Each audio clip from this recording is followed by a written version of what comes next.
Franklin County Board of County Commissioners now in session for this regular meeting Tuesday, February 4th. We do have a pretty healthy agenda today, so we're going to get started.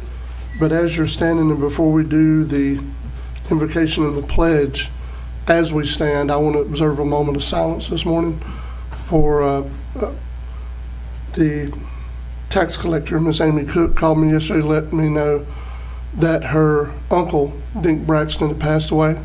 Mr. Dink was a commissioner for a long time for my district and for Franklin County. So as we stand, we'll observe a moment of silence, and then after that moment of silence, Commissioner Croom, will you lead us in invocation and pledge?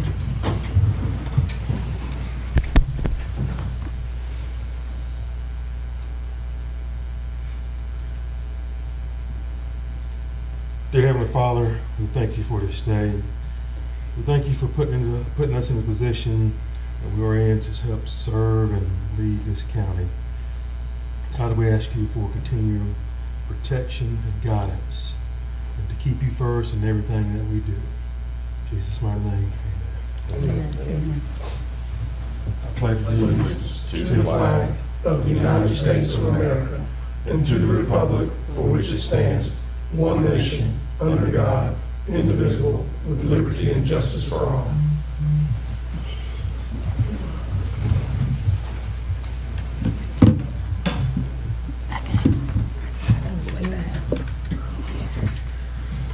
All right, so that next on the agenda is payment of the county bills. So moved, Mr. Chairman. Okay, we have a motion to approve by Commissioner Sanders, Second. second by Commissioner Ward. Any discussion, commissioners, before we vote? All in favor? Aye. Any opposed? That is unanimous. This time we'll move to public comments. Mr. Travis Wade, City of Appalachia, you are up, sir. You have 5 minutes, sir. All right, I think I can do it in less than that. I'm Travis Wade, City Manager, City of Apalachicola. Several years ago, the city dissolved its CRA, and the county had put money into that, put $250,000 into it. The city returned that money back to the county. I'm here to ask the county to, but I talked to Michael Marone about it a while back. I'm asking the county for the city to be able to utilize those funds to repair the electrical at the mill pond, the Scipio Creek Marina. Scipio Creek Marina, as most of you know, is a publicly owned commercial marina at the end of Market Street. It services what I think is probably some of the last of the shrimping fleet in Franklin County. That is a city-owned marina, but it doesn't just serve City of Apalachicola. 4 of those slips are rented to people who live in Carabel. 21 of those slips are rented to people who live in East Point. 20 of those slips are rented to people in Apalachicola, and the rest of them are people that live in other areas outside of the county. We've spent $27,500 the city has on electrical engineering, and this is damage from Hurricane Michael. All that electrical got submerged. The little pedestals have been damaged. The receptacles are damaged. All the wiring underneath it's been damaged. We were pretty lucky. We had a couple of meth heads that help us remove some of the old wiring. It's all gone now. So we won't have to worry about pulling the old wire because that's already been done for us. But the new wiring will be paid for by this money. The estimated cost, I haven't gotten the estimated cost yet. When the electrical engineering was done, we turned it over to an electrician. Electrician was going to give us a quote on that. I still hadn't got those numbers quite yet. They're still working together with the electrical engineers to get those numbers together, but we're expecting it to be close to that $250,000 mark. So anyway, I'm just asking the county if you would hold that money specifically for this marina project. Okay. All right, thank you, Mr. Travis. All right. Yeah, when you get that quote, definitely give it to us. Okay. We'll see what we can do. And one more thing, I'm retiring from the city on February the 28th. I'll no longer be the city manager, and I want to say thank you to the county. In my almost 5 years since I've been here, it's been a pleasure to work with the county employees and you guys, and I thank you guys for your staff, Fonda and Buster and everybody that you guys have, and Michael. We've all had a great relationship, great working relationship since I've been here, and I appreciate it. Thank you. Thank you, and thank you for your time, sir. Mr. Chairman, do we need to put that on a future agenda do we have to vote on that? We can, but we need to get the actual quote from them so Right. we know what we have. Yes, as soon as we get the quote, then I'll bring it before the And also, board. Commissioners, the entire balance is no longer available because Yes. basically we did have some expenses that were paid out of those funds, including a new repeater for the City of Apalachicola Fire Department and also Alligator Point. Alligator Point as Yes. well. Okay. All right, that was the only one I had under public comment, Mr. Moore. Yes, The only one I received. Yes, that's sir. correct. That's correct, Mr. Chairman. I thought you said something. No, I didn't. I'm sorry, I did, sir. I Okay. was going to say a couple of things to you. One, we missed the approval of the agenda item, and I wanted to bring up a couple of things under that for you, Mr. Chairman. Okay. One, that you will allow today the workshop to be treated in similar fashion as a public hearing in reference to speaker cards. And two, I just had a couple of late items added to my report, but they were added probably on the weekend, so I think it's enough time that that we don't need to call for additional public comments on those two items. What was added, sir? Oh, you'll see on my report, you'll see late add. Let me go to the specific item. It's item number 6 and 7. One talks about the inmate contracts, which we're going to talk about shortly, right after, as soon as we get to your director's reports. And the other was about the legislative delegation meeting, so we can get that list together today and have it prepared for each of you as we make that presentation on Thursday afternoon at 4 o'clock. Okay. Those are the two items, sir. Okay, and there was a running change to number 15 as well, right? It's being postponed? Yes, I'm sorry. Thank you, sir. On the agenda, you would see I talked to Mr. Justin Steele, your planner, yesterday. That individual still has not, he thought he had all the documents, but when Justin reviewed the application, he did not. So probably they'll be ready 2 weeks from today, sir. Okay. Well, just in the interest of knowing, because of other areas I serve, they still have yet to talk to East Point Water and Sewer yet. They don't know if they have their water and sewer available. That could be one of the issues. I think they have to bore under the road to have water. So, Okay. you know what I mean? They need to check that box as well, so. Yes, sir. Okay. Is that it? Yeah, that's all I Okay. had for you. So, with those things being said, I would like to have a motion to approve the agenda as it's been published and as it's been discussed this morning. All right, so we have a motion to approve by Commissioner Amison, second by Commissioner Croom. Any further discussion? All in favor? Aye. Any opposed? That's unanimous. Mr. Howard, neighbors?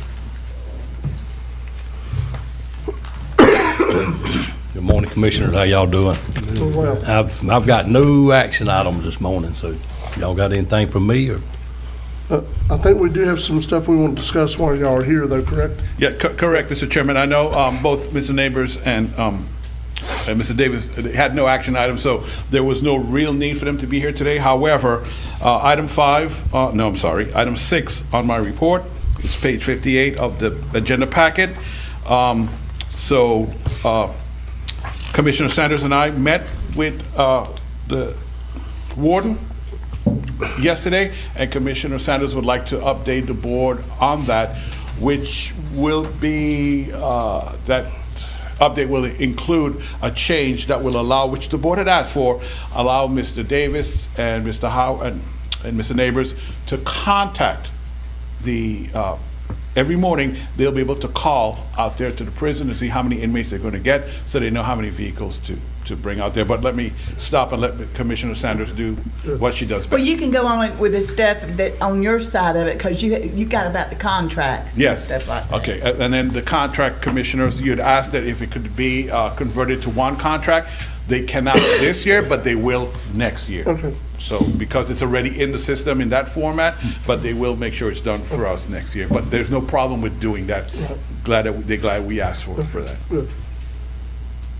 Yeah, we met out there with Warden Clack and her crew yesterday, and I just told her, that we're here to support the idea of her being able to get low-risk community inmates, and that she said that she's already in the process of requesting it. And I was just basically telling her that, the county has long supported Franklin CI, and that's why we got it there, and went through it. But we had a nice conversation. She laid down what her agenda was and what she feels like she can accomplish. And basically, I told her that anything that we could do to add support to that we need to do that. And we even brought up that we were having a legislative delegation Thursday with Representative Schaaf and Senator Simon, and that we would also let them know that we're supportive on them supporting what they're trying to do. And she said basically what's happening is because of different things like gangs and stuff in the prison system, that they're unable to let them out around the community.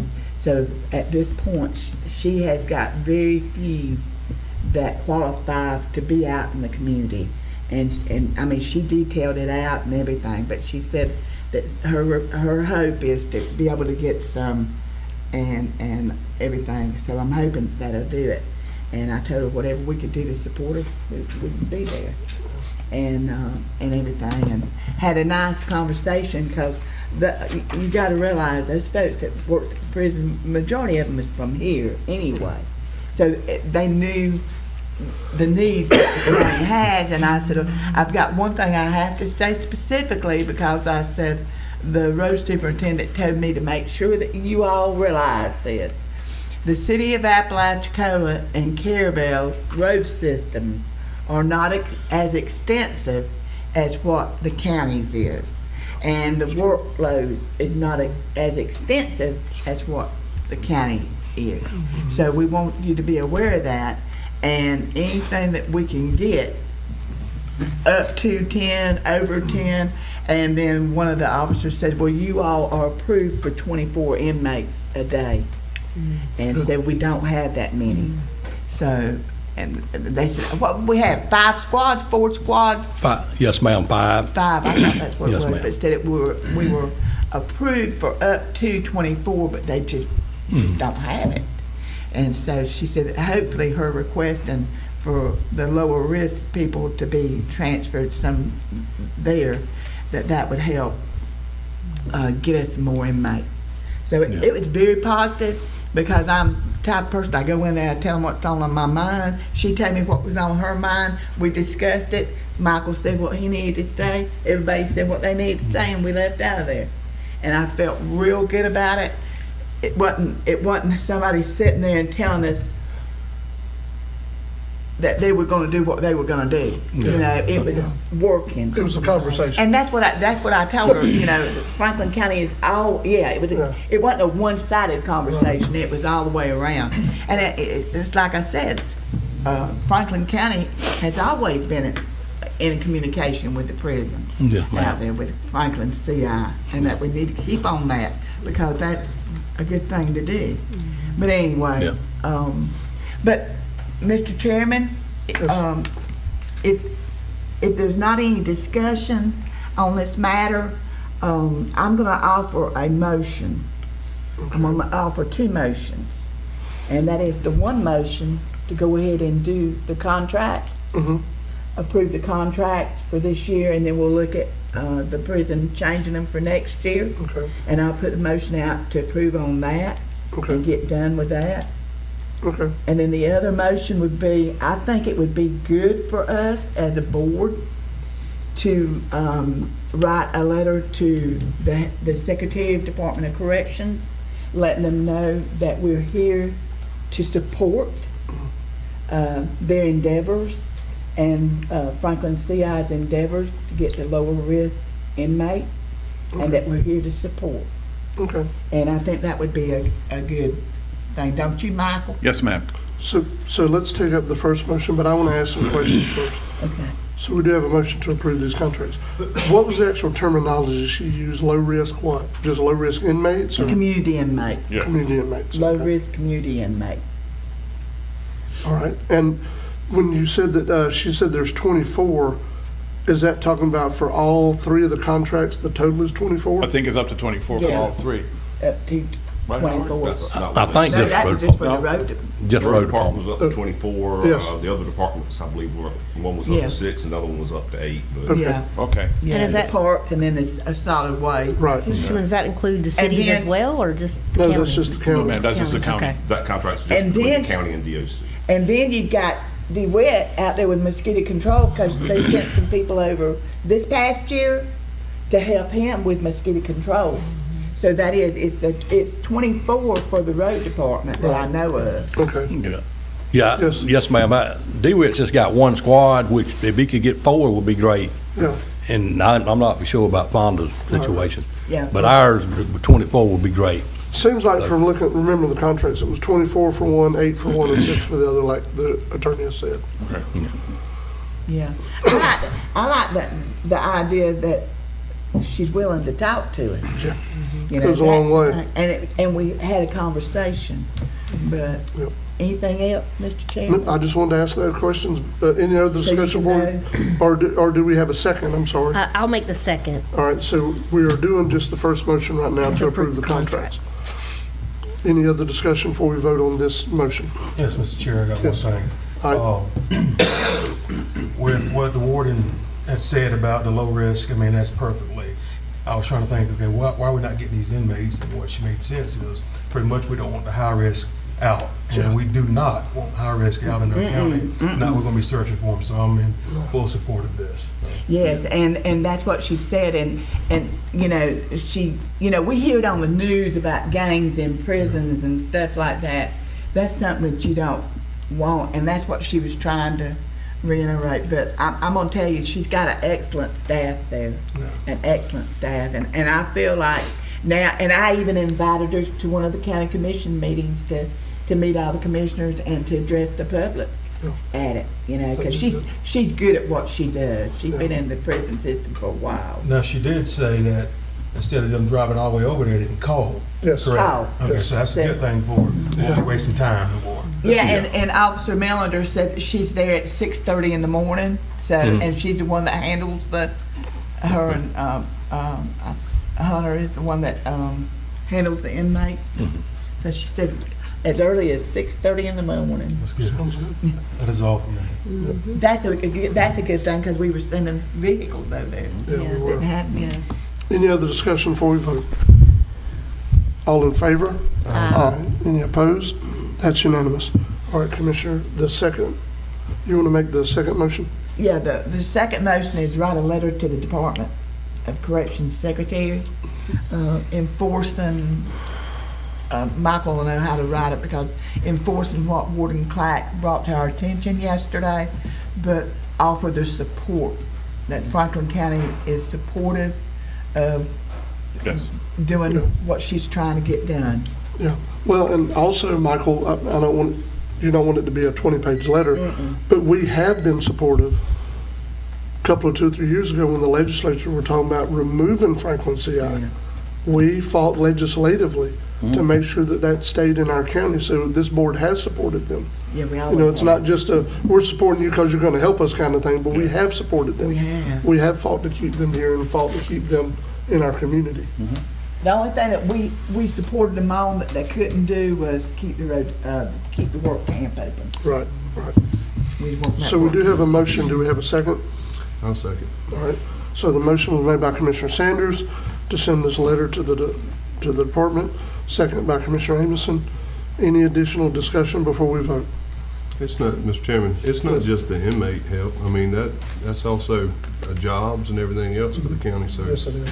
you know, we definitely support Yeah.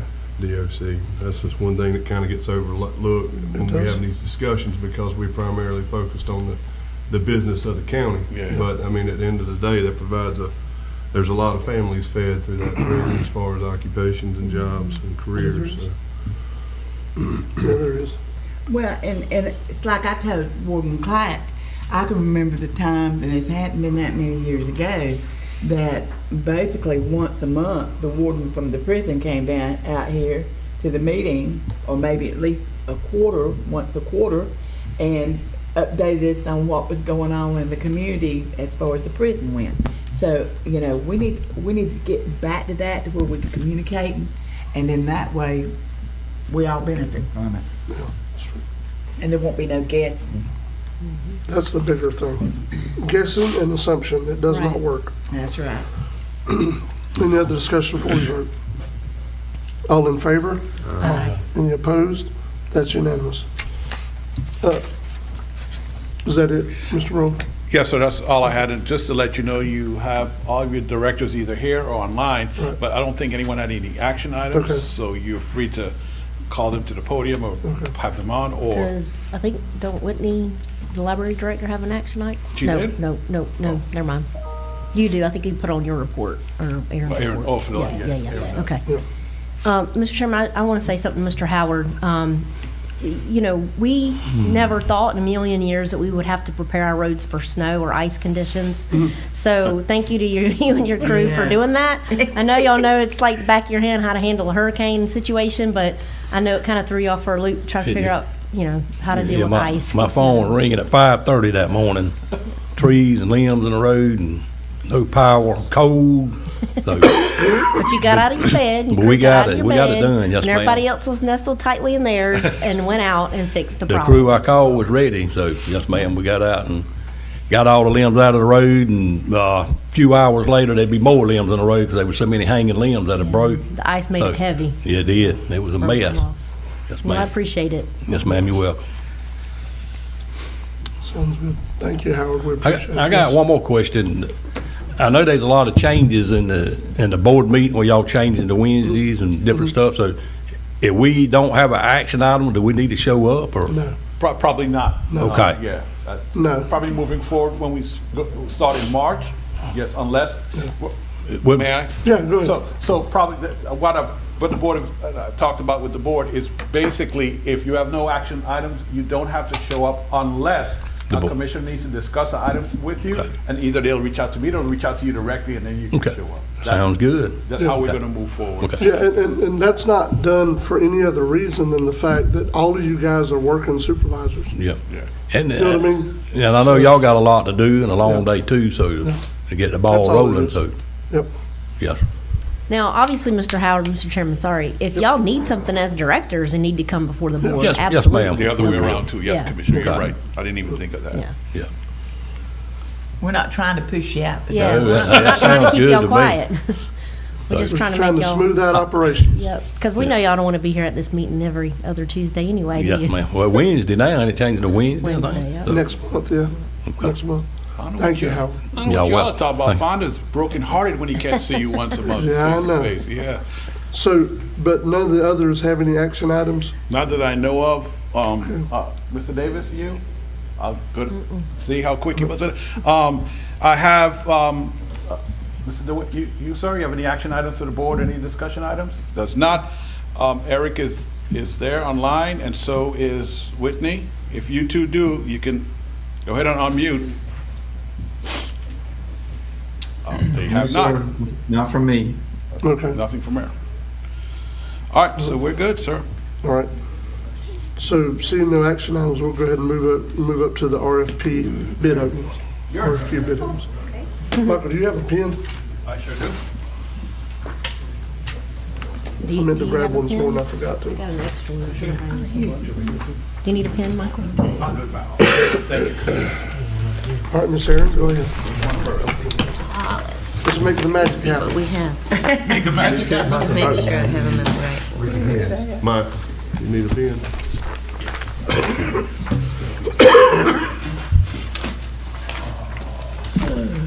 Who's first, Aaron? We're going to actually do the 6th Street West Dune Walkover. Okay, Commissioners, the first project we're going to open today consists of the demolition and replacement of a wooden dune walkover located at 6th Street West, St. George Island, and parking improvements to prevent forward encroachment onto the dunes. The replacement 6th Street West Dune Walkover is a 6-foot wide by 156-foot long wood pile supported structure. Okay, let's see. Yep, the first one. Let's see.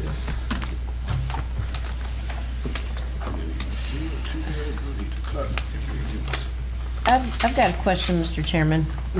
And this is being replaced with just wood, just regular pressure treated lumber? That is Not- correct. Okay. Yep.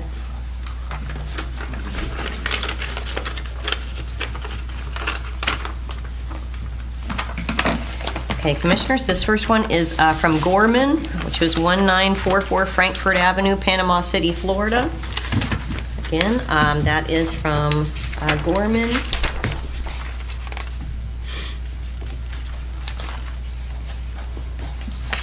Just a second here. This is Dune. I got. What's this? Woo, that number was scary. This is the, That's county. maybe she switched. I bet. Yeah, Yep. that's all it is. Okay, gotcha.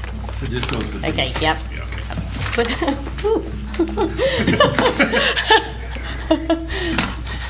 Panic mode? Yeah. Wow. That was really crazy. Basically, Commissioners, you have a lot of the same contractors sitting on both contracts. Oh, yes. That's how it gets a little.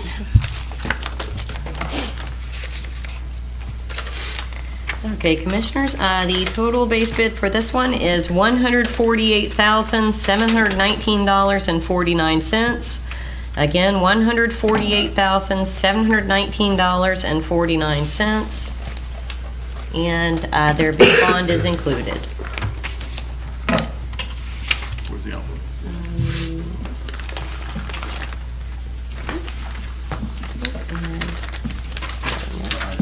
Oh, ICE.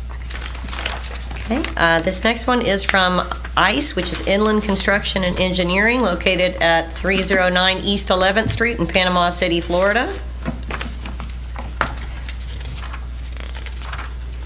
Total base bid, $139,448.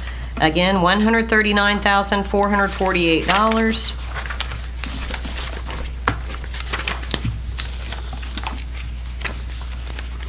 And their bid bond is included. Okay, and this next is Marharex Contracting. That's at 1220 Sleepy Hollow Road in Mexico Beach, Florida. Again, Marharex Contracting. Total base bid, $74,863.69. Again, $74,863.69. And the bid bond is included. And these will be released, actually. You got another one. Oh, one more.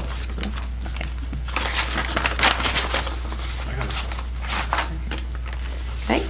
This next one is from JT Ruby Contracting from Lake Butler, Florida. Again, JT Ruby Contracting, located at 484 Northeast 3rd Street, Lake Butler, Florida.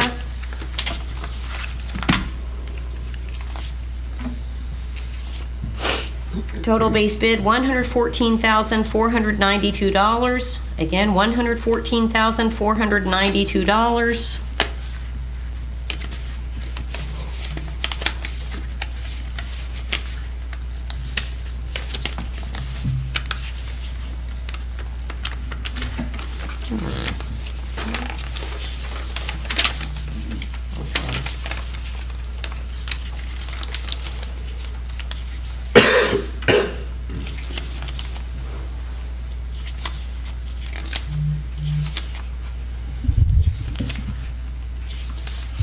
It's a little funky with the folding. The way they call it. Yeah. I do not believe a bid bond is in. Oh, here we go. Yep. Sure. Yep. Okay. Yep. And their bid bond is included. And these bids will be released to the coastal engineering firm MRD and Associates for their review and recommendation. All right. Ms. Aaron, and this is going to be paid for out of TDC funds? correct? That's correct. Okay. Yep. All right. So we need to make a motion to turn it over to the review committee, correct? That's correct. Okay. We have a motion to approve by Commissioner Amison, second from Commissioner Croom. Discussion? Seeing none, all in favor? Aye. Any opposed? That's unanimous, 5-0. Okay, Commissioners, and this next section, this is a part of the Restore Countywide Dune Vegetation Project. Now, what we are doing with this project is we're actually splitting it into two components because basically the permits were in place for the planting project to begin. However, we're still waiting on the construction permits as far as for the actual template dune construction efforts that will occur at Carabel Beach and also at Lighthouse Park on St. George Island. So that will be actually a separate part of the project that will bid separately. But this is for planting the vegetation, which would be approximately 212,710 native dune species plants within the following 3 segments, which would be 4 miles of public beach on St. George Island, 5 miles of beach in Alligator Point, and 1 mile of beach on Bald Point. Okay, the first one is going to come from Gorman, which is located at 1944 Frankfurt Avenue, Panama City, Florida. Again, that's Gorman, 1944 Frankfurt Avenue, Panama City, Florida. Their total base bid is $1,869,381.51. Again, $1,869,381.51.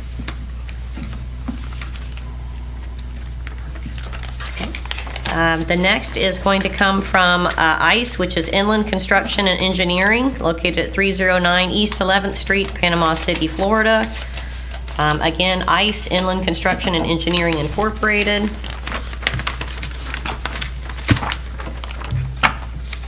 Is there a bid bond on the first one for the woman? Let's see here. That's right there, isn't it? The surety company? Yep. Yes, sir. Thanks to you. Okay, let's see, this one, total base bid, $326,473. Again, $326,473. Are they doing the same project? That's what I'm saying. It's a big difference. Anyway, go ahead, sorry. That's what number Aaron was talking about a while ago. She said probably scared her. The one that scared her? Yeah, I was thinking, well, the plants are all we're gonna get. They're fully mature when they plant them. There is a bid bonded for this one. Yep. And that's also closer to the figure that we anticipate. Yeah.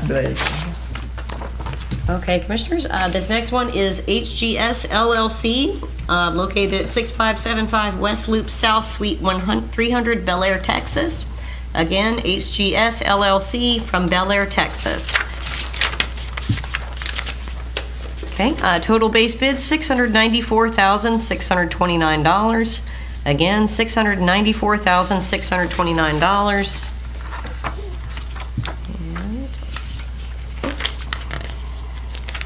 Bid bond is included.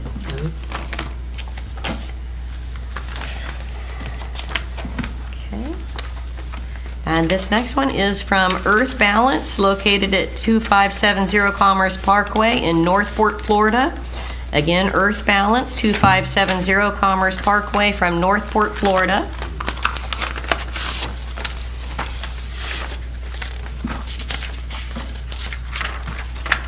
Total base bid, $250,997.80. Again, $250,997.80.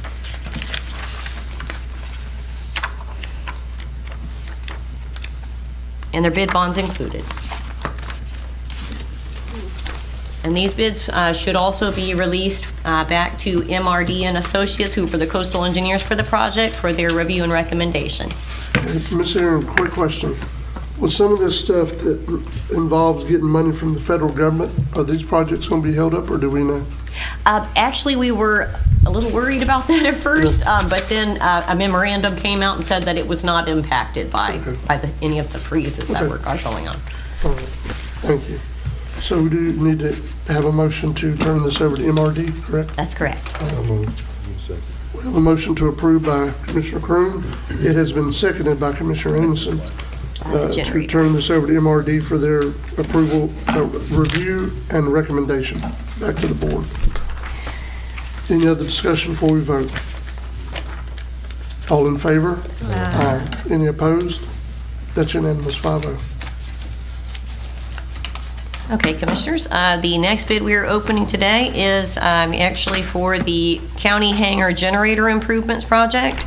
And this project will furnish and install a new diesel generator with a built-in diesel tank, protective hurricane enclosure, automatic transfer switch, concrete foundation, Training to operate the generator, a 5-year warranty, and electrical tie-ins to the existing building's electrical panels.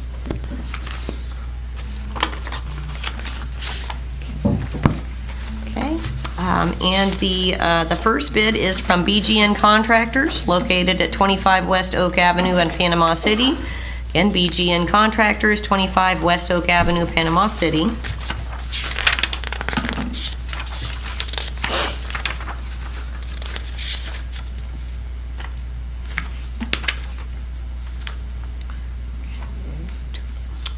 Okay, total base bid amount is $169,250, $169,250.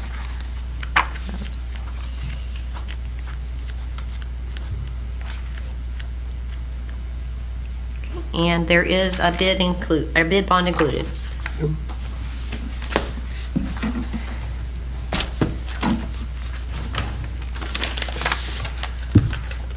Okay, Commissioners, the next one is from Zabat Engine Services Incorporated, located at 4612 Highway Avenue, Jacksonville, Florida. Again, Zabat Engine Services Incorporated, 4612 Highway Avenue, Jacksonville. And this bid is for, let's see, $416,823. $416,823. And their bid bond is included. Now, does this include the generator and the installation, or just the It installation? does. Okay. It is both. Okay. And who's going to review this, Ms. Aaron? This should be released to the Airport Engineers AvCon for their review and recommendation. Okay. So moved, Mr. Chairman. We have a motion to approve that from Commissioner Sanders. Second with a question. Second from Commissioner Amison. Go ahead. Funding, this is coming out of, An FDOT grant. okay, this is Yep. FOT. Any additional discussion before we vote? All in favor? Aye. Any opposed? That is unanimous vote.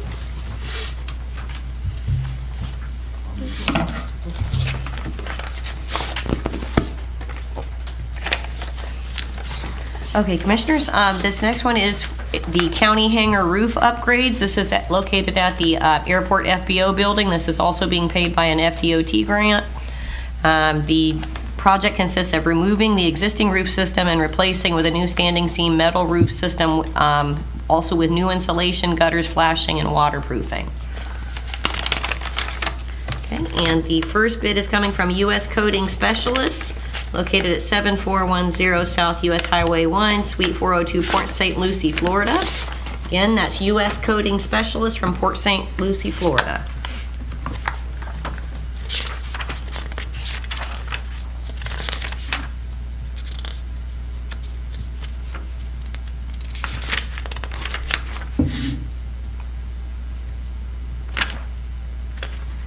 Okay, Commissioners, this one also has several, actually several alternates as well. The total base bid is $30,571. The additive alternate number 1 is $76,522 for a total bid amount of $107,093.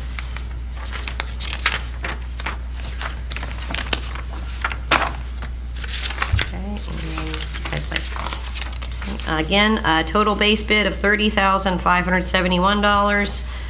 Additive alternate number 1, $76,522 for a total bid amount of $107,093. Oh, okay. They send the original and then send the. Oh, okay. It's all one. Okay. Really should be. Okay. Is there a bond? Aaron? Check it.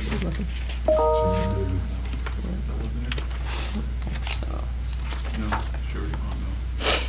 Certificate.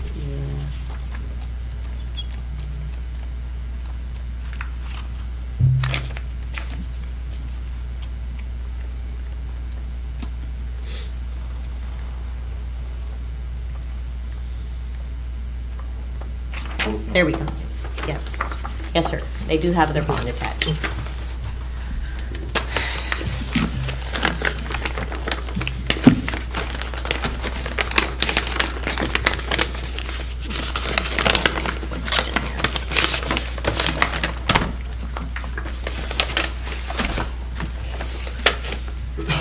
Commissioners, this next bid is from Holly Development Corporation, located at 406 South Waukesha Street, Bonifay, Florida. Holly Development Corporation, located in Bonifay, Florida.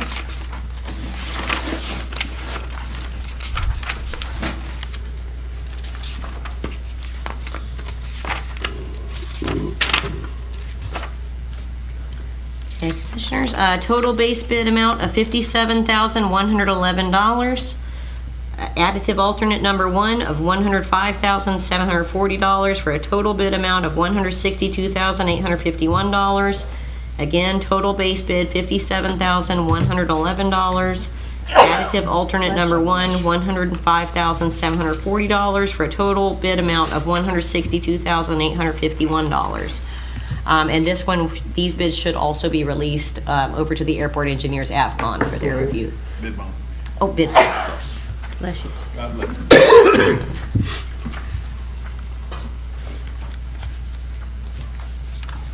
Yep, bid bond is included.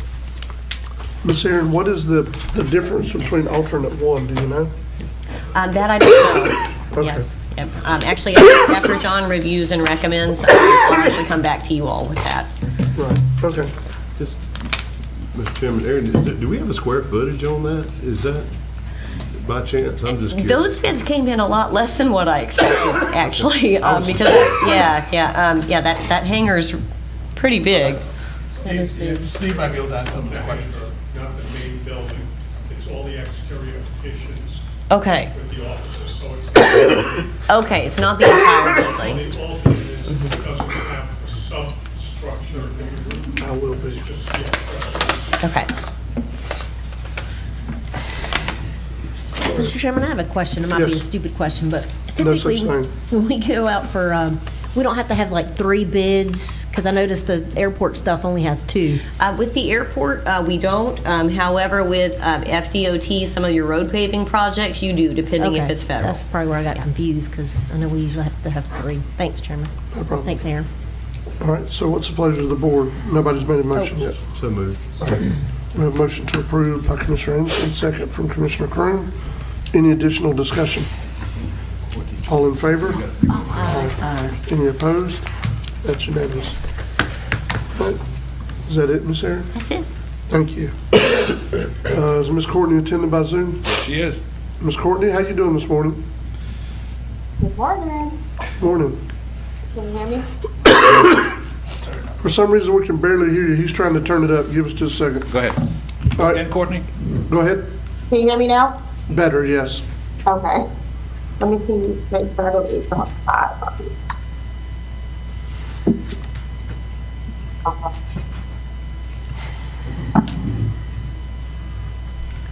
How's that? Is that better? Yes, ma'am. Okay. Good morning.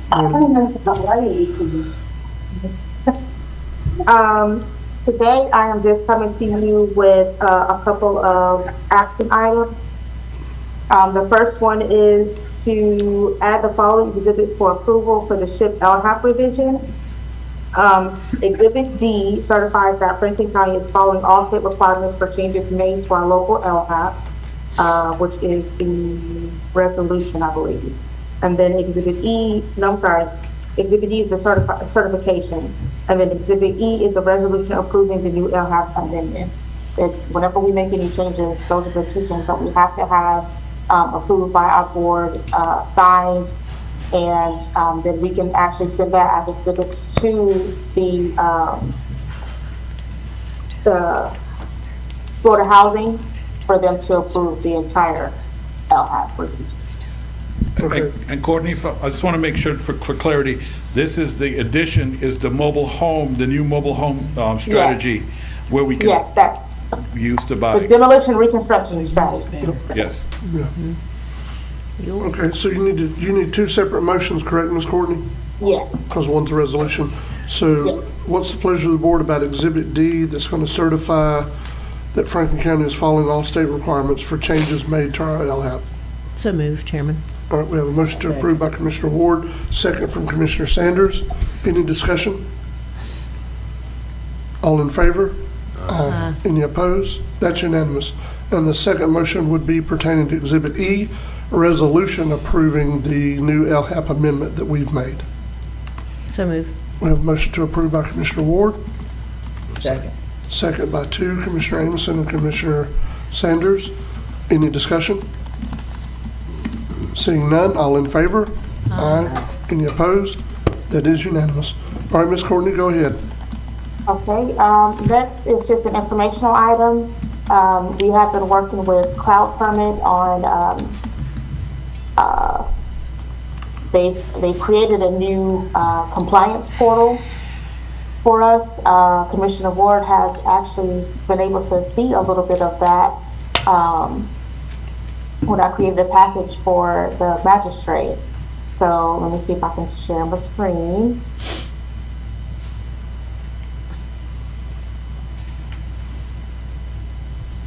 So this is initially what you see on my end. This is the new dashboard. Here it gives you can look at it by map. It's kind of going to look the same on the public side, where it'll give you the map in different areas of, where you have any type of active compliance or violation, complaints, anything. But this is basically what I see on my side. These are all the open workspaces that I have, active violations. I can set them under priority. I can set them high priority, normal. Let's just open one for you guys. Let's see this one. So this is basically what it says. When I go out there, whenever we do get the code enforcement officer, what the code officer will do is from his tablet, he can actually go out there. I can schedule inspections for him. The inspections will go directly to that code enforcement officer. They'll take pictures, check off anything, if any improvement has been made. If not, then it goes into they need, a 5-day or 30-day notice. Most of these have already been sent the 30-day notice. Here, more actions, if, anybody requests that you want to see the whole file, I can create a content package, which is a code enforcement package, which gives you photos. It gives you a complete overview of everything that has been done on this particular violation or complaint. And from this portal, people will actually be able to file a complaint directly from this portal.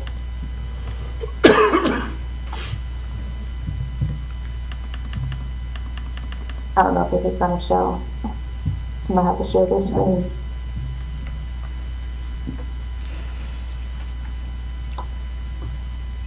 What are you seeing on your end, Michael? Just the... It's downloading something called Power PDF. Yeah, okay, good. It's good. It's going to open a PDF in a second.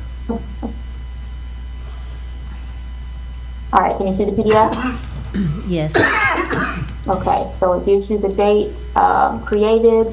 It gives you a table of contents, the chain of events. It gives you the investigation, any emails that were sent, which is if they emailed a copy of the complaint, that would be there. Any photos that are there would be there.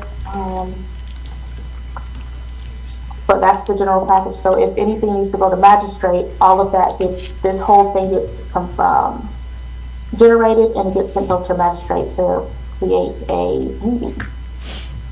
So I just wanted to show you guys my new system So that I'm very, very excited about. I'm sorry, Courtney. So the commissioners, you see, basically, with what she's doing now, she's just created a packet that can be handed right off to the Magistrate. the magistrate, thank you, that shows all what the county has done in a very organized fashion, and so that is really good. And I don't think I've seen the public side of it yet, but again, there are now maps and they can go and click on a map and see the one next to their home to see what the violation is. So either the person making the complaint, the person the complaint is being made on, or just neighbors, they all can see what violations are out there now, Commissioner, and get a very detailed with updates of what the county has actually done, where we are in the process of any complaint that we have active at the moment. Yeah, that's good. What company is this, Ms. Courtney? It's Cloud Permit. Cloud Permit. Are they also helping you work on the software for the business Yes, tax it's a- receipt? Yes, it'll be under the same system. Okay. Mr. Chairman, I just want to say I did get, Courtney sent me something that we were going to send to the magistrate and something in my district. And it's short, sweet, but to the point to where the magistrate will look at it and know exactly what's going on. The pictures are incorporated. So it definitely, and I think it's going to make your job, streamline your job and make it a little easier, Courtney.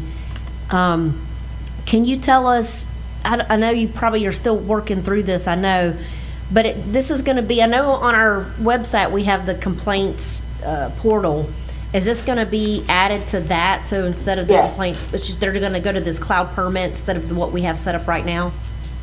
Yeah, so they'll still have the option to be able to do it through either the website or this portal. So they'll have those two options. And with the portal, it'll actually be a lot easier for them because they can upload any photos and it'll come in as complainant photo. So there'll be a distinction between the photos that staff takes and the photos that the complainant submits. Okay. Yeah, and then any person who's the complainant's on, they will actually be able to go in there and say, okay, let me see who complained on me, what's the actual complaint, what pictures did they take. So they'll have all the information as well because it's public. And I'm sorry. I'm sorry, Mr. Chairman, do you have a timeline of when this is going to go live on our website?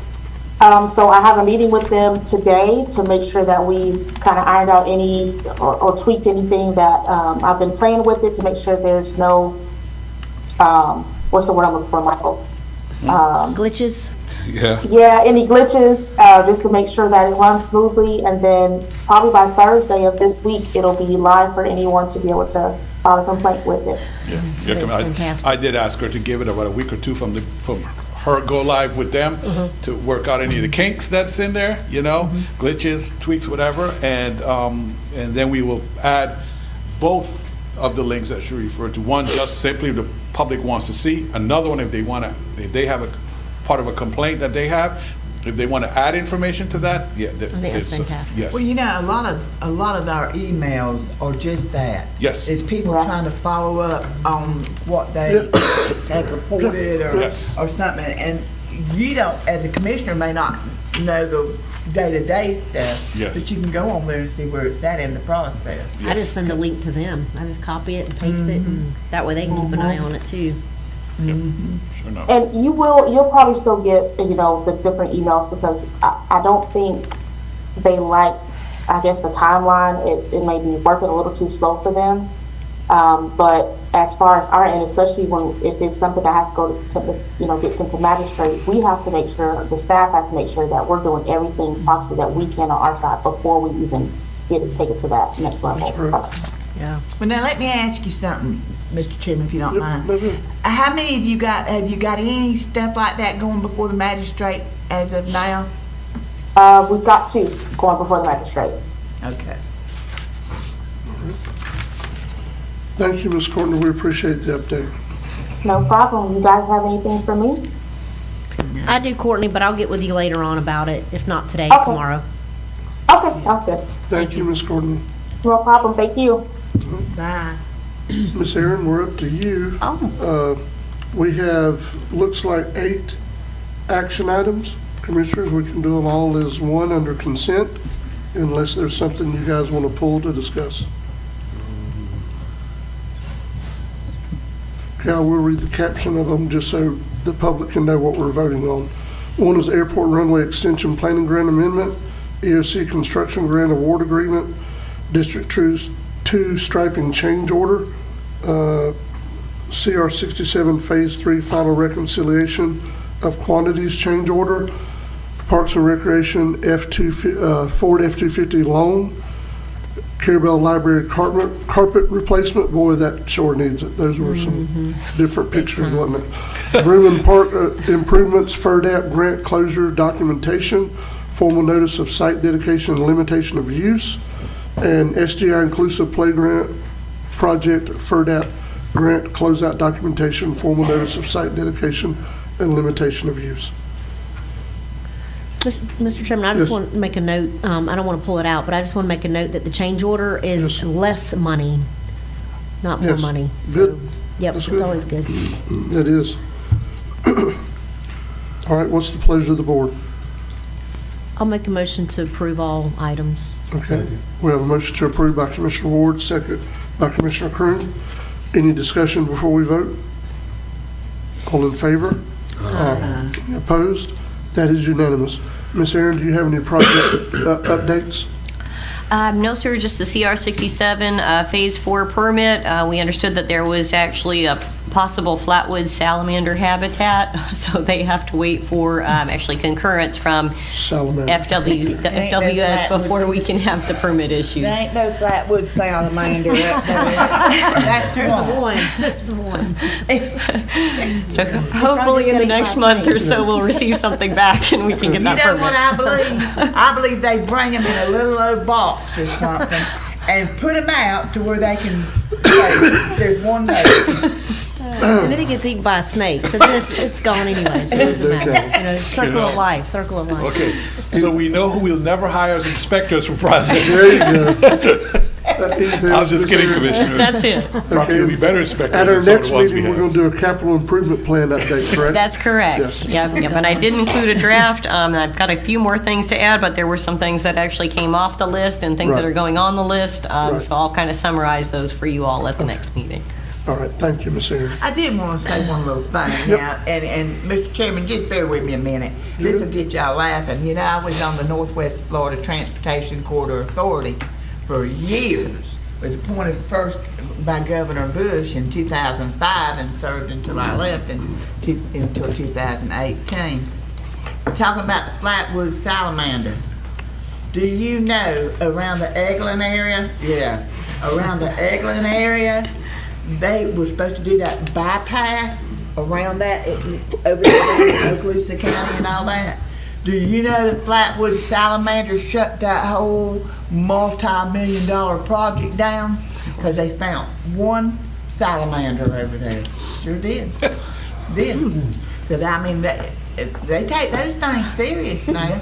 I'm telling you. But it shut down a whole entire Air Force base, you know, because they were pushing that to where they wouldn't have the encroachment of the vehicular traffic.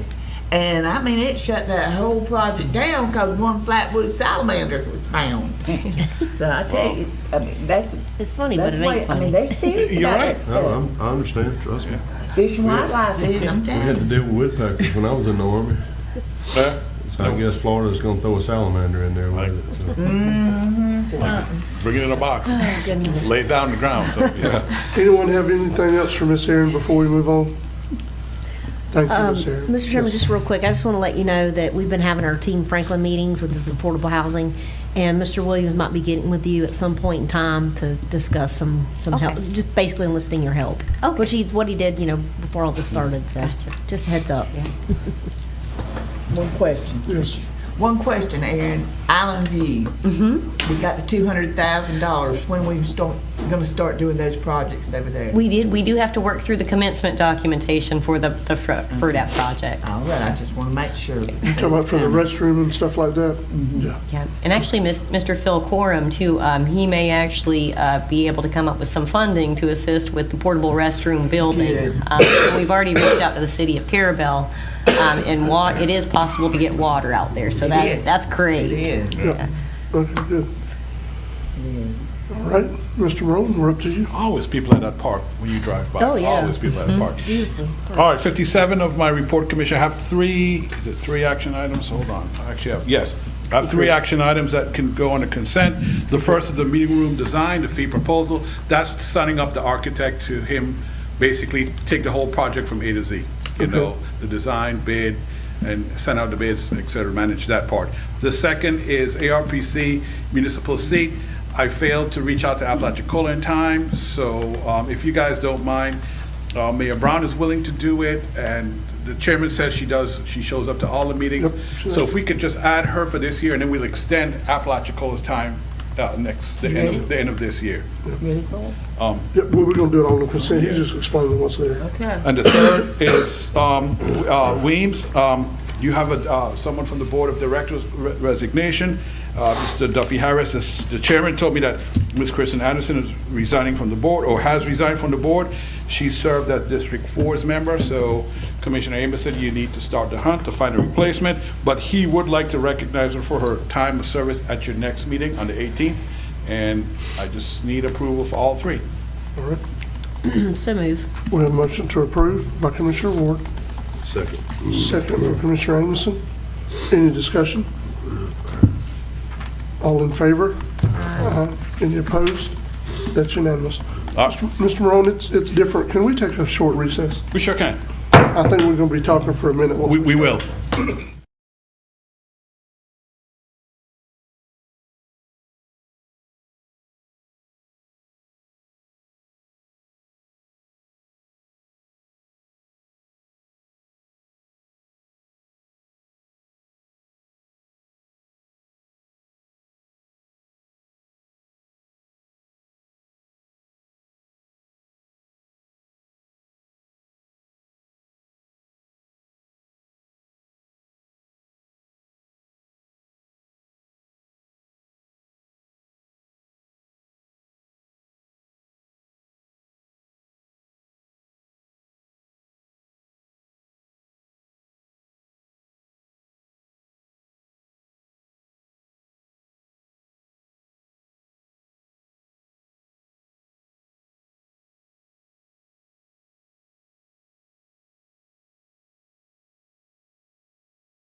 Franklin County Board of County Commissioners now back in session. Mr. Morone, let's proceed with number 4 on your report. We're on page 58, Commissioners, discussion action item number 4. I'm going to basically summarize. So you know at the last, last meeting, on January 7th, when Jay Israeli from Baker Tilly was here, the board asked him, in addition to what the scope of the project was, to expand it slightly to give you guys a report with some numbers at what it would take to create, to make EMS employees, make it a county department, and also Weems employees, so that they would have access to the FRS system. James called me, Mr. Rayleigh called me the next day, I believe, the next day or the day after, and he wanted to make sure, as he was starting that project, that the board was aware that the EMS payroll for 2024 was 1.8 million. That is just the payroll. That is not any of the other direct or indirect costs for them. I was able to verify that it was 1.82, and then I asked Aaron to verify for me the previous year, that was 1.38. So with those numbers in front of us, James Zarelli and I need some direction of how to move forward with this project of creating a report that will, in fact, make those 2 departments basically county departments for the board. And I just open up for discussion so I can get some feedback, and then I will get in touch with Mr. Rayleigh. Mr. Chairman, I will say this. A while back I did ask for a forensic audit with Weems, and this is one of the reasons why. Because I saw, when I got a report from HR, the discrepancy from the hospital employees and EMS employees, and it bothered me, because I'm thinking, well, I'm in the wrong job field. I need to go take the paramedic boards and become an EMS paramedic for Franklin County. There's definitely something wrong here. Something drastically wrong. And I was blown away when you called. I knew about it, but I didn't realize it was that much. I knew there was a discrepancy, but I didn't know it was that much. So, anyway. I'm gonna have to go ahead and jump out there. My thoughts are, wow, $1.82 million in 1 year. My thing is, who authorized it? And why? Because when we had Brian over here from Carr Ingram, from Riggs and Ingram, I asked him then, and he'll tell you I did, when we went and each one of us met with him, I said, if we were able to do, let's say that we were able to do the ambulance service up underneath the umbrella of the county commission, up underneath that umbrella, wherever it would be at. I said, how much would it cost to fund the ambulance service, the whole ambulance service for 1 year, payroll, everything? And he told me 1.3 million. So that's no surprise there, okay? But you're talking over $500,000 more, and that's just payroll. Mm-hmm. That's not talking about that to keep on the trucks and stuff like that. So my question is, if we, as a board, ask for him to look, the consultant, thank God for that consultant, because he found that. Yes. Yeah. What else do we not know? What else do we need to ask? Because that is a lot, and it's nothing to do with the paramedics, EMT.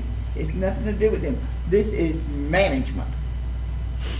I don't know if y'all agree with me or not, but this is something to do It's definitely with management. It's a management problem. And Or lack of it.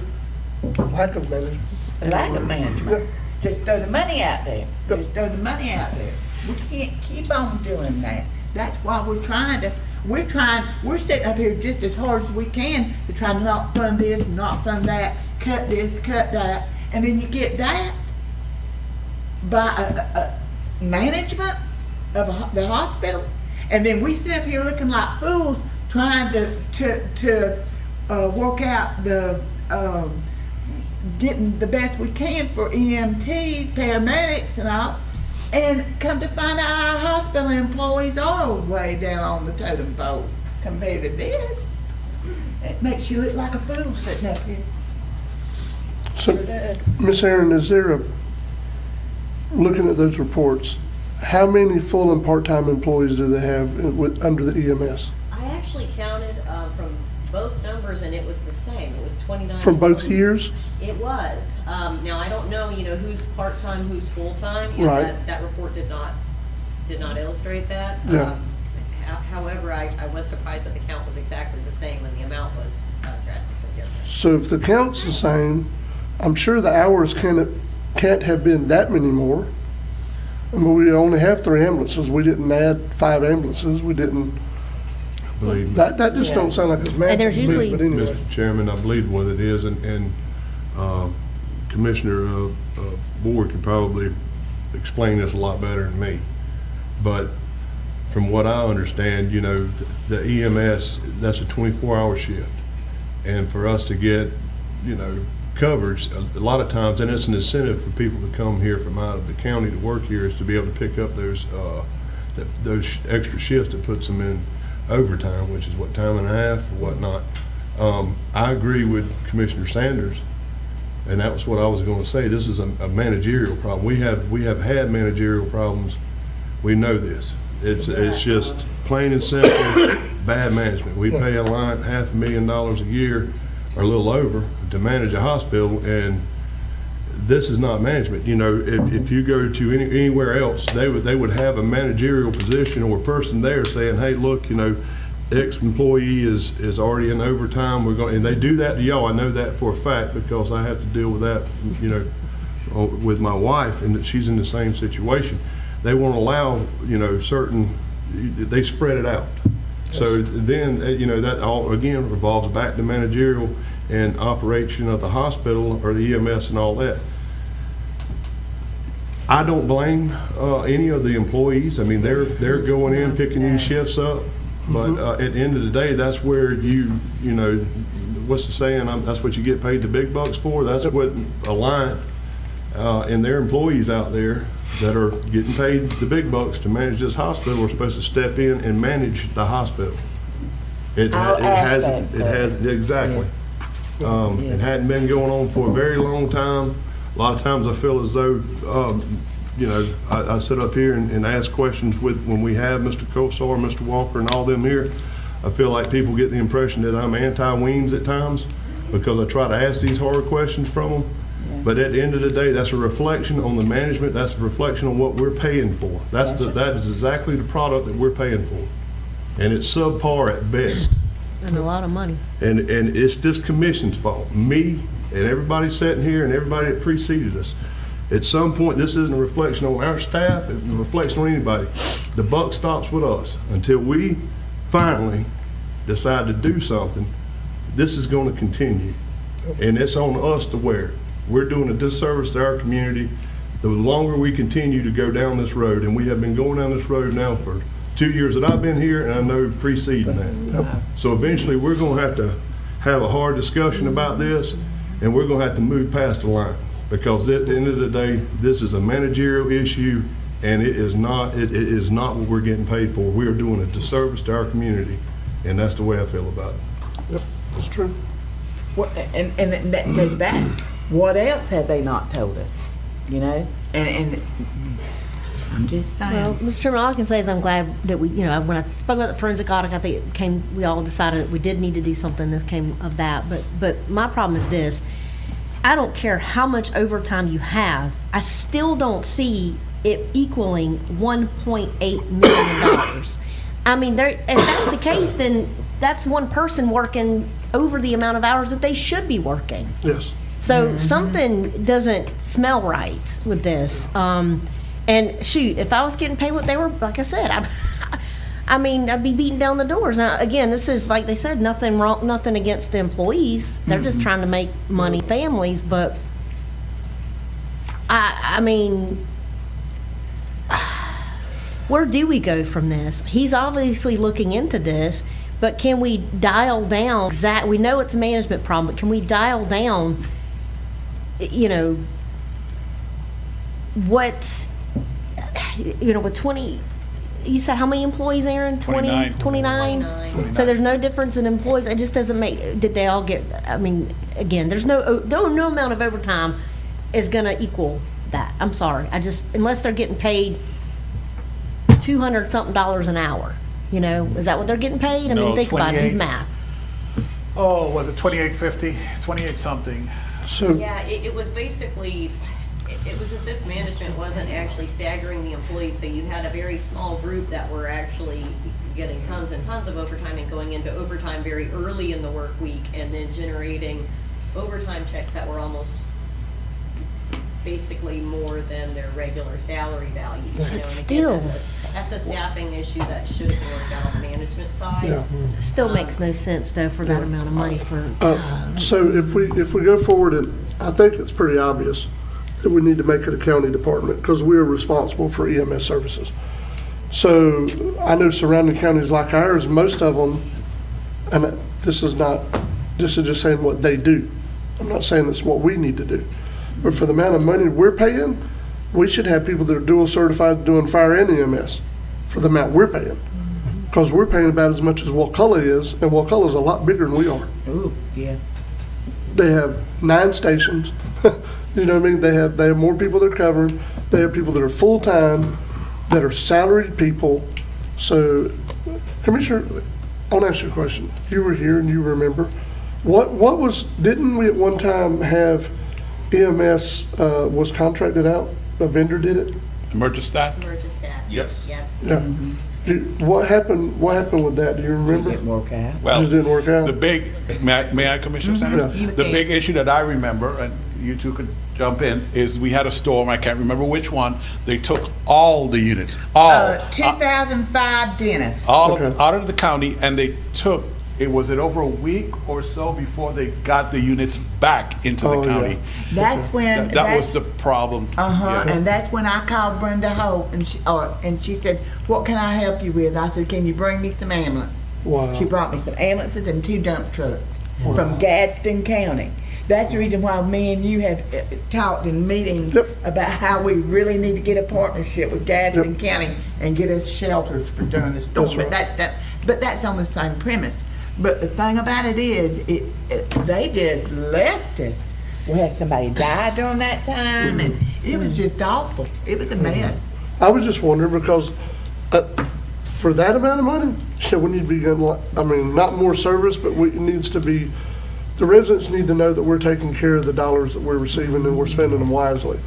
And with the current management company we have, that's not happening. Well, now, my question is this: how we just, I mean, by us, wanting James with Baker Tilly to look at that, how much more is out there? What is out there that we don't know that they're throwing fistfuls of dollars out? You know what I mean? I don't know how to, do you know what I'm saying? Aaron, I mean, how can we know that it's within the parameters that needs to be within? I don't know. Aaron, I got a question. So with this, is this amount straight overtime? Was there pay increases or what? Do we know Actually, that? there was some portion. Like, how are we of looking to that increases, part? But that's, I know. Like, we who's don't getting know what? what that's I know. related to, but it's. Yeah. so, Mr. Sorry, Aaron, I didn't mean to interrupt. There's no breakdown of what Right. each employee got paid. This is not, this isn't, does this include benefits? Oh. So this is straight up pay. It's just- How much is That's a good overtime? question. Yeah, That's a very good question. I mean, That's not, basically from what we saw from what James had prepared, it was strictly their pay. Yeah, that's just, Strictly Basically direct gross costs, pay nothing dollars. indirect. basically, And that's not benefits included. So yeah, it's- so that's probably just, well, what they would get on their W-2, like, maybe. Let me not speak, I don't know. Well, now, let me tell Let me you, not go too far, I don't know. you think about this now. Somebody ain't been telling somebody something. Because we had the audit with Carl Ingram. Carl Riggs and Ingram? Yeah, and apparently Brian didn't know those Yeah, numbers well, the audit, either. how many years Actually, behind? the audit, essentially, Brian is just now starting on the fiscal year ending September 30th, 2024. And actually, when we talked to Baker Tilly, we immediately Called called him Brian. and said, hey, have you started on the ambulance service yet? And he had not. So if you look at the fiscal year ending 9/30/2023, you know, that is the year where the earnings are actually much more in line. It was like 3. what was it, 1.3, 1.4? Yeah. So that was actually more of a standard value. So immediately we called Brian, and he did start diving into the ambulance service at that point, but he had not got to it yet. See, that's what I'm saying. You Mr. know, Chairman, so I that amount was definitely different than it was the prior fiscal year, and you try to, you know, notate that anytime that you're actually looking at financial numbers, because that's a big jump from one year to the next. Aaron may be able to help me with this. Remember last year, we all met with Brian from Carl's Riggs and Ingram.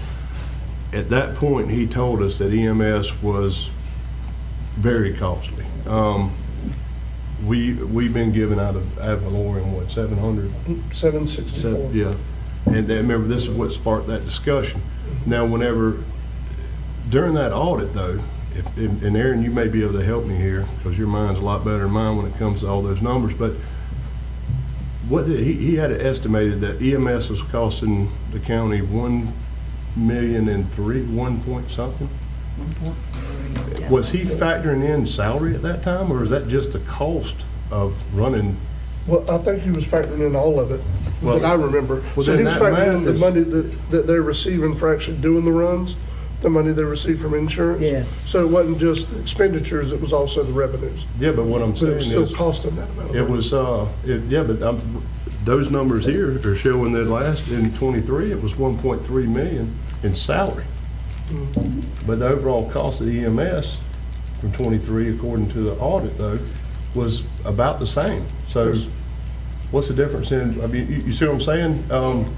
That's what's kind of had in my mind, and maybe you can give me some clarity on it. Yeah, in theory, the way that the ambulance subsidy is supposed to work is basically, you know, you have the total cost of the ambulance service. From what we understand as well, I think they were having a hard time actually pulling the costs out for the ambulance service. Am I correct? Yeah. Yeah, so basically, like, the total cost of the ambulance service, less the amount of revenue that they receive from insurance companies for doing the runs, the amount of the subsidy from the county should be that gap. You know, that's gonna be the actual cost of providing that service. You know, so, you know, their revenues plus the $765,000 that we give them, those two, it should actually net zero. You know, that's the theory. However, if the ambulance service is being a drag upon the hospital system, you know, my thought is why didn't management actually come back to the county and say, you know, look, your subsidy is not sufficient. Right. You know, so that part's a little, that's just. Disturbing. And to further, Commissioner Emerson, I believe when Brian was talking to the board individually, I don't think the 23 audit was completed Yeah. at that time. So he was probably looking at 22 numbers, Commissioner, and that's why he came up with that number. So that's why the 23 of 1.38 does not match what Brian said to you when you asked him for what he estimated as a total cost. We could probably ask for the same time period for the one fiscal year prior to that, and I would imagine that it would be substantially less as well. I remember them having a hard time getting the EMS numbers from the hospital. But in the meantime, what do we do about this, Mr. Chairman? I think we need to make the county department come up with salaries. I don't know if that means we need to talk with Evergreen and have, you know, what comparable salaries should be for EMS, EMT, but I mean, you cannot continue to pay an EMT that's servicing this county on a part-time basis over $100,000 a year. That just can't happen. Mr. Chairman, I'm sorry. No, I was just gonna say, go ahead. You go ahead. I'm just trying to think in my mind, you know, the reason, you know, we talk about overtime, we talk about the same 29 employees, but I know that sometimes, you know, if they have to go on a call, like if they have to transport somebody to Tallahassee or to Panama City to a higher level of care hospital, they may be trying to get off the shift, and that, however, let's just say 4 hours time. But still, I cannot wrap my head around $1.82 million. That would be working dangerous. That would be somebody working over 24 hours for 29 employees, I can't wrap my head around it. So that's why I'm trying to justify, well, maybe if they're getting overtime from going on these out-of-town trips, but still, I don't understand, I don't get it. I'm sorry. And I'd like to see the breakdown too, if we can get it. You know, do we have PRN coming in working the same rate, or I don't know. I want to see a breakdown if we can ever get that. And there's only 2 people to a truck, let's face it. You got a paramedic and an EMT. So you got 2, and we have what, 2? How many trucks do we have? 3. And I guarantee you, not all of them are running at the same time because of staffing. So you got two people. I was flabbergasted when I got these numbers, and I still am. Go ahead.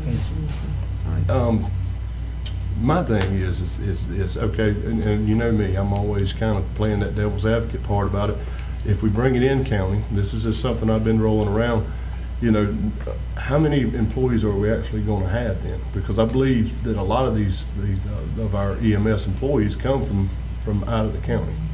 If we make it a county position, would that then lose the luster, so to speak, for these folks to come in and you know, if we bring it in county, will we be able to staff it? Not if you're having benefits. That's the whole purpose of having it. Well, that is true, but I'm just saying, looking at some of those salaries, I'd probably forego some of the benefits if I could continue to knock down that. We can't continue to do that. Yeah, well, I understand we can't, but I'm just saying, even if we bring it in, make it a county and EMS, you still have to staff it. So if we don't have, you know, I don't know if that's just one of the challenges that we may face, is actually getting employees, you know. That's why I asked about emergency staff. Because you got certifications and all that. I mean, it isn't like we can just send it out and, you know. I agree, Commissioner. So we've heard for years from different EMS directors and from Weems that yes, if we were a county department, they would get more employees.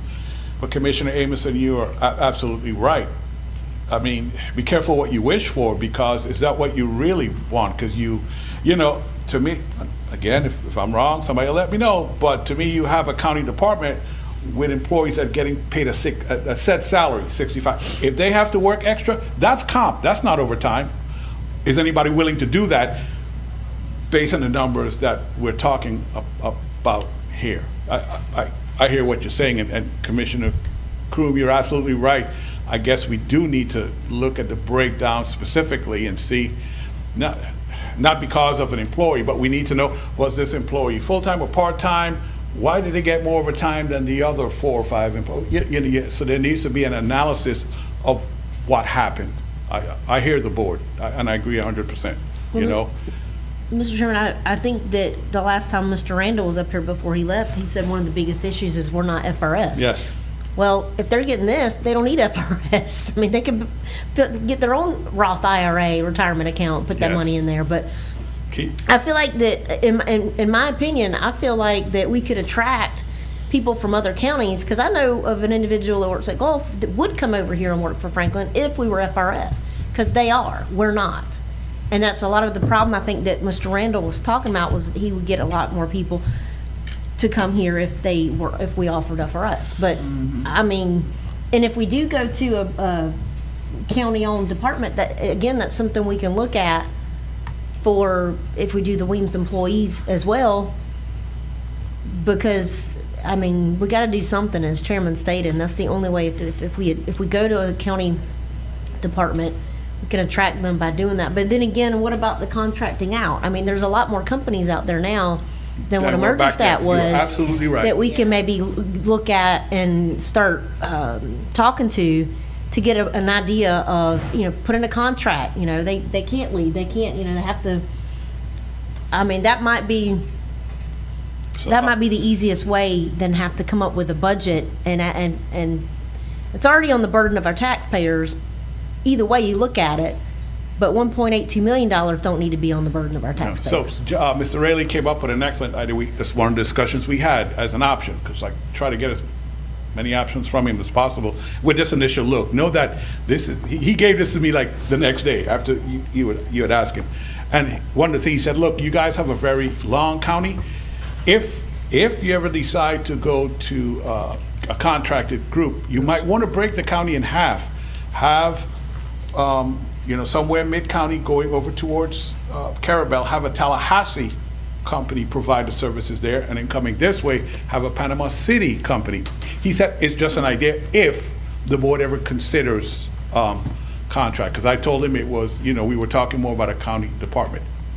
And he did actually recommend looking at the contracted version, just because he did say, there was a lot more vendors out there nowadays, so it may be worth a look to see if something could be structured better than it was in the past.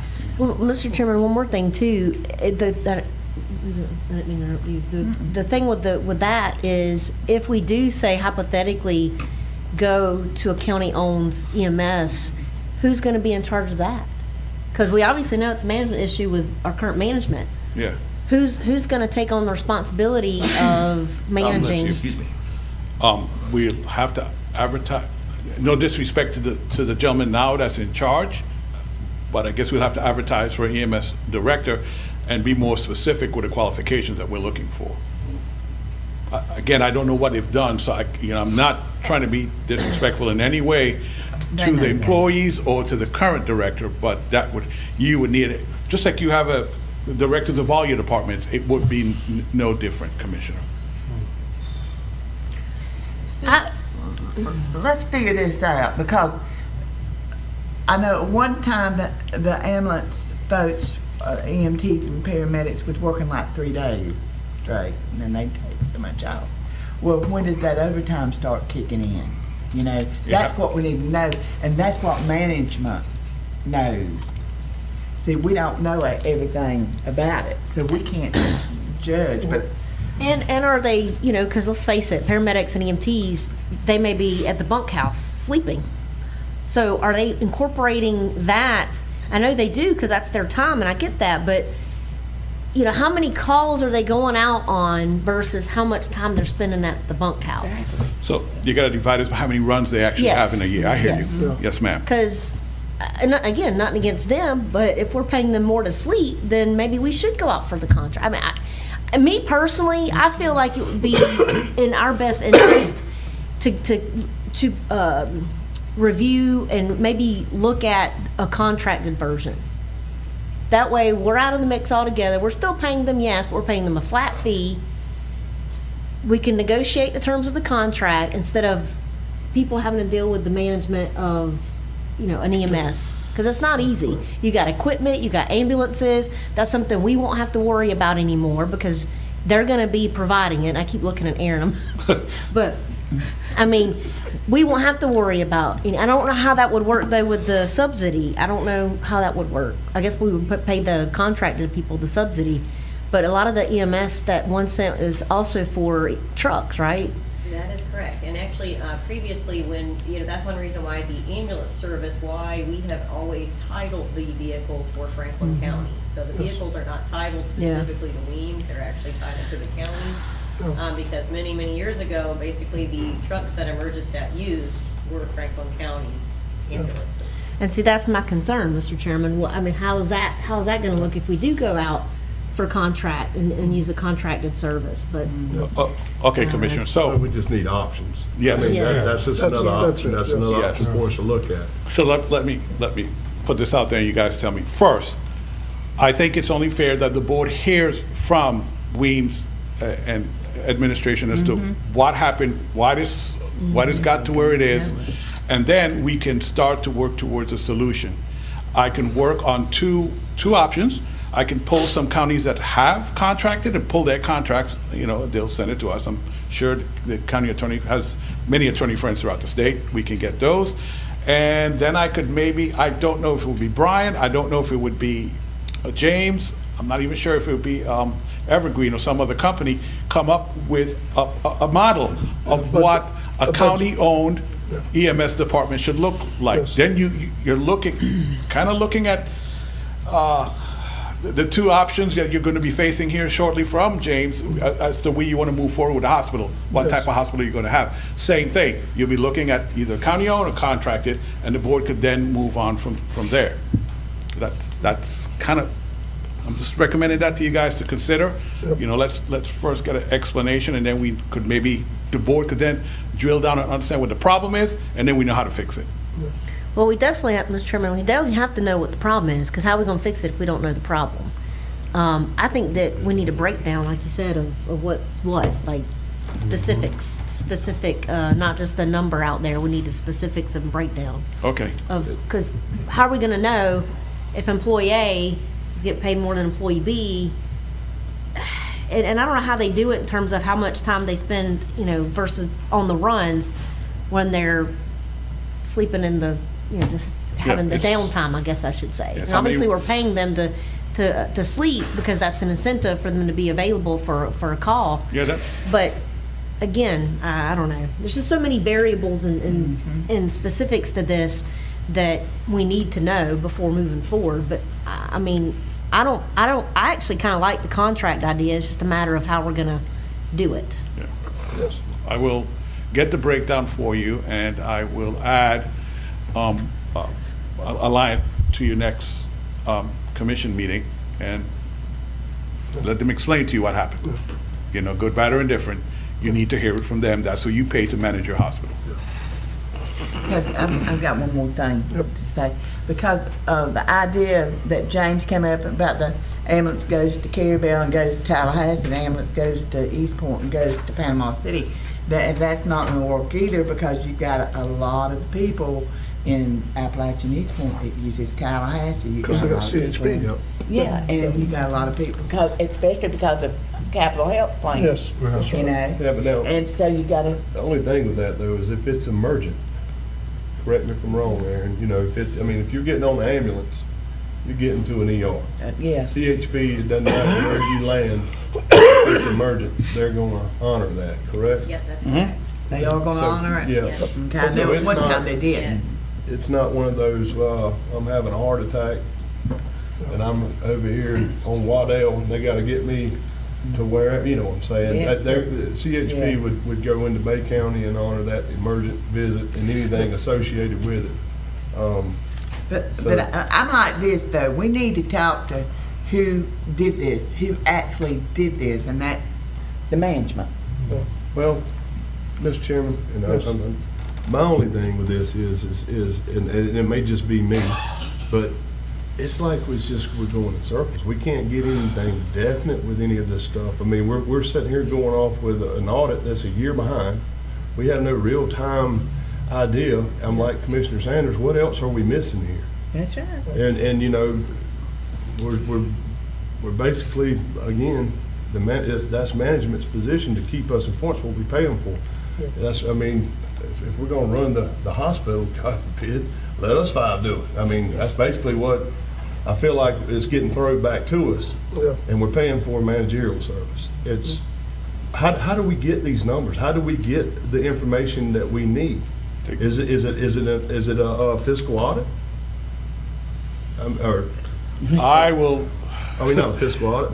Forensic audit, I'm sorry. I will, that's a discussion for Aaron and myself and Brian to have, I guess, tomorrow sometime, and see how he feels. Brian is in Car Riggs and Ingram, Okay. I'm sorry, you're true. I'm just saying, Yeah. we're catching stuff when it's a year later. Hell, we can't fix that. It's already, that's already gone. I just Yeah. feel like we're behind the power curve. Maybe this is government. I'm just not used to how government works. But this is a really bad way to run anything. Whenever you're sitting here having to, you're already a year into something by the time you figure out there's a problem back here. That is true. Look at the That is amount of true. tax dollars that we're just throwing away. Yep. It's ridiculous, man. I mean, There's several things that's going on around there. what's the fix? I mean, how do we get this information? It can't be that damn complicated. I mean, who do we use? Is it a forensic audit that we're going to have to give us the details and get entrenched and find out exactly what in the world is going on? Because we're just getting placated. I feel that way. Y'all may not, but I do. I feel like I'm getting told what they want to hear or what somebody else wants us to know, and then, at the end of the day, it makes us look like an ass. Excuse my language, but that's exactly how I feel about it now. I feel the same way. Well, if nothing else, there are a couple of things that are really evident with what we're dealing with right now. Number one, yes, it is a management issue. Number two, that contract's set to expire, in April? or May. And we're in the extension. Yes, I think. Yeah, but it's set to expire. Number three, we can't keep EMS as a part of Williams because we're not getting good numbers. So we have to do something and make that a county department, something that we know, that we control, that we know how much money is being spent on it. Even if that's done through a vendor, I'm fine with either option. But the biggest thing that we're facing as a board is, and I've been doing this for 8 years now, we might think we do, or the board in the past might think they did, have control over Williams. We know. This is pretty obvious, we're not controlling anything. I mean, it's as loud and blaring as it can get. We're not controlling anything that's going on out there. So since we're not controlling anything, let's control what we can control. This EMS needs to be brought in line. And whether it's, county department, whether it's vendor contract, or if we do a vendor contract long enough to stand up a county department, I'm fine with that too. That's an idea. But we cannot continue to let this happen. No one department can increase their payroll by $500,000 in a year and nobody knows what's going on. Nobody knew it, or, it didn't come up on a quarterly report. No, that can't happen. Mr. Chairman, you want to go ahead and do something about it now? You want to wait for management to come and try to explain themselves? How do Well, you we want need to do it? managers to explain themselves, but Because I'm ready to go But on. I'm fine with, Let's I'm do fine it. with giving Mr. Morone options to start gathering information for us, but we still want to have them come and answer. Oh, yes. Yeah. Can we have them here at the next meeting? Because I'd rather address this sooner rather than later. Yeah. Yes. Furthermore, And then find out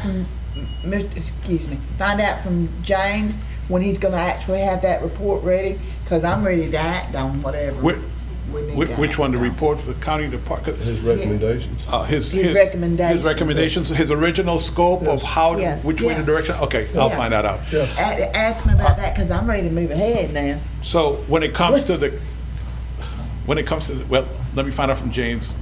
I'm sorry. I'm trying to think and talk, and I'm old, I'm a man, I shouldn't do that. But, I'm going to talk to him about how we go forward now with creating the model, for these county departments. And I'm going to say this out loud, and maybe I shouldn't, but I'll have to have him do it and basically ignore the 1.8. We want a true model of what it's What it supposed should to be. look like, Yeah. not trying to fix it to what it is. Forget those numbers. Okay. Go down with like a brand new, fresh start. Yes, okay. And do But- it like that and see what it would be.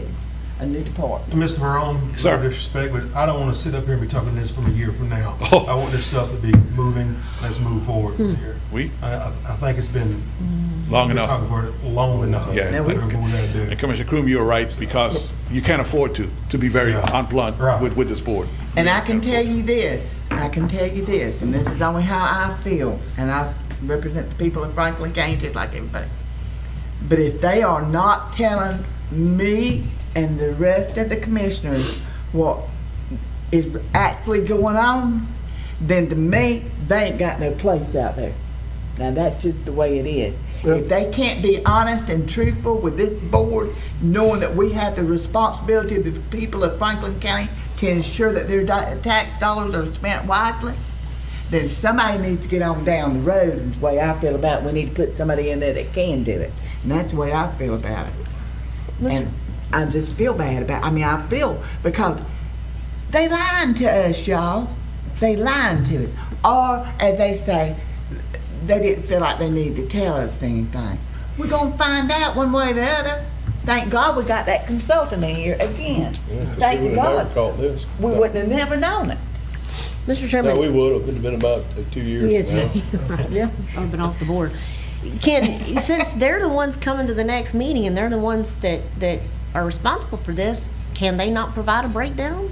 Yes, I will try and get the breakdown prior to that, Okay. Commissioners, so that you have that information in front of you before the meeting. I'm just gonna shut up. I'll try and get it as best, and I'll listen to some of the comments. I know what you're looking for in this breakdown, Not necessarily any names, because, y'all said something earlier, and I kind of want to really repeat that.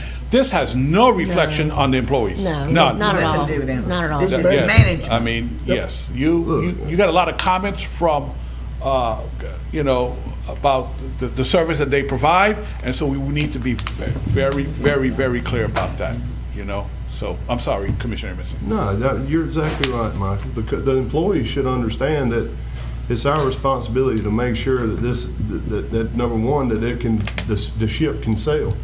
Because at the end of the day, what good is it being an employee if we have to close the doors because we're broke? Yeah. You know, I mean, that's our job. I mean, you know, don't get me wrong, I'm all about trying to help employees. Obviously, I've had that discussion in the past with pay raises out there and stuff like that. But we have to be, you know, we have to get this right. This is just ridiculous, is what it is. I mean, I'm not going to sit here and keep beating that dead horse, but the employees ought to know by now that we stand behind the employees. This is just strictly, again, a managerial issue that needs to be addressed.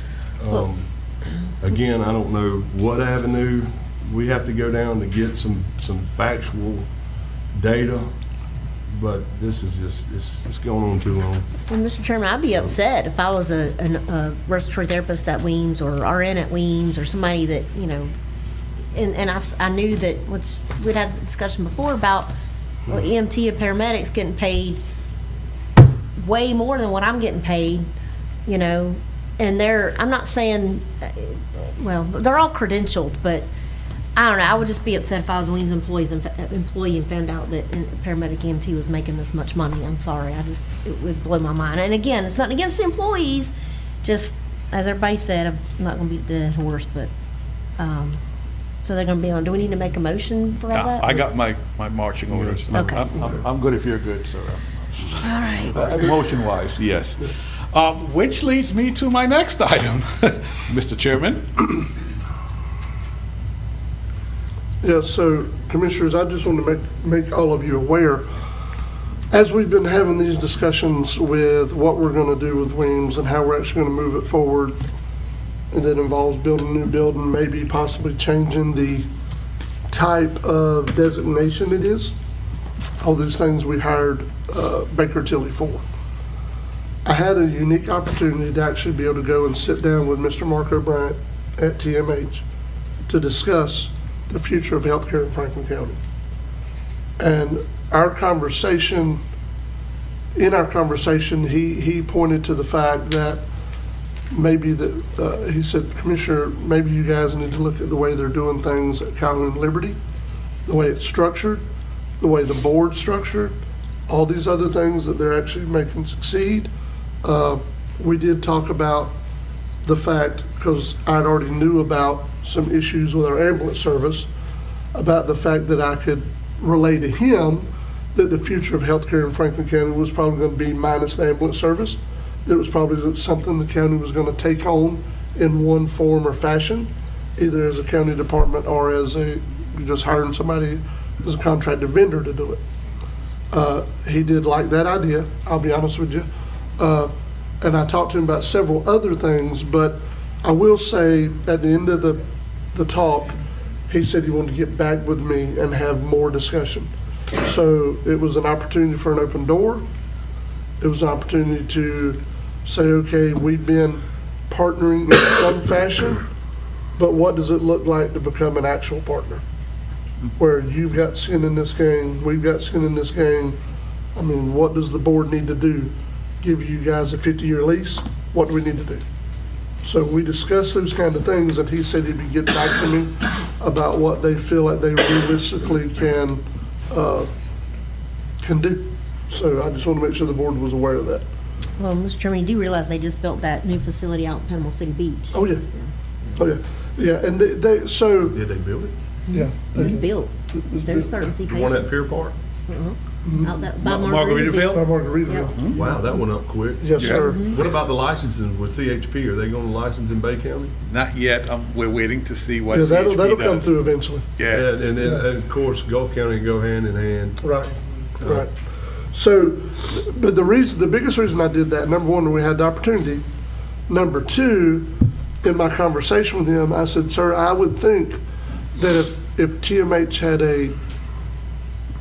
was doing healthcare in Franklin County, they would want to decide whether this hospital is critical access or rural emergency hospital. Because you would be looking at completely different numbers than the county commissioner of Franklin County is looking at. And I left it at that. Again, he said he'd be back in touch. We'd have more discussions. I just want to make sure the board was aware that we even had the conversation. So. Okay, we did item 6 already, if I may move on. Item 7, legislative delegation meeting. You know that's Thursday, right in here at 4 p.m. So Aaron and Tracy, they're going to get that list to you that includes everything we're submitting, but I'm sure we need to add some other items. Let me tell the board something that I'm not sure any of the board members know, maybe the chairman does. So apparently, I'll be quick, you probably might hear from some contractors coming here complaining about DEP. So DEP is now in charge of basically the licensing of septics and that type of licensing. Let me leave it at that. They have that responsibility has been removed from the Department of Health, and it's now a DEP thing. Yes, is really right. So at first, you know, we had this, I see Commissioner Ward flexing. So at first they told us everything was going to be smooth. That's right, Mr. Chairman, you were there at that meeting when we had that conference. So they said, it's going to be smooth, this is how it's going to work. Well, your building official is hearing from contractors, it's not working. No surprise. What's the issue? The issue is now it is a regional situation. So where the DOH was Gulf County and Franklin County, DEP, Gulf County, Franklin County, I think they may have Wakulla, maybe Leon, Gadsden. They got a bunch of counties now under this one region that's supposed to be providing this service. Of course, they have very few, a reduced staff. Let me be nice about that. They're understaffed is what you're saying? Yes, they're understaffed, so it's taking contractors way longer to get stuff through the department, and they just started on January 1. And already we're hearing about issues. So. And that's not good for them because it delays them from getting other stuff done. Yes, not good for anybody. It just slows down the whole billing process. Just creates a bottleneck. Yeah. Yes. Okay. And the problem is, so you know, there's a complaint or an issue with and DEP was honest with us. If there is a complaint or issue with a particular septic or sewer, if it's either licensing or there's just a complaint something's wrong. So today might be, you know, you, Commissioner, might be the inspector of it today. And then so you go back with your report. So if it's not resolved in a month or two, then Commissioner Crew might be the one coming down to do the inspection, and he has to learn the situation all over again. A month or two. So Well, disorganization. I'm just saying, so, yeah, it's a month or two. So I'm just putting you on guard, basically, that heads up. Tomorrow you might hear not tomorrow, Thursday afternoon, you might hear some contractors complaining about this.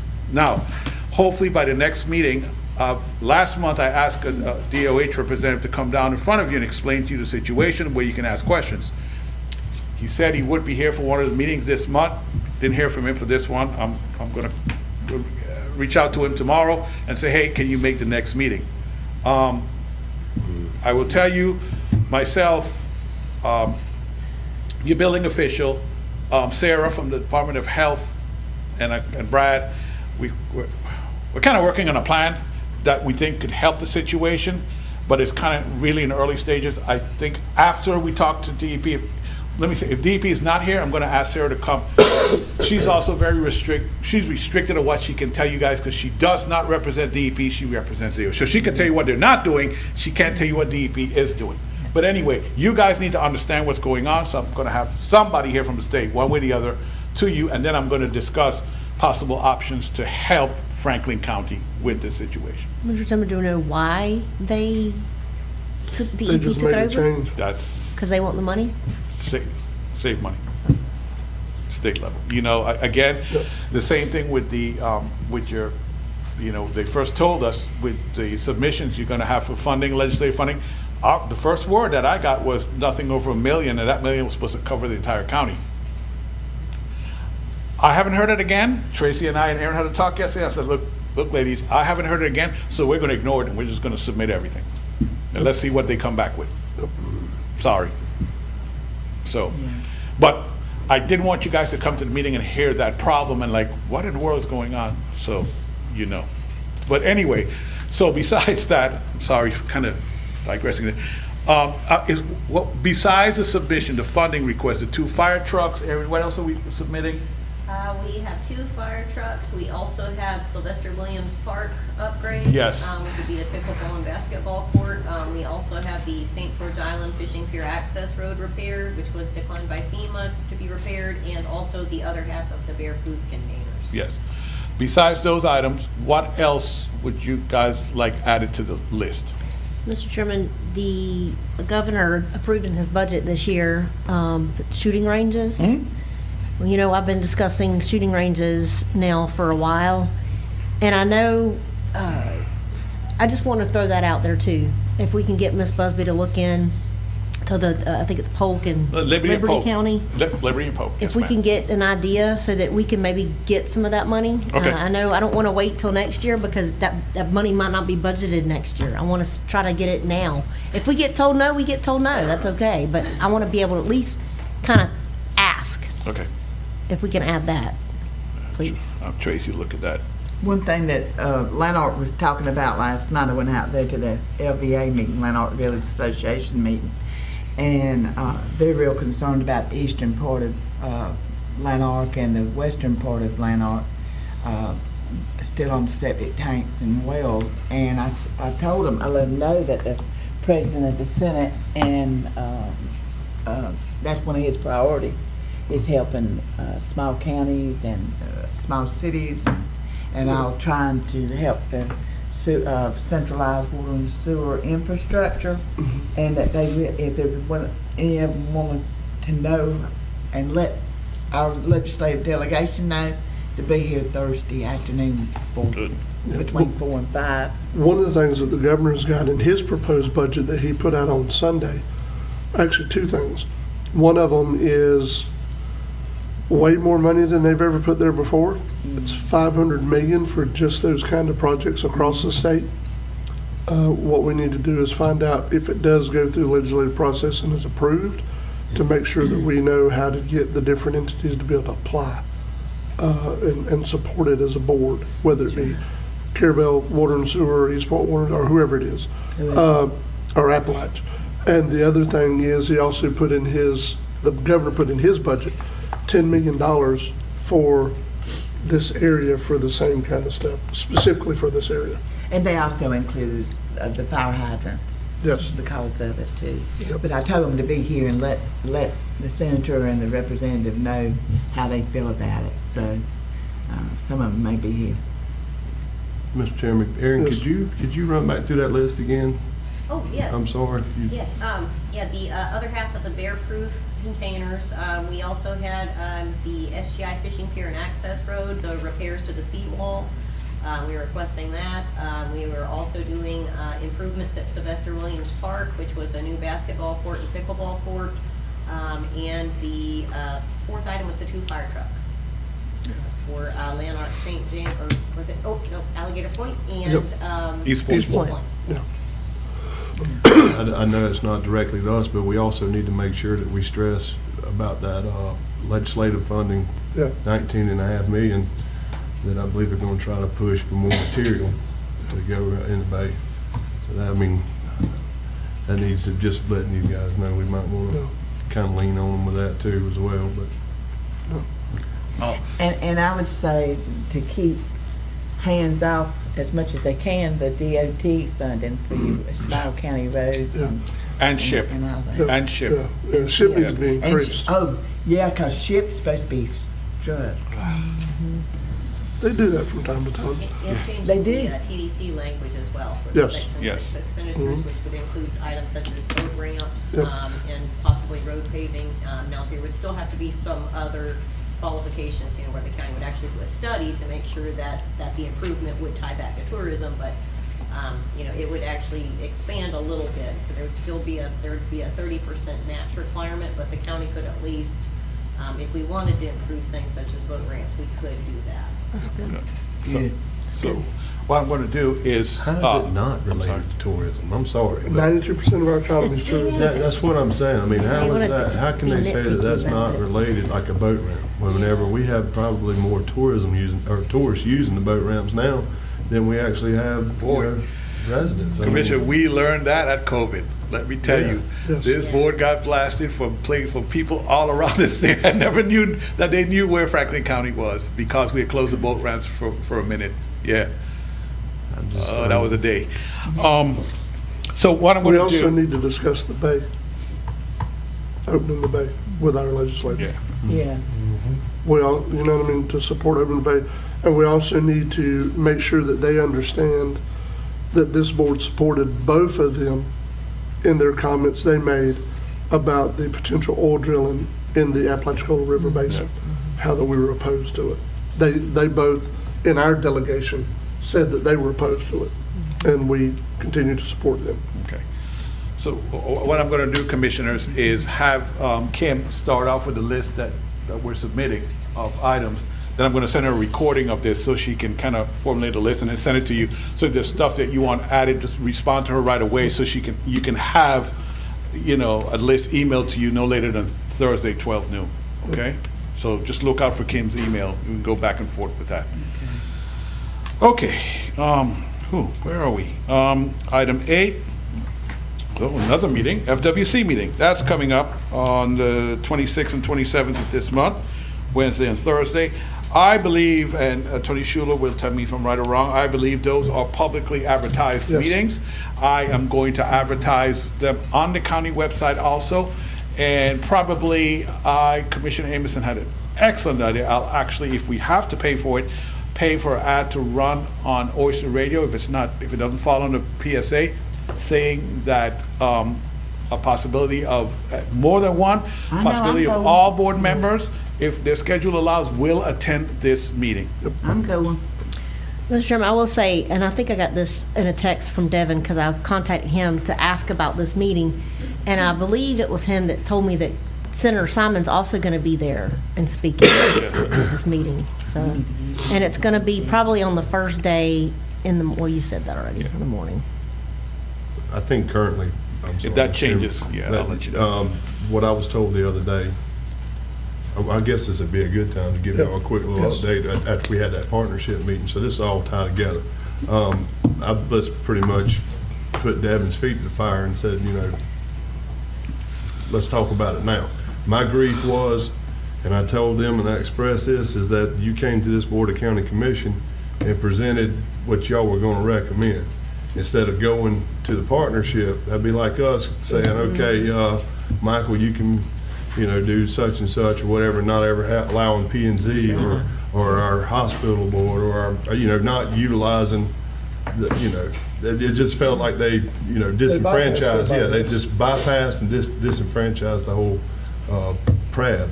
But with that being said, they've kind of backed up now with the experimental fishery is what they're calling it, or experimental opening.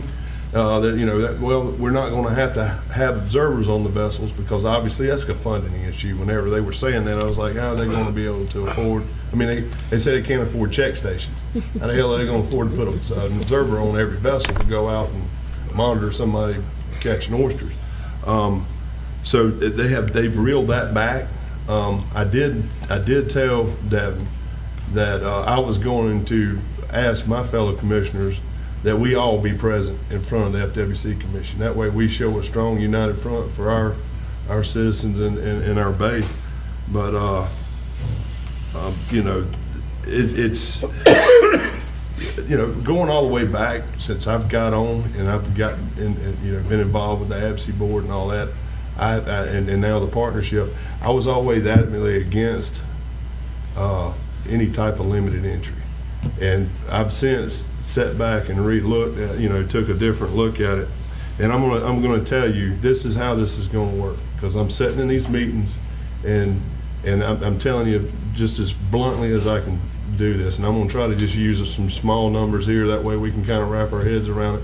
And, going off the data the other day that they were using as an example, which is a year or better old, just for, rough numbers, say we got 25,000 bags of oysters that's going to be, that are, at a size that are catchable.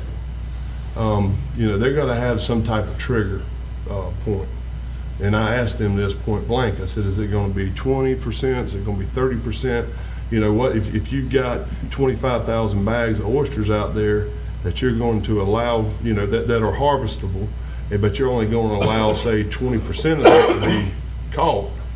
I mean, do the math, that's going to kind of limit it down. So I'm sitting there, if you got X amount of oystermen, if it's wide open, let's just say that, and anybody can go out and get an oyster permit and go to oyster, and they're only going to allow this much harvested. You're going to have people sitting there that's probably going to be making $5,000 or $6,000 a year harvesting oysters. That's not a living. That's not anything. So I've since, I guess you can say, did a 180 and re-looked at the limited entry. I would not be completely opposed of a limited entry as long as there was a future plan to expand that and open it up. It has to be clear, obviously. I would like to see the growth, especially as we get more material and continue to work towards this restoration. Obviously, it's going to expand. It should expand. The key to it is getting that material in the bay. I think that's more important than anything, because that's where, if the material's not out there, a bay's not going to grow oysters, period. But with that being said, that is going to be the model. There's no other way around it. They're going to go out and get their data. They're going to say, hey, we've got this many oysters that we believe are harvestable. That trigger point's going to lay, honestly, between 20 and 30%. I wouldn't be surprised if it was at the lower end at 20%. Just being honest. I mean, it could be below 20%, but at the end of the day, when we're sitting there talking about opening the bay, we have to look at it from an aspect: are we going to open the bay where someone can make a living, even if it is 20 to 25 people, 30 people? Now, there's been no number of how many people. I'm just throwing numbers out there. Do we want to have it to where everybody can go out, get a permit, go oystering, if there's only going to be a very, very small amount of actual oysters that's going to be harvested? Is it going to benefit an oysterman? Or, that's where my mind's kind of been at with it. I would love to see this bay. I wish we could just open it up, go back the way things were. I don't think we'll ever get back to where we were whenever I was a kid, whenever most of all of us were younger. But just know that's definitely the model that they're going to use. There's no question about that. They're going to have an X amount of what they determine as harvestable oysters, and they're going to have a trigger point. Now we're going to have to make recommendations as a partnership and as this commission on how we would prefer to see that evolve. Now, may it be a limited entry? Again, I don't know how many number of people, but at the end of the day, we have to look at it from the perspective of, is somebody going to make a living, or are we just going to, what do we want to see? It's going to be, and honestly, I don't know how they're going to do it. I know they could fall back on trip reports. There's a lot of data out there that was pre-existing that they can tell if someone was an oysterman, if someone was this or that. I personally would like to see somebody that is an oysterman get one of those positions. I don't know this to be true. I'm going to ask these questions, but by them calling it an experimental fishery, would that then allow them to just only use Franklin County people? Could they pick and choose then, instead of having to open it up for the everybody would have, in the state of Florida? So That's been done before, Otis. But that's what I'm going to bring this question up to them and ask them if that would allow that, because right now, if they just say they open it up tomorrow, wide open, then anybody in the state of Florida has the right to come in and get an oyster permit, not just specifically Franklin County people. So maybe by having that tag of experimental fishery, then they can say, okay, this is just, these are requirements. You have to live, in Franklin County. You can't be from, X, Y, Z. But anyway, that's really where we was at in the in the partnership meeting, it didn't get really heated. I thought it would, to be honest with you, but it was a productive meeting. But I did let them know that we were going to, I was going to ask that you all, that we show and present a united front in Tallahassee. I know the Board of County Commissioners hopefully will all be there. I know the partnership's going to be there. I'm sure we're going to, by it being in Tallahassee, we'll have many residents from the area that may possibly come in. But anyway, that's basically where the meeting went last week. The percentage you're talking about, you said 20%, but are you talking about 80 or 20? No, So I'm you're- talking about 20. So after 20% gets caught up, they're gonna close the bank. Yes, sir. So that's 80, that's not 20. You're leaving 80. Yeah, you're leaving 80, but you can, the harvestable amount's gonna be 20%. Right. And I'll tell you, the reason I know that this is gonna happen is because I've had these discussions with them. And honestly, I was on the other side of that. I was thinking 80%, they were gonna leave 20, but no, it's the flip. So, they've already got examples from Mississippi and other areas where Mississippi, I want to say, was probably the most stringent, where I don't even think they allowed 20% harvest on some of the bars. So they're going to base it off of, I just think they're going to fall on the lower end of that. Yeah. Now, hopefully, if we have these discussions moving forward as the bay recovers and we have more material put out, hopefully that will, open up and be a bigger number, a bigger percentage, expand along with actual people being able to be involved in the fishery. Yeah, well, if it expands the areas, it'll expand the percentage. Yeah, that common sense says that, but if we're talking about other agencies. So I think the only issue I had with it, and that's what I tried to say at the last meeting, we're 4 years in and they still don't want to define anything. Mm-hmm. They still don't want to say, yeah, this is what we're doing. We're going to go with a 20%. You know what I mean? They don't want to give any definitions. When you start talking about limit entry, nobody knows what they're talking about. Well, that's that CYA effect. Well, but the people deserve to know. Yeah, I agree. You know what I mean? And honestly, the questions have been asked. Yes. It's just, it's the same thing that, well, this is tentatively what we, but now when they stood there last meeting and said, this is what we're going to, recommend. because they said, well, that's not really what we said. And I said, no, that's what you said. And that's the part that got me. They done made up their mind before they even walked through the doors there. Yeah. And they wasn't saying what Chairman Jones heard the commission say, and all that. They just shot themselves in the foot here with what they did. I'm going to be honest, and I'm not going to get too far off the beaten path. We're getting busy in here, but I'm going to tell you, it felt just like going back to whenever the Boxall Ranch, when that WC took it. Because I was asked by the city manager that was here earlier, at that time, his brother-in-law was the biologist over there. And he said, well, they're wanting public input. And I told Travis, I said, they don't want it, they already decided. And he said, no, come on down there. When I went in there, back then they didn't have PowerPoint. Been a while. But anyway, they had that little big piece of paper you flip over, and right when we walked in there, this is exactly what they said, this is what we're going to do. Wouldn't know, is there any recommendations? That was the first words out of their mouth.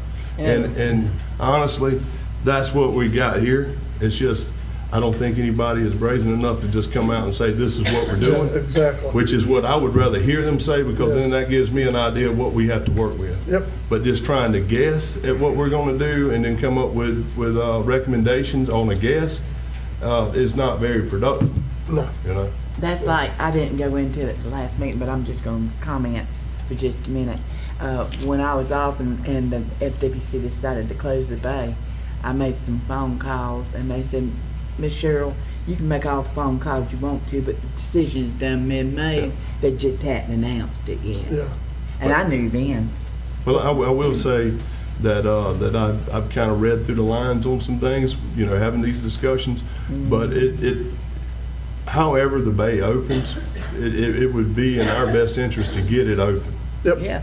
Yes. That was one thing that I'm pretty clear on. That message is coming across strong, because there's a push to keep it closed. Not from everybody within the state, but there's that potential. So I feel like we need to get the gate open. If we can get it open, then it's gonna be hard for them to reel it back in. Yeah. You know what I'm saying?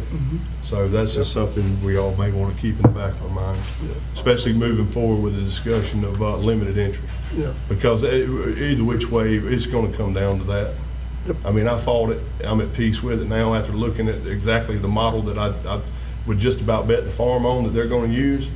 But it's just something you guys might wanna, and ladies might wanna keep in the back of your mind. Okay, thank you. So one other question, and I thought about it after the last meeting in between.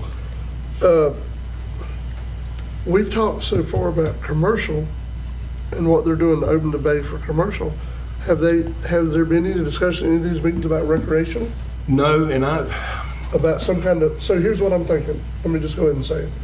So can they give some kind of special use permit that allows somebody that lives in Franklin County to go and harvest? Now, if they get caught harvesting multiple, of course, that's a law thing. But at least get one bag of oysters. Because right now you can't take tongs on the bay. You know what I mean? you know, and I'm gonna tell you. I think that'd go a long way for the residents if they could go get something to eat. Yeah, I agree, and I'll tell you this, Commissioner Jones and my other commissioners, I feel awful because I've been so focused on the commercial aspect of it, because at the end of the, you know, that's what everybody, you know, Wants. yeah, and I have failed to really be very adamant about what a recreational fishery would look like. Yeah. And to be fair, there's only a handful outside of them on a low tide and hogging up some oysters. Yeah. They, you know, there's nobody that's in this room that hadn't lived here that's gonna go out there and tong oysters. I mean, it is what it is. But I've failed on that behalf as far as representing the recreational side of it. Yeah. But it is something I intend to have a discussion on. You know, the only, you know, that everybody can sit around and pick and poke at it, but what we really have is a poaching issue, period. That is a very bad problem we're having right now. And I just, you know, being me and my mindset, wonder how FWC ties that into a recreational, because now you've got people going out, well, I'm getting this bag for myself, and then it winds up somewhere other than. And another thing is how they would be able to monitor what's being recreationally harvested. You know, with a commercial harvest, they've got the data there through trip reports, HACCP plans, tracking information through dealers and stuff like that to get a good handle on what's coming out of the bay. I don't know how they would be able to navigate it. But if you did it as a special use permit, it'd still be tracked? Well, yeah, they would have to figure out some way of reporting it though, you know. Yeah, because as far as the poaching goes now, unless I'm missing something, I've been looking, I haven't seen any arrest reports. Oh, no, there isn't any. But I can tell you what the report is when they go out there and take a sample off the area that a month ago, or a month and a half, 2 months ago, had live oysters on it, and then you go out there and they do a sample and it's clean. And when I say clean, there isn't a mortality to the oyster because there's no shell, there's no sign of any oyster life whatsoever. So that tells you right there that was taken from that area. Right. You know, if it was something natural that was killing that oyster, you'd have hash, you'd have debris of decomposed oysters, you would have some sign of oyster life. And these areas are being completely wiped away. No material, no sign that there was oyster at all. So that is directly a sign of poaching.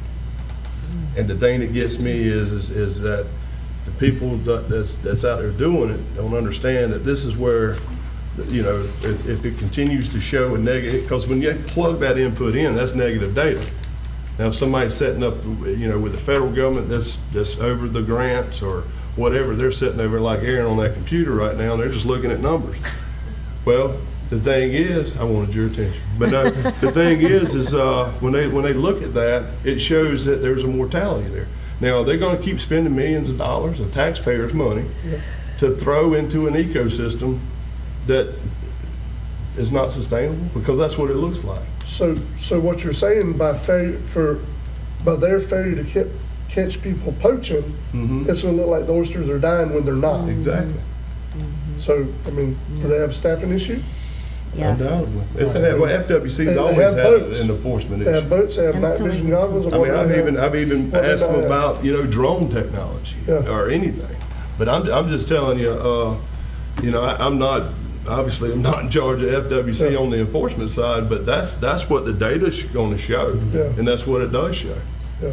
You know, luckily we have, you know, local people that are actually going out doing the samples for FSU and stuff that are standing up saying, hey, look, this isn't some pathogen that's eating the gonads out of an oyster. Right. This is somebody taking the oyster and removing it. Gone. And you think I'm joking, but that's definitely what the universities were saying, that we had a gonad-eating pathogen in our bay that was depleting the bay of the oyster. So that wasn't an offhanded joke from Commissioner Amos, and that is a fact.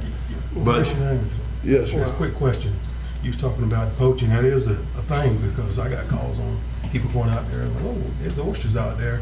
But that becomes a FWC enforcement issue then. Like, get enforcement out there. They have people that work nighttime and day.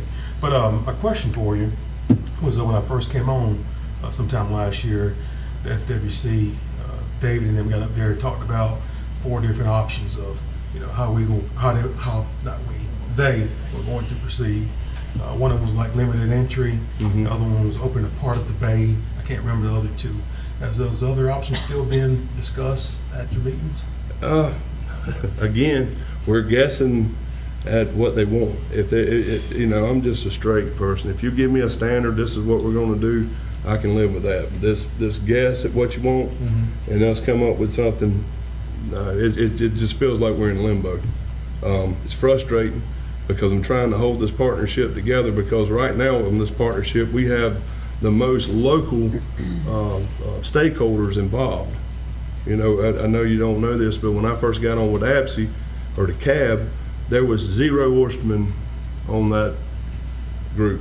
They'd already left, but they just felt like, well, they weren't getting anywhere. Whenever they circumvented the process the other day and went straight to us and said, this is what we're going to recommend, first thing I thought of was, I'm fixing to have a room of people walk out at the partnership, because now they really feel as though they're not being utilized, you know, or at least their opinions and their recommendations, which is the reason we established it to begin with.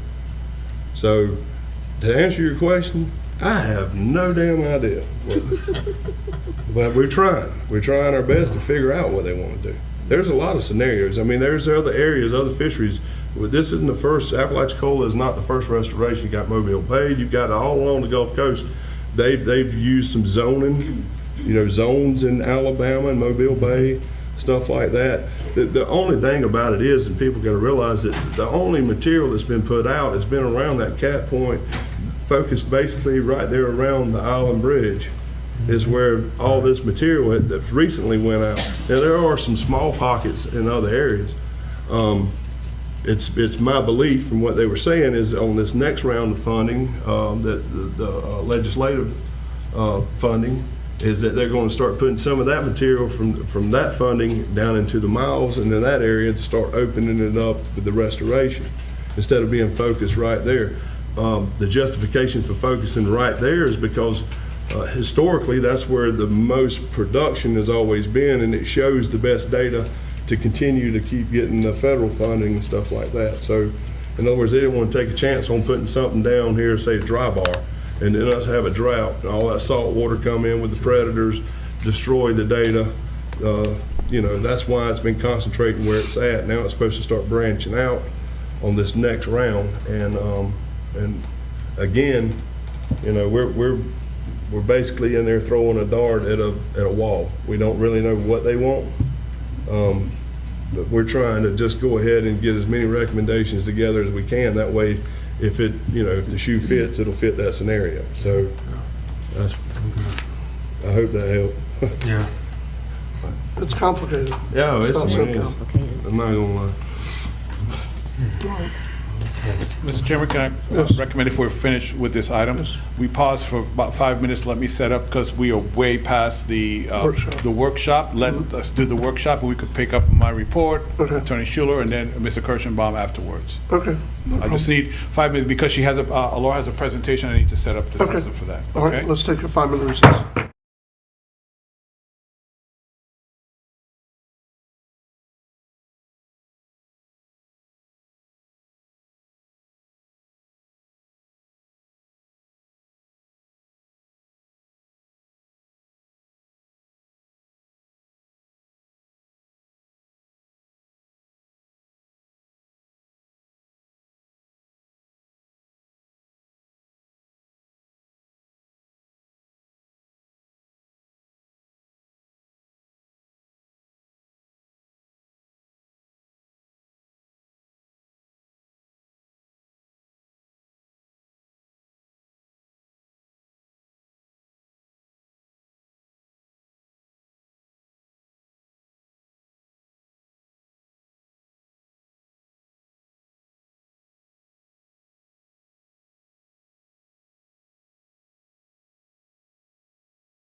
In session, we're going to move in our agenda to the public workshop that we're having discussion today about the PUD ordinance that the county is looking at adopting.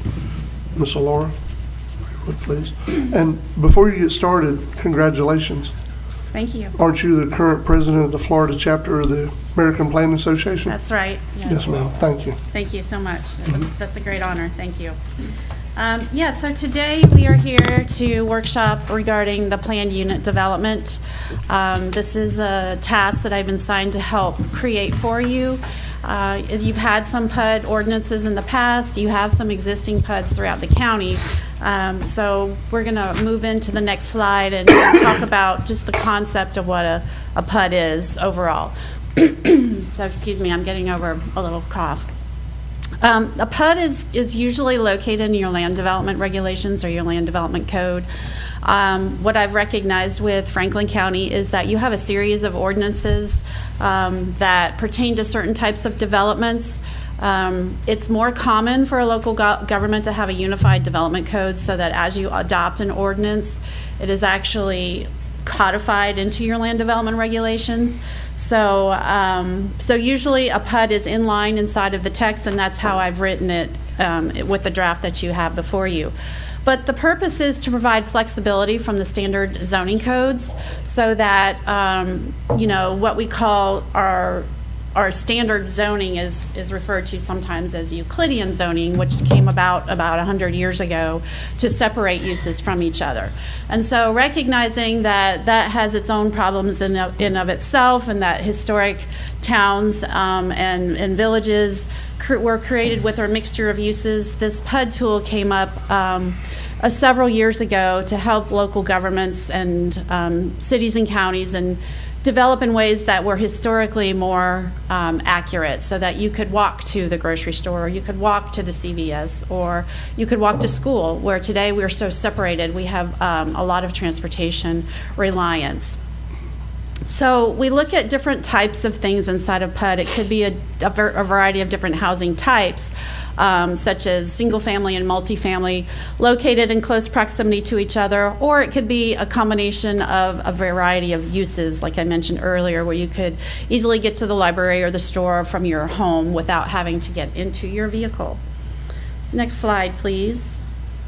So PUDs usually start with a concept, or often start with a concept, and so it's like a bubble map, what I call a bubble map, where you have circles of areas of where you might find different kinds of uses without actually following property lines at the time, or having some sort of strict border, to just give an idea of this will be here, and this will be here, and this will be here. And usually that also includes a transportation network, so we can get an idea of how the different uses will be accessed via vehicular or pedestrian or bicycle, or whatever the need is.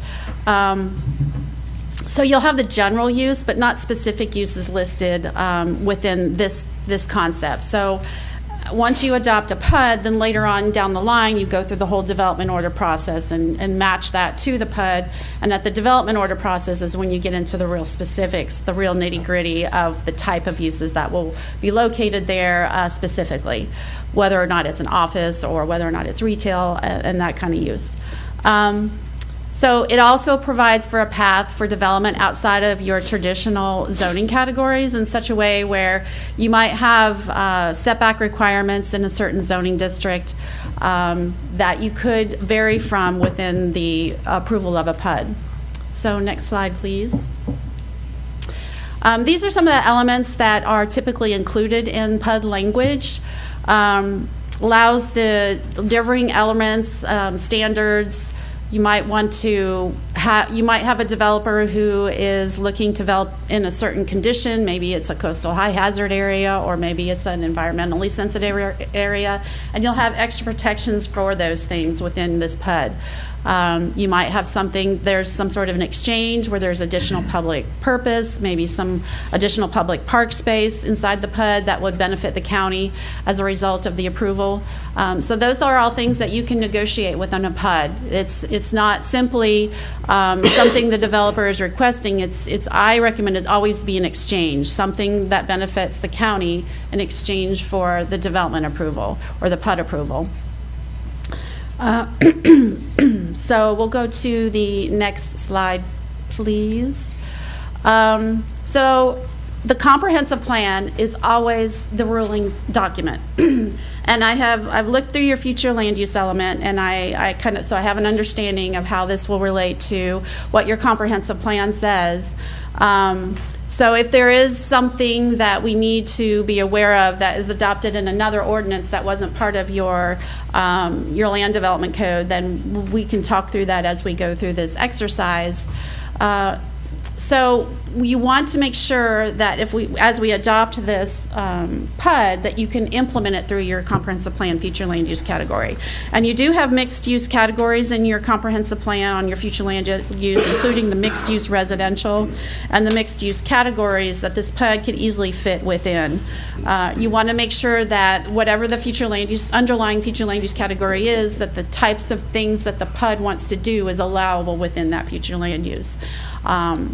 You do have some things that we need to be aware of as we're moving through and as you're considering PUDs that may come forward, and that's your St. George Island Corridor Overlay District, your critical shoreline districts, any coastal high hazard area regulations or policies that you have that might impact development, and any other thing. That will still play in. This doesn't override those things. Those will still need to be checked off and reviewed against as a PUD comes forward. Next slide, please. So you did have an existing PUD ordinance that was replaced by a subsequent ordinance that eliminated the ability for PUDs to be located in Franklin County. And that was Ordinance 8704, the Franklin County Planning Unit, I think that's supposed to be Planned Unit Development Ordinance, maybe it is planning. What I did here is the check marks you see on this are an indication that that language is included in this draft that you have before you today. So requiring unified ownership, which is required by the 87 ordinance, is also included as a requirement of this draft. Your permitted uses were those that you see there: single family, two family, multifamily, child care, fire stations. Those are pretty specific uses, so instead of listing them so specifically, this proposed ordinance now lists them more broadly, like commercial, residential, public purpose, open space, green space, recreational space, that's kind of the categories that we're using, the terms we're using now. Your 87 ordinance indicated density is limited to the comprehensive plan allowance, but that's true no matter what we do. You always have to adhere to the requirements of your comprehensive plan, future land use. I did refer to your mixed use residential and your mixed use commercial, and they both do limit density to 4.3 units to the acre. So if a PUD were going to locate in either one of those categories, it would have to be within that parameter of 4.3 units to the acre max. It can be less, it just can't be greater. So it's not really listed in the draft because it's covered in the comprehensive plan. You do have some coastal high hazard area, that's the CHHA limits. So if a PUD were to locate in an area that has coastal high hazard area boundary, you would have to pay attention to that density limitation.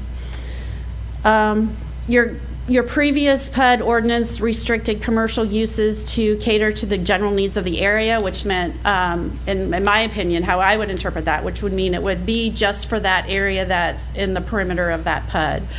There was no defining radius. There wasn't any other thing defining other than general needs of the area. So when we use arbitrary words like that, it's hard to implement. But I would assume that the area meant the area of the PUD. There are no restrictions proposed in this draft. So if somebody wanted to come from St. George Island up to a PUD on the east side of the county, we wouldn't really limit the type of commercial that could be located inside the PUD.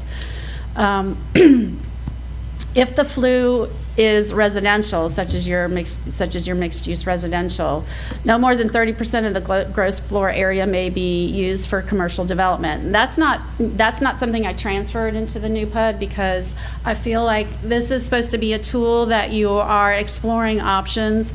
You are still limited to the future land use category parameters, but you want to be flexible, and that's the whole intent of the PUD, is to be flexible in what can and can't be developed within this boundary. The previous ordinance required that at least 10 dwelling units be constructed before any commercial could be developed. I'm not sure what the intent of that was, but that is not something that was transferred over into your new ordinance. Minimum acreage required is 5 for a PUD. That's what we have here on the books today in the draft. And then your previous PUD had a 35-foot height limit. And the first habitable floor is restricted to no more than 9 feet above grade. We have a 47-foot maximum height, which is what you had adopted an ordinance some time ago that limits heights within Franklin County to 47 feet. So that is the restriction in the draft before you today. Building heights of the perimeter are restricted to be consistent with adjacent a development was in before, and we have that language in some fashion in this draft today. And 30% must be reserved for open space or common facilities, and that is something that is to be determined by each PUD as it comes forward through the process. You all will evaluate those ratios of open space to residential to commercial as indicated. Again, the final thing that was in the previous PUD, utilities must be included underground, and that is not something that is referenced in this draft ordinance, but it's something that you could negotiate with as you move through the process and required to be a part of the PUD as somebody brought one forward. So as I indicated, you do have some PUD ordinances on the books. There's one called Franklin County Dog Island Planned Unit Development, which was adopted in 1990. I have to go back. 1990. And these are some of the components of that PUD as I was reviewing it. It identifies a boundary, which you always must do. It included the adoption of a master plan. It required homes to be single-family dwellings with a 75-foot height minimum setback to any water body. And you can read all this, but this just gives you some examples of a PUD that's on the books today that was adopted by this county commission in 1990 to get a feel for what you've done in the past. That one is a little specific and a little different because it is an island and it doesn't have road access to it, and there's a conservation entity out there that's helping control some of the preservation of that island. Next slide, please. And then you have the St. James West PUD, which was adopted in 2022, and as my understanding is primarily a residential PUD, and it has 66 lots approved for it, and multifamily apartments at 48 units max. It's primarily a residential PUD. It didn't have any kind of commercial component to it, and as I understand, it's still being developed or is not completely developed today. Next slide, please.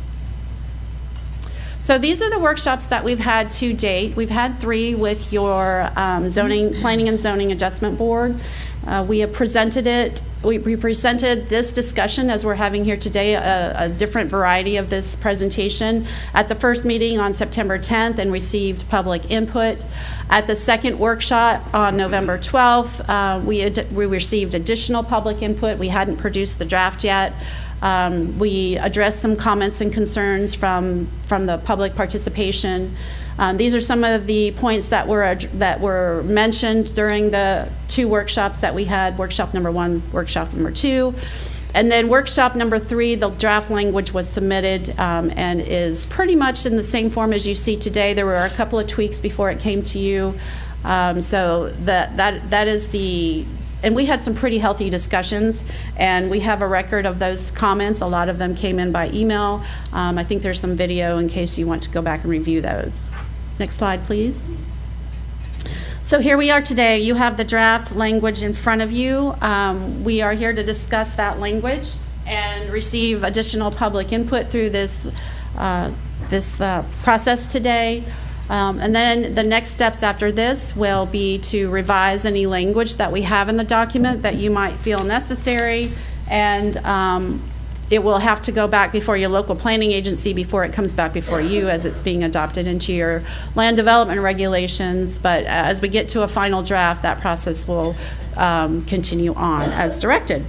So to go to the document itself, I have this codified in draft form to be included in section 421 of your land development code, or your I believe you call it the Franklin County zoning code. And it starts off with the purpose and intent, which is to provide alternatives to the development standards otherwise regulated by your zoning code, which I mentioned earlier gives a more fluid aspect to how a development can come forward and be proposed. It also then starts into the eligibility of the PUD, and this is where we talked about prior. You had a minimum of 5-acre requirements, and that's been brought forward. It has to be under same ownership, whether that's a single entity, a single person, or a single organization at the time of application. Any property which has centralized or public water and sewer within a half-mile radius to the project is required to connect. And your PUD must contain 2 different types of uses. Now, I know you have that residential PUD out there, but the whole intent of these is to create a mixture of uses, whether or not it's some sort of, when I say institutional, I mean schools or medical facilities or houses of worship, and residential or commercial and something else. That it's not intended to be a single-use type of tool. And as such, there must be at least 5% of each of the use provided in the plan, so it doesn't have to heavily be half and half or 60-40. You can have a large percentage of one use, and then but you have to have at least 5% of another use. We require that any PUD that's going to take publicly accessible shorelines as part of the development not remove that accessibility to the public. We require a minimum of 30% of the existing native vegetation to be retained.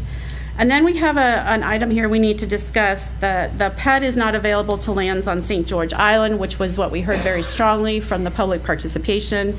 And unknown to me at the time, it also includes Dog Island, but I submit we're going to need to remove the Dog Island language because there is an existing PUD on that site, on that island. So because it exists and you have an active ordinance for it, we need to remove that to make it so we're not creating a non-conforming situation. Right.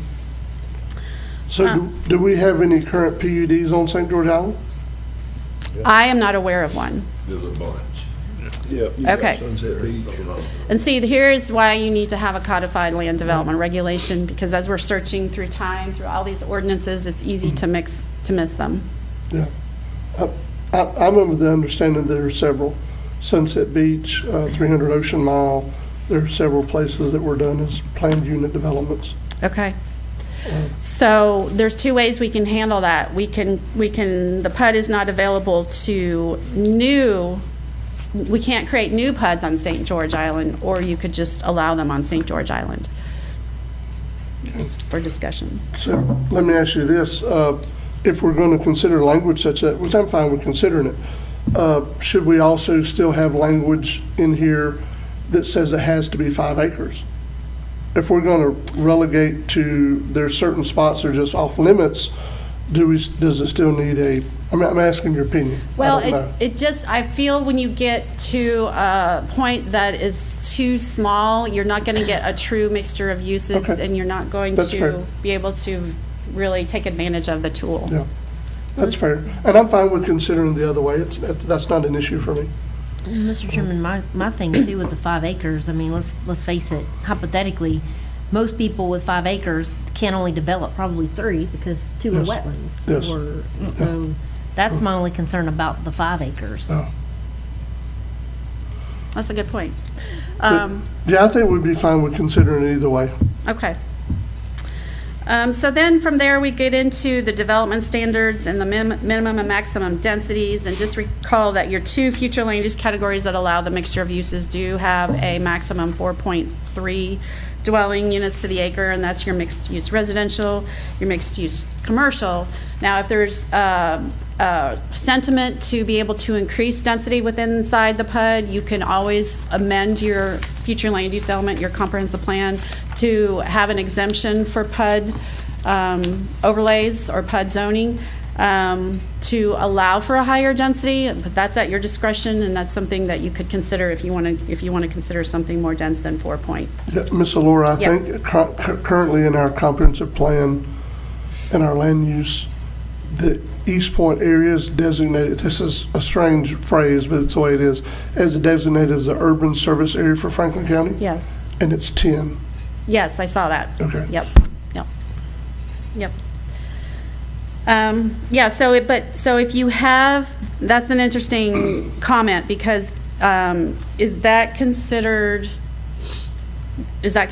what is that? Is that considered a PUD, or how do you use That's just, that? without the PUD language, that's the way it's written right now, because of the availability of water and sewer. Yeah, I saw that in here. You have more than just that one. You had a few different types of named areas within the county. East Point Urban Service Area was one of them.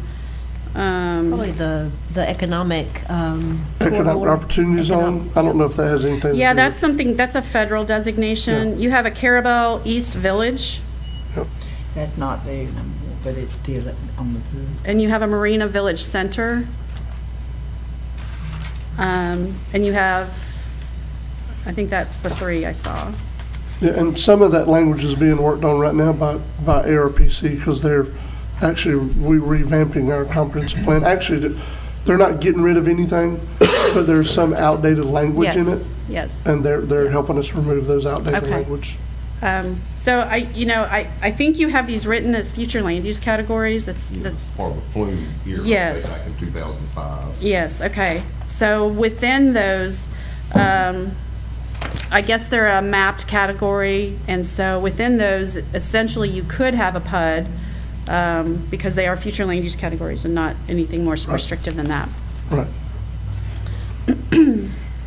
So, there's where we get to under section, on the second page, under Part A, Part 2, the maximum densities shall be that which is allowed by the underlying future land use category. So if you are in that Marina Village or that East Point area, you could go to the 10 units to the acre if that future land use category allows for it. And so then we talk about maximum intensity and for the non-residential uses, which is the commercial uses or houses of worship or institutional uses. And we're going to the maximum 1.0 floor area ratio. Unless you're connected to centralized water and sewer, then you can get a maximum 1.2 floor area ratio. And then we get into the heights at 47 feet. And that's where your taller structures have to be centrally located within the development and not at the periphery, and you have to be compatible with adjacent uses and what's existing on the ground. And then we go through your approval process, and we have this broken down into a conceptual approval process and a final process. So usually that is a process before your local planning agency, and then you all as a final say to adopt the conceptual and the final PUD approvals, just to give the applicant an idea of what is palatable to the county before they get too far down the line. And that's why we kind of have this stop at the conceptual approval process. So they come before you and they give you their concepts, and you kind of say yes, or you say, well, let's negotiate a little bit, or you say, this isn't going to work. And then helps them come back to the table if they need to, if necessary. If not, then they can move on and get into the final stage as to where they get more detailed information for you and a schedule of what the intensities are going to be, what the densities are going to be, and more specifics as to what the PUD is going to look like. And then after you approve it, they have a maximum of 5 years to receive development approval for the PUD. Now they can do this in phases. They're not necessarily required to, if they have like a, I don't know, a 30-acre PUD, they're not required to get the development order for all 30 acres. They can parcel that out and have a phased development. And usually a development order is good for a certain amount of time in local governments, whether or not that's 6 months or 12 months. And at that time, the developer has to start construction or something, land clearing, something to show that the development is beginning the process. And once that happens, once the developer starts that process, then the development order sunsets because they've started. Or it could be the issuance of a first building permit, it could be a land clearing permit, it could be laying lines, it could be something that starts the development process. And once the development process is started, then the development order sunsets because it's been, the timeline has been settled. And then for the remaining portion of that development period is simply obtaining building permits, and so they're allowed to continue on in that regard.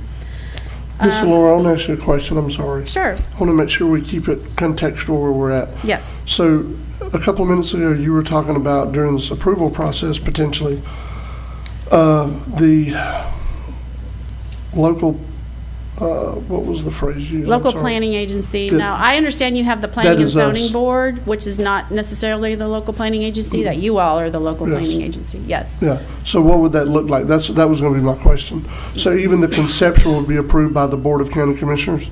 Yeah, so Okay. you would have to sit as the local planning agency Right. and make a recommendation to the county commissioners. I just wanted to clarify. Go ahead. Mr. Chairman, I got a question too. Since we're on the, if we're going to keep going, I missed a couple questions. But anyway, Sure. an ALTA survey. Can you define what ALTE? I'm sure it's a algorithm. It's a technical term, and it's a surveying term. It's a survey that shows what's on, it's not just a boundary survey, it's actually showing what's on the property. Okay. So if there's a building or a structure, it'll show up on the So it ALTA. doesn't stand for anything, ALTA? It does. Oh. It's a technical term. Okay. It's if there's a surveyor here, they could tell you, but it does stand, it's an acronym. Okay. Thank you.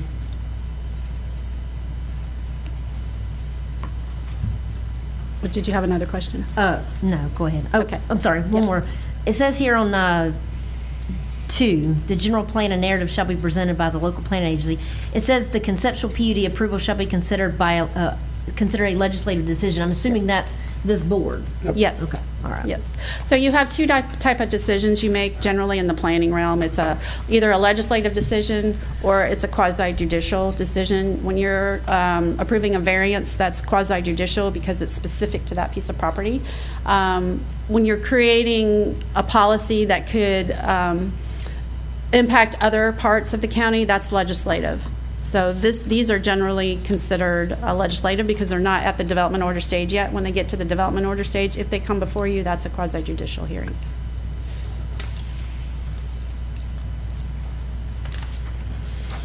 And then we talk about, if there needs to be a modification after you approve it, there's a certain threshold which they can do that, and it would be handled administratively within the staff level, so they wouldn't have to come back through the hearing process. And then substantial deviations are also defined. So anything that's considered a substantial deviation would have to come back before through the process for approval to change the PUD. And that covers the language.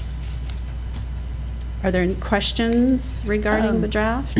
I've got a question too on the C, the final detailed PUD approval, letter L. The anticipated number of students generated by the development, what does that mean? So we can anticipate student generation by developments to help the school board understand what implications might be out there for school facility, the provision of school space. Yeah. So there are, we know household size because the census determines that, they survey that. So it can be anywhere between 2 and 2.5. It can go a little higher depending on, usually in rural areas it's a little higher. So per house you might have 2.5 persons in that household, and from that 2.5 we can determine the fraction of students that house will generate. So is that, I guess, like weighing in on concurrence with the school board? so they know how to plan and proceed? Yeah, I think it's not necessarily a concurrency because it's not a mandate, but it's Okay. just being a good partner and helping them understand what's coming through, what the development is coming through in Franklin County to help them understand whether or not their facilities are going to be greatly impacted. Okay. So I want to ask Ms. Laura, just so I can make sure I understand. So if you're looking at there's two phases.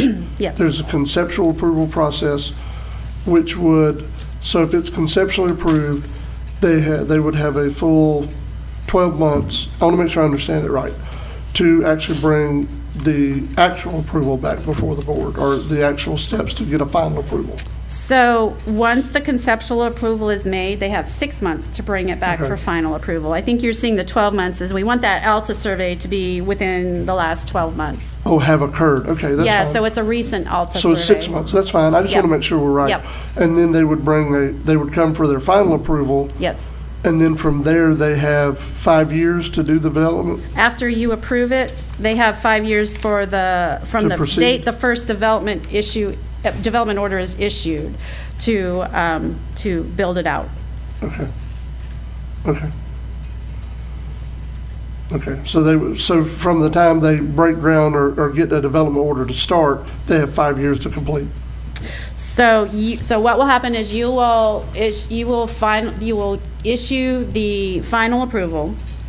They have 6 months to get their development order after you issue your final approval. So if they don't do anything within 6 months to get a development order, they're going to have to start over. And so if they get their development order within 6 months, so let's just say they take the 6 months, on that 6 month period, then they have 5 years to final everything out, to get it all complete. Okay. I mean, I think that this amended language has a lot of things that this board has had discussions with you about and with Attorney Schuler about, and it has a lot of things that the public has brought forward. So I mean, I'm pretty happy with the language we're looking at. Anyone have any questions for Ms. Allure before we take public comments or open it up to the public for the workshop part of it? All right, thank you, Ms. Allure. Sure, thank We really you. appreciate it. All right, at this time, if anybody wishes to speak, please come forward. This is a workshop. There will be no action taken today. Make sure everybody's aware of that. We're just here to discuss. Commissioners, thank you for this opportunity. My name's John Alber. I live in Apalachicola. And like many of the folks from Appalachia who have spoken here, I understand that we're not talking about planned unit developments in Apalachicola. There are broader concerns, though, that bear on people who live in Apalachicola and in the whole region, and I want to speak to that. And they relate to the exchange that Ms. Alara has talked about. She, as usual, has done a good job in this draft. I'm not in any way complaining about that, but there are some additional considerations. So the Apalachicola is one of the last wild rivers in the southeast, and it's been recognized by national organizations as one of the most endangered estuaries, the river and bay, in North America. Developers, some of them want to change that. Developers want to develop. And it's true that planned unit developments afford some flexibility to the developers, and that can be a good thing. That can be a good thing, but very often developers use planned unit developments to take shortcuts through the land use code and to avoid the stringent requirements of variances. Under Florida law and under our county's ordinances, they have to go a long way to prove themselves eligible for changes to change land uses as specified in the land use code, and they want to avoid that. A PUD is a way to do it. PUDs do some wonderful things, but they're also shortcuts. So developers want to develop. Tourists prize this area for its undeveloped nature. It's the forgotten coast. And that means that the council has to walk a tightrope. There are two things I want to talk about today, tightropes and receipts. The council has to walk a tightrope between development and preservation of what makes this place special. And there's nothing in this ordinance about how to do that. And we've seen that there are a number of PUDs that have popped up over time. One done this way, one done that way, one done that way, ad hoc. I think we should see something in this ordinance about how to walk that tightrope. And the consequences of falling off the tightrope, well, we've seen it right here in this area. The vast cypress and longleaf forests that once dominated this area were sacrificed in the name of economic development. And it took less than 30 years to do that, from a time when they were declared inexhaustible till when they were gone. That's the cost of a misstep along the tightrope. So I don't see anything in this about that, how to navigate the tightrope. And I think for this commission and for commissions to come, for planned unit developments to come, that needs to be in there. The second thing is receipts. There's an exchange that takes place here, no doubt. A benefit, definite benefit to the developer, a vast shortcut through the land use regulations could save developers a lot of money, can also do some very good things. And the good things need to be a profound public benefit. But there's nothing in here about what they have to show to prove that. They don't have to bring receipts under this ordinance. So if they say, you know, this is for economic development, if it's for jobs, what jobs, where, and how does it work in a county where workers at the levels that are likely to get these jobs, where are they going to live? Those are the kinds of receipts I think we should require of developers who ask for this very, very special treatment, who ask to avoid the very, very stringent requirements that apply to variances under the land use code. And it's no fault of Ms. Alara. These are policy considerations that I think the board has to take account of. And I believe those two things, tight ropes and receipts, need to be in here for the benefit of everybody in Franklin County. In fact, for everybody along the whole estuary. Thank you. Thank you. Well, this is just a workshop, folks. Mason Dean. He's a hard guy to follow up. Appreciate Mr. Albert's comments, and congratulations, Ms. Gucher, on work well done.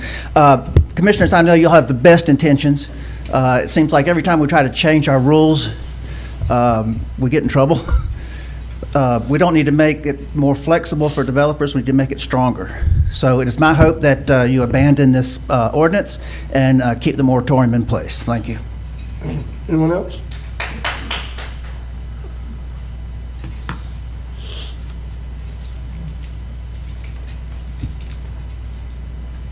Morning, Commissioners. Brenda Carlin, St. George Island. I sent you all an email that basically I'm going to just talk about here briefly. I've heard that you've asked some questions that are in my email, so I don't hope to be redundant necessarily. But I agree with the previous two speakers. We started in all these workshops, and we heard from folks saying we didn't want a PUD at all. From the last meeting that y'all had, I wasn't here, but I went back and watched, the meeting. I heard very clearly that you want to move forward with an ordinance. So I believe you've moved beyond making a decision, and you can clarify if I'm wrong or not, as to whether or not to have a PUD ordinance or not. That you have already made the decision that we're going to have it. We're going to have a new one, and hopefully, I think your intention is to make it clear throughout the county for all PUDs going forward to avoid what has happened in the past. If I'm wrong about that, please clarify. So my comments are directed to the actual language of the PUD, and like others have said, I think the PUD, and you've done a great job hearing us, but I think it needs to be a lot more specific and tighter on the terms and the language that's used and the time frame, so that everyone clearly understands what we're dealing with here. And so just for an example, the PUD doesn't apply to St. George Island and Dog Island. Now, I heard you say, what you said about Dog Island.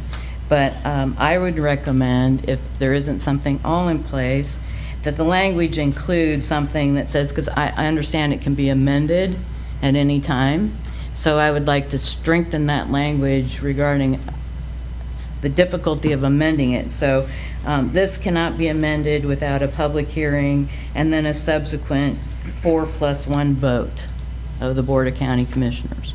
Something in there that specifies how the amendment. I think, Ms. Brenda, I think we could entertain a supermajority. I don't think we legally can bind any future board to a 5-0 vote. Okay. You know what I mean? I don't think we can. I don't think we're allowed to. Now, we did that with the height restriction about 6 months ago, where we made it now it's a supermajority vote of the Board of County Commissioners of any board going forward. It would take a 3+1 to change it, but I don't think we could ever bind a future board to a 4+1 vote. You couldn't amend it with just 2 of you being present? Excuse me, what? Supermajority of, like if there's only 2 or 3 present, 2 or 3 could, 2 out of the 3 could amend it? Means whatever +1. So, number one, since I've been on the board, we've never taken any action legislatively like this without the whole board present. Okay, that's the key, Yeah, is we've having the never done whole that. board Yeah. present. And We've never done that. Okay, so that kind of language would be Yes, in ma'am. here, whatever, if everybody understands it. So Oh, you yes, don't ma'am. just have like maybe 2 or 3 here and 2 of the 3 can do that. You probably won't like this, you probably didn't like it when you read it, but I read the verbiage in section 421.3, development standards, that the BOCC may approve PUD with varying development, street and roadway design signage and buffer standards from that which is required by this zoning code. So I'm reading that as kind of like they can do whatever they want above this PUD as it goes on. That gives them more, gives y'all even more flexibility to do whatever you think needs to be done above and beyond what is the language in the PUD. Am I wrong about that? Yeah, that's fine. So, I have to yes, address you so in a minute. this is very standard for to allow varying development standards. And so, you know, your code might require 60 foot of right of way to build a road, but the PUD might want 30 foot of right of way to build a road. So that's the kind of liberty you would have with a PUD. Right, and to that also would depend on, Ms. Alora, that also would depend on whether if somebody got approval for a PUD, whether they're planning to make those roads county roads or not. So if they're planning for them to be private roads, yes, they can have flexibility because they're private roads around the county that are nowhere close to the county standard, but that's been the problem some of them have had to try to get them turned over to the county is getting them up to the standard. But I understand what you're saying. Did that answer your question, Ms. Brenda? No, I think it's not really a question, it's more like, I think it needs to be tighter. I would suggest removing that section for more flexibility above the PUD. If you're gonna have a PUD ordinance, I think it just needs to be real clear and concise and not leave open like a blank check to just change. That word variance is pretty broad. No. So that's my point. Okay. I think you've addressed the height issues. You're not trying to go above 3 stories, essentially.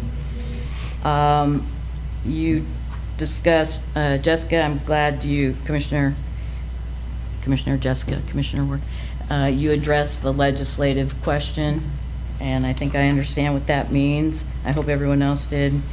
It means that it falls outside the parameters of the PUD. They go through the governmental process.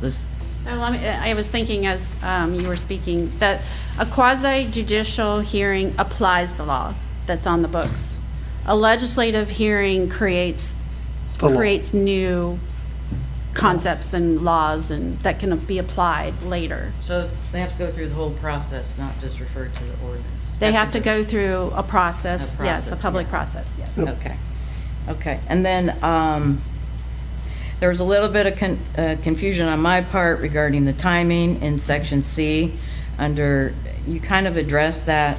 I think there's maybe some language missing about how long after the Board of County Commissioner receives the final detailed PUD, is it required for a public hearing to be scheduled? I think it's usually like 2 weeks. Is that what it is? It's usually the next available time we can do it, yes, Or ma'am. 60 days, so it's not stated in there, so maybe add that in there.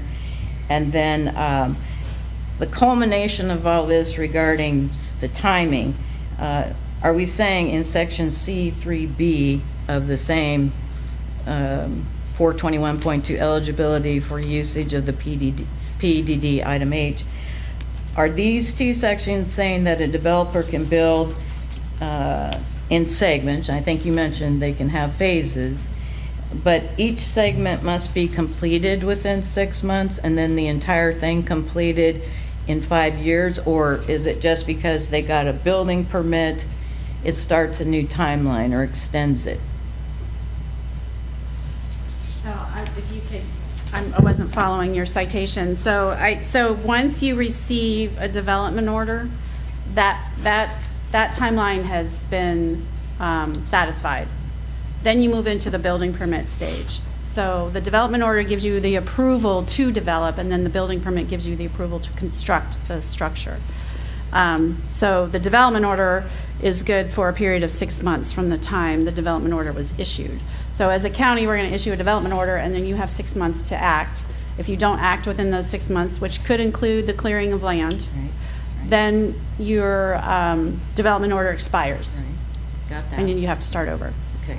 With the process. If they are having phases after the first 6 months, if they get that first phase done, do they have another 6 months to get the second phase done? Everything has to be done by 5 years, or could it extend further on just because of the timing of building permits? The entire PUD, including any and all phases, must receive final development order approval within 5 years from the date of the first development order issued. So that's just the order, but it doesn't mean it actually has to be completed in that time.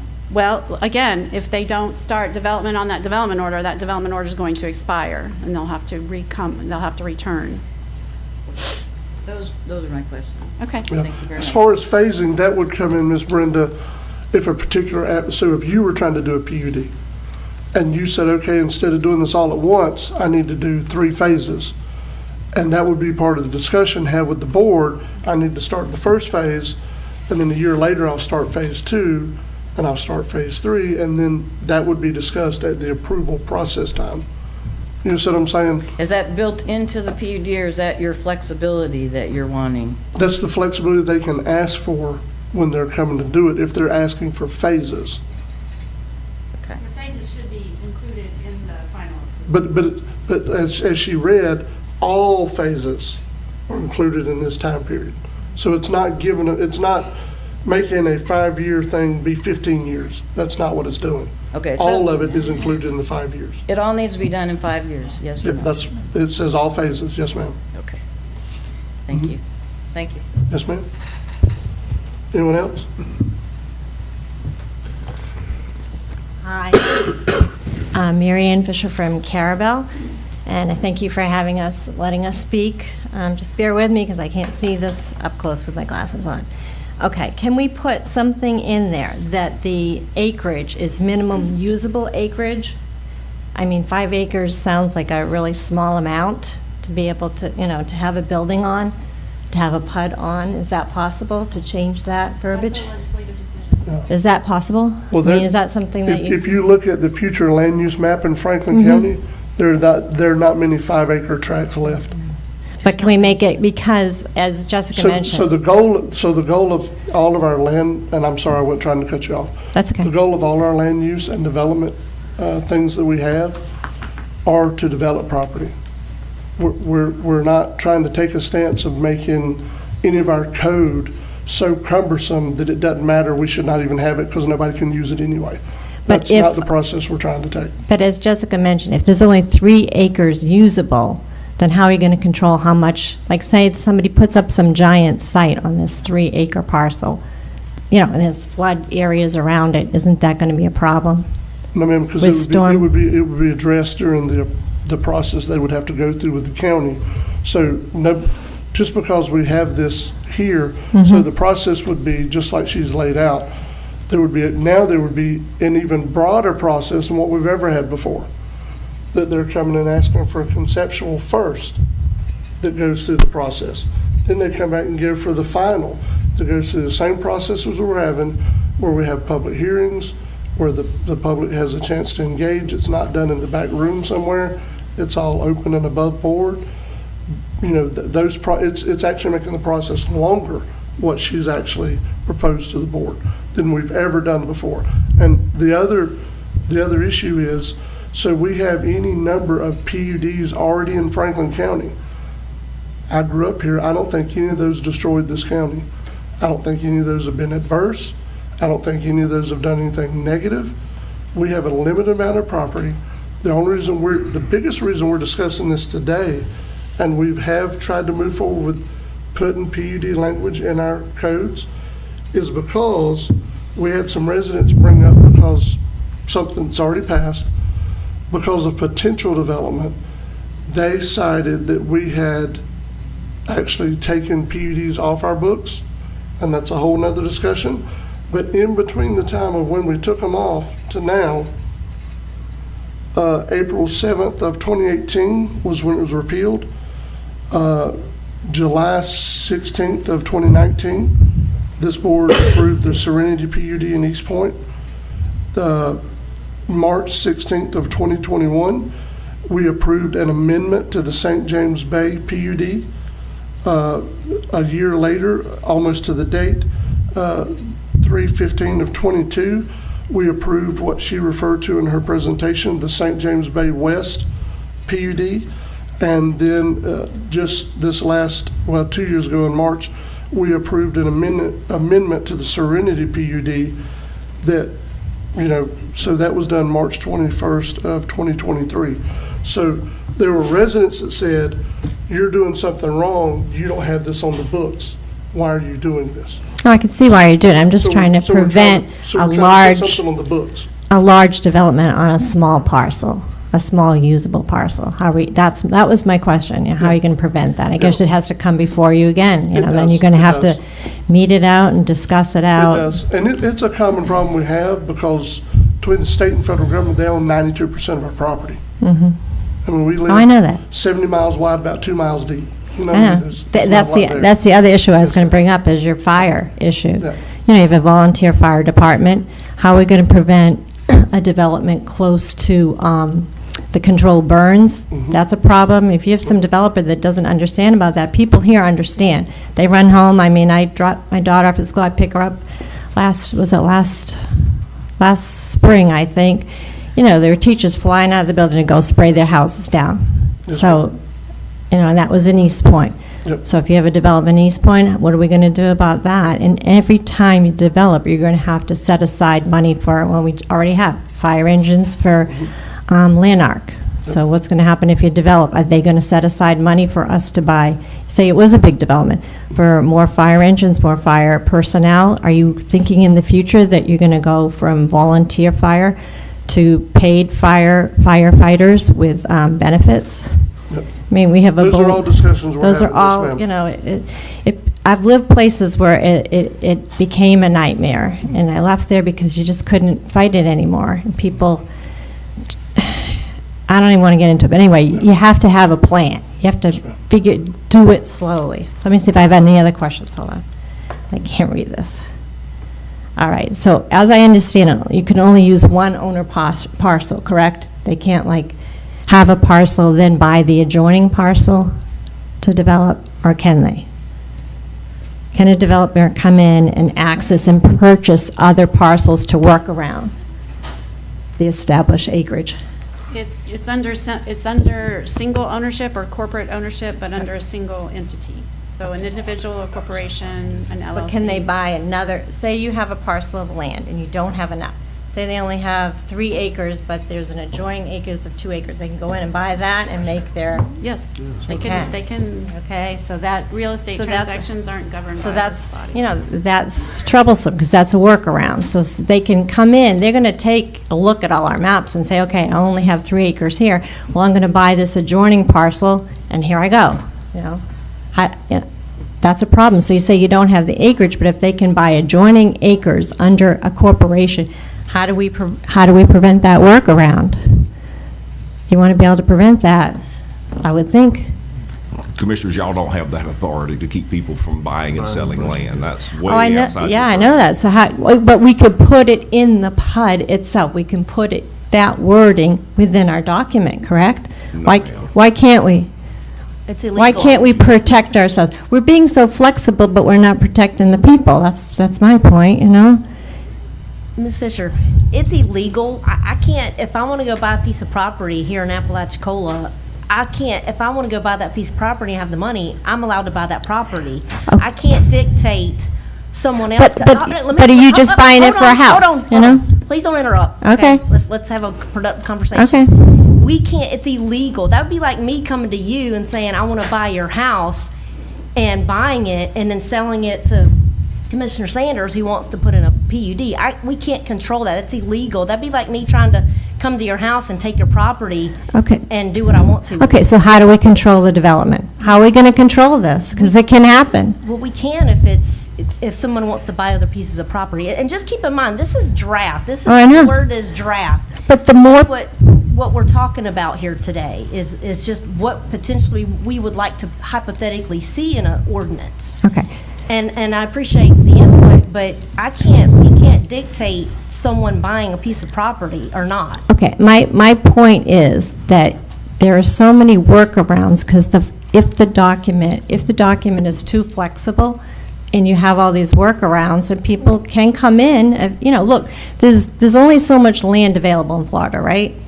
And there's only so much land available here. So someone's going to say, okay, how do I best come in here and develop what I want to develop? And they can come in and say, okay, I'm going to buy out this street, right? Or half of this side of the road. They could. Yeah. And we have nothing in our documents to protect against that. There's nothing we can create to do that. So you're saying, so eventually, and then people's taxes go up, you need more fire, you need a permanent fire department, you need a permanent police department. Your school budget's already up there, so we're not going to protect against that. And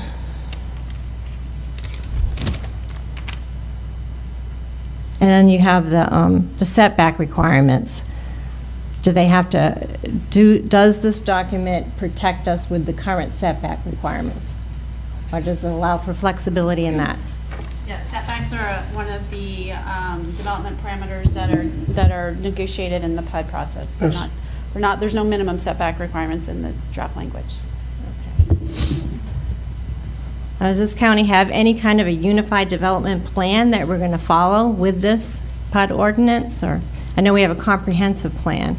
Right. But is there a plan for, like, in the future? Have we ever sat down as a county and said, this is where we're going to, the schools are going to stay here, the fire departments are going to be here, the sheriff's department is going to stay in, on 65. Do we have that? Any kind of unified development plan that we're using also to plan out this PUD ordinance?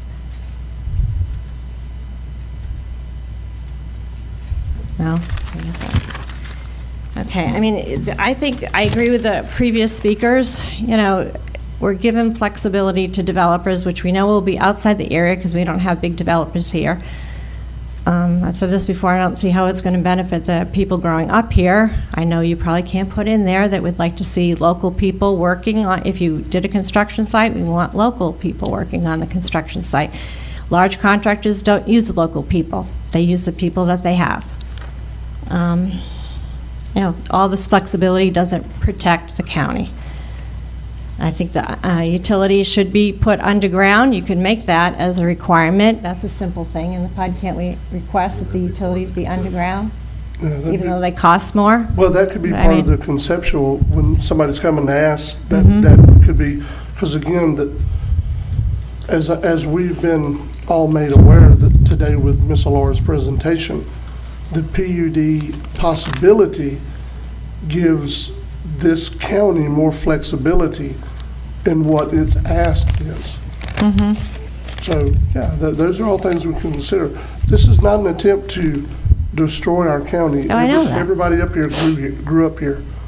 We are not trying to destroy our county, I can assure you. Well, as a citizen of the county, we're all concerned. I may not have grown up here, but I've been a lot of places. I lived somewhere for a long time, And like I said, I don't want to go over everything that happened there, but it's completely changed. The pollution is outrageous.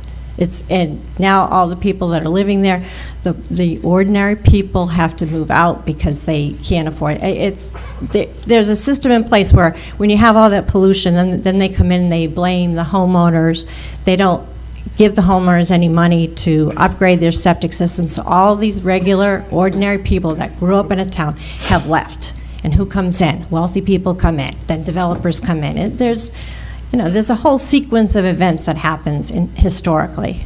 So you want to prevent that by carefully making it so that it's more structured, more stringent, less flexible. Yes, ma'am. Okay? Yes, Thank you for my time. Oh, no problem. Appreciate it. Chairman, I've got a question, and, Yes. and Commissioner Sanders, you might can answer this. In Well, Mike. Caravelle, the Lighthouse Estates area, is that a PUD or has it? No. Okay. Because I thought some of that was, but I guess okay. No, it wasn't a PUD. That was Mr. James Langston. He just bought the land and sold lot. I gotcha. Ms. Allura, this question's for you, and then we'll move on. I know you've had an extensive experience with PUDs, and I know we discussed our Alligator Point, our Dog Island PUD for the Nature Conservancy. The reason why they had to make that a PUD was for tax purposes. Are there any PUDs that you've ever worked with or done anything with that can be beneficial? I know Mr. Albert mentioned preservation, and it does state in this ordinance they must retain at least 30% of the existing native vegetation to help preserve the environment and all. Can you, in your experience, answer the question of how many PUDs you've dealt with that are actually important to the environment or maybe beneficial? So PUDs are broad kind of terms, and then you get down into the nitty-gritty as you come forward with your development plan. If you, as a body, would like to address other sorts of environmental factors in this draft, we can certainly do that.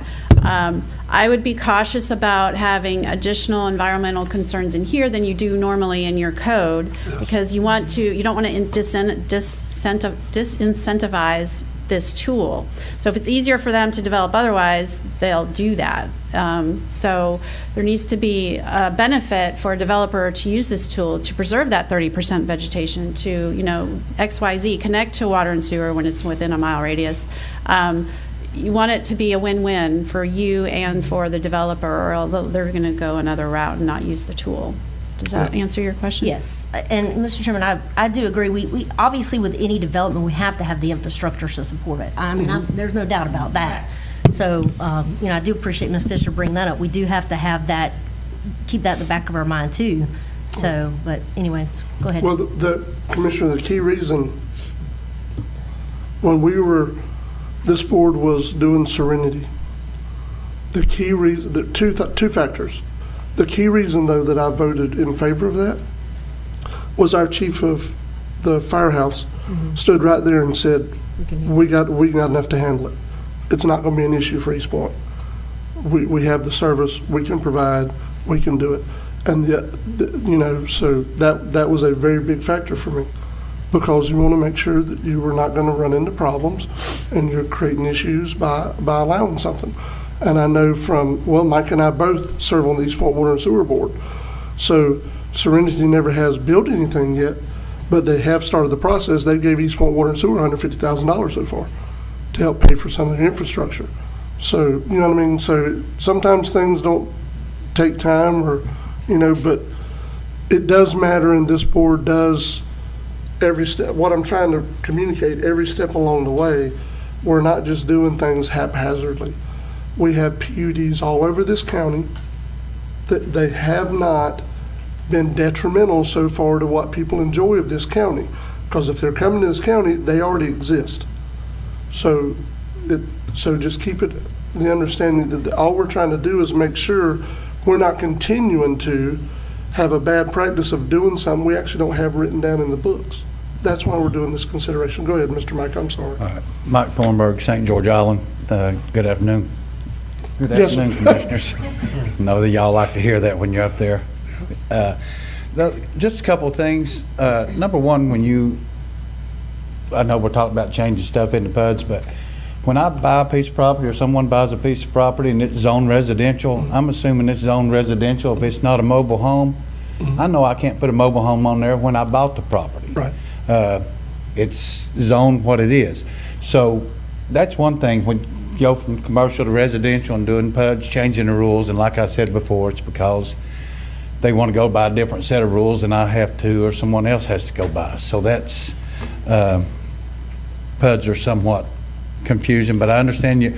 But you're saying also that we can change, we put all this into PUD, but we don't like something or somebody doesn't like it, comes for it, we can always go for it and change it, when that's the same as zoning right now. If we don't like, if something's zoned 1 unit per acre and we want to do it to 3, you all have that option right now. You can do that. So that's one thing. And the only other thing, it says 47 feet height as measured from pre-development grade. So if my property's low, I'm gonna bring in 4 or 5 feet of dirt, and then I'm gonna come get a permit and say, okay, well, I need it.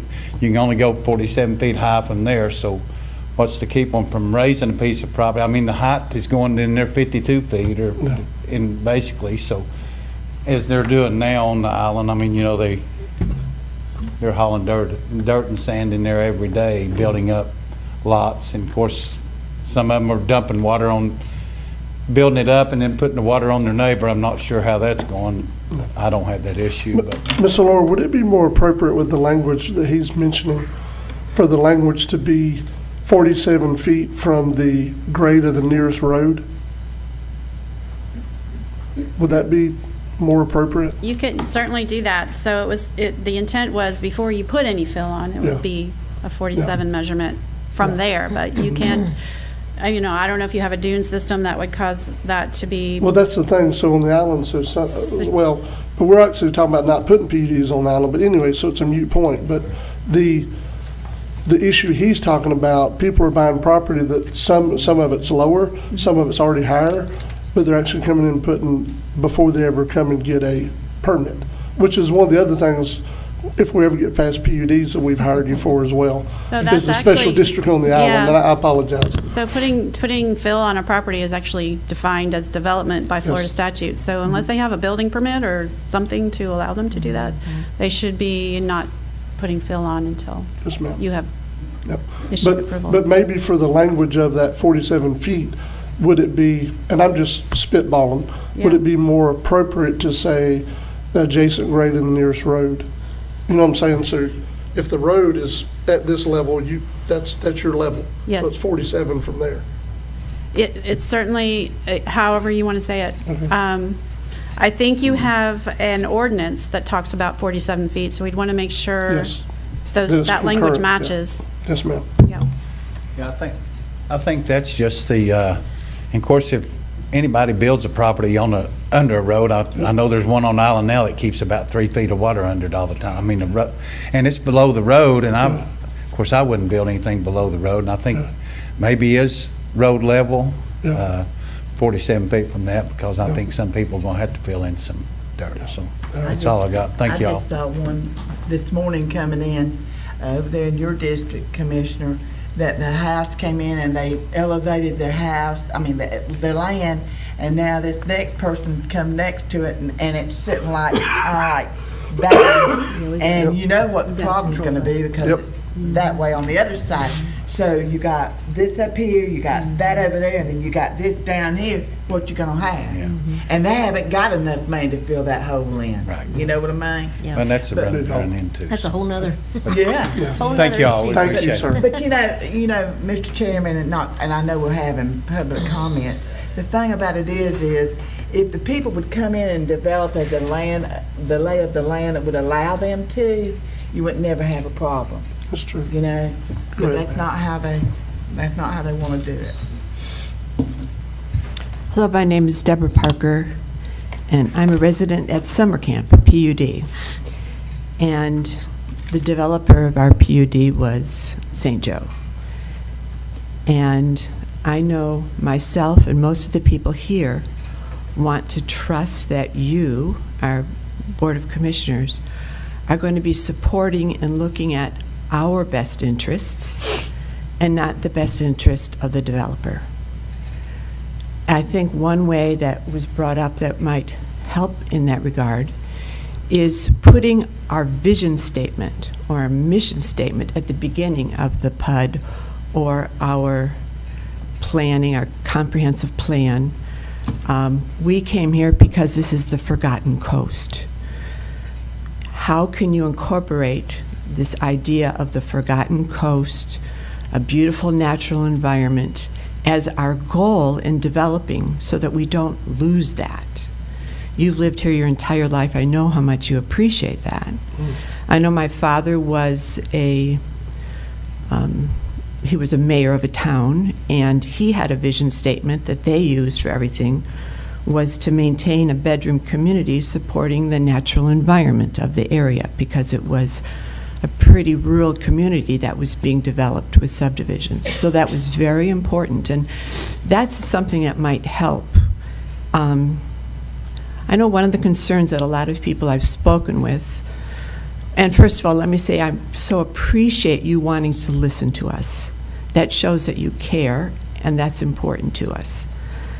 And we hope that we're not just talking, but that you're able to, that you have some of the same beliefs we do, and you want to implement that in the work that you're doing. When it first came to change the 2018 ordinance to not have PUDs to having PUDs, I got multiple responses to the question of why. And I'm not sure if we still completely, as the residents, understand why we're having to develop a PUD. But we would like to know what developers have approached you. Can you be transparent and let us know what developers and what type of development people are wanting to build in our community? None. No developers have approached? None. Regardless of what you've been told, the answer is zero. Okay. So you asked, so I want to explain. So the only reason that this board repealed the PUD ordinance in 2018 is because we took that under advice from county staff. He's no longer with us, he's retired, but the county had just finished settling a lawsuit with someone down in the Alligator Point community that we actually won. They sued the county because we had a PUD ordinance on the books, and this board, in a quasi-judicial sitting, told them no, they couldn't have that PUD. So they sued over it. So we took it off the books till we could come up with something better, or we were actually told at the time that we could take them one by one as they come, because again, this is a legislative body and it can serve as a quasi-judicial body, okay? And as I read earlier, we have done some PUDs and some amendments since it was repealed. But we had some residents that basically gave us a slap on the hand and say it's not written down, you're breaking the law. That's why we're where we're at. Okay, and But there's nothing outstanding, there's nothing in the wings. Regardless of what you've been informed, there are none. Well, and it may not even be informed, it's just that people are concerned that that might be. And you answered me that way before in the past, and I appreciated that very much, and I brought it up at a meeting, and I was told by a staff member it wasn't because of a legal suit. So that's what confused me. Can you and have you developed kind of like a vision statement or a mission statement for our county in development? We've been working on some things like that. One of the things that we actually talked about, I don't know, it's probably been a year ago now, hadn't it, Ms. Aaron? That we talked about the strategic plan and different stuff. So we have elements of all those things, but we've never put them yet into a document that shows this is our 5-year plan, this is our, so we have talked about and tried to work towards some of those things, but as a small county with a small staff, we just haven't gotten there yet. But it's not that we're not concerned about it, it's just, it just hasn't come to fruition yet. And maybe then not proceeding with development until that strategic plan is in place, so that we know we're complying with our vision, as opposed to whatever random ideas a developer might want. That, I don't know if we can do that, but I think making your vision a priority will get us along that path instead of disparaging and going in different areas that we may not want. I'm glad that at the conceptual stage, you're going to invite the public to participate. Always. Because I just know people want to know what's going to happen, and they feel powerless. And so your transparency really helps build trust. And that's just so great that you're able to do that. I think, yeah. And I'm, once again, just because our developer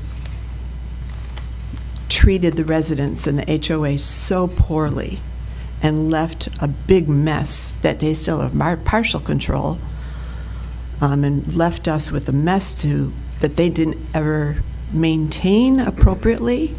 And when they left the commercial aspect of our PUD and gave it to us without us asking for it, they told us you have to have it now.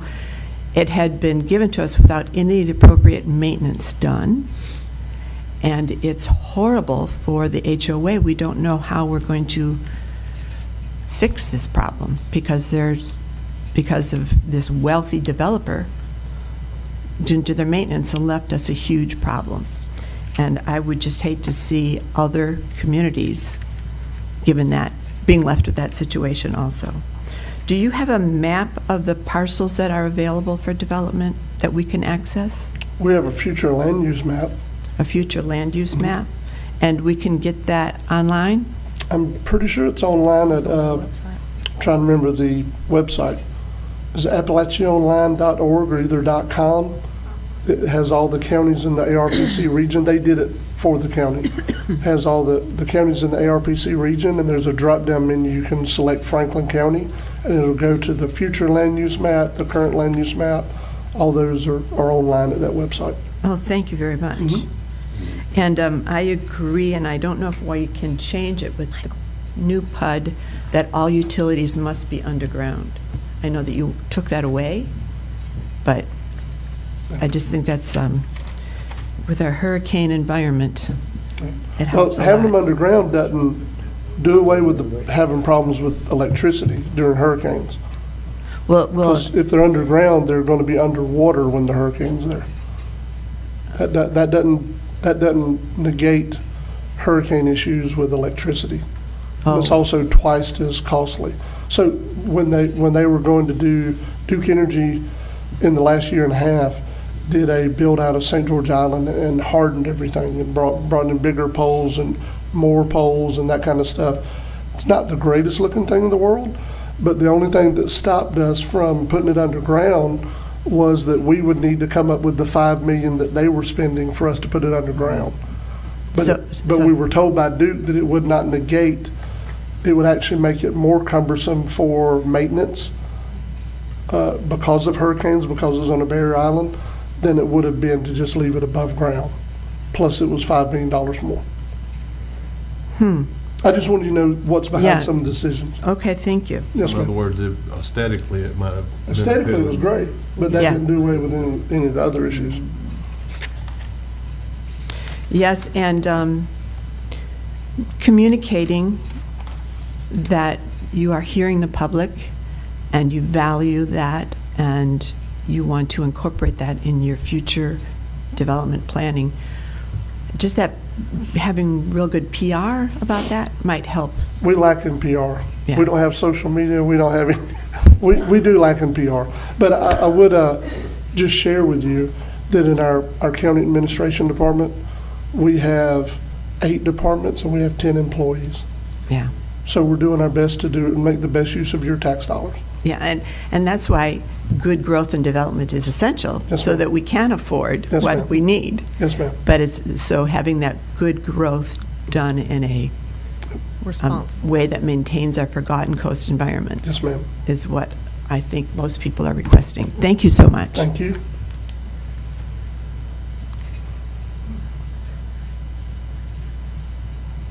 Hey, Miss Dottie. Hello, everyone. I'm Dottie Thornburg. I live on St. George Island. We've been here 25 years, and throughout our time, we have watched very carefully a whole bunch of different commissioners trying their best to make Franklin County, or keep Franklin County the way it is. And it's our personal opinion that they've done a really good job. And I think what's happened now is there's some people that are stirring up trouble. There are some people who don't understand that a lot of those PUDs on the island are residentials. They are a bunch of houses or townhouses with a pool and community center. And I don't think most people mind that. I think what they are thinking in their mind is the resort, the hotel, the restaurants, the condos, the rentals, the gated type situation. I don't think anyone really wants those in Franklin County. I think it would be very obnoxious to have a huge resort. Itty bitty is fine. I mean, we've never really complained about that. The word flexibility has been, what, 20, 25 times just today? And people are afraid of too much change. And that's where all the huff is coming from. It's like, don't change our Franklin County too much. I mean, does that make sense to y'all? It's just we don't want too much flexibility. And someone mentioned, I don't remember who the speaker was, is to strengthen the requirements of the PUD, residential PUD or commercial or resort or whatever kind of PUD you're agreeing to, is to be identical with our codes, our heights, our water setbacks. All of that is 100%. And then if you have to offer a variance or a, excuse me, sorry, if they have to get a slight variance for something, then so be it. It has to go through the logical process. But if you do, I think it would be great if you just tighten everything up, like one of the speakers mentioned. And the other question that hit me is, when you build a dock, you are automatically notified by a resident if you're living next door or 2 or 3 houses down.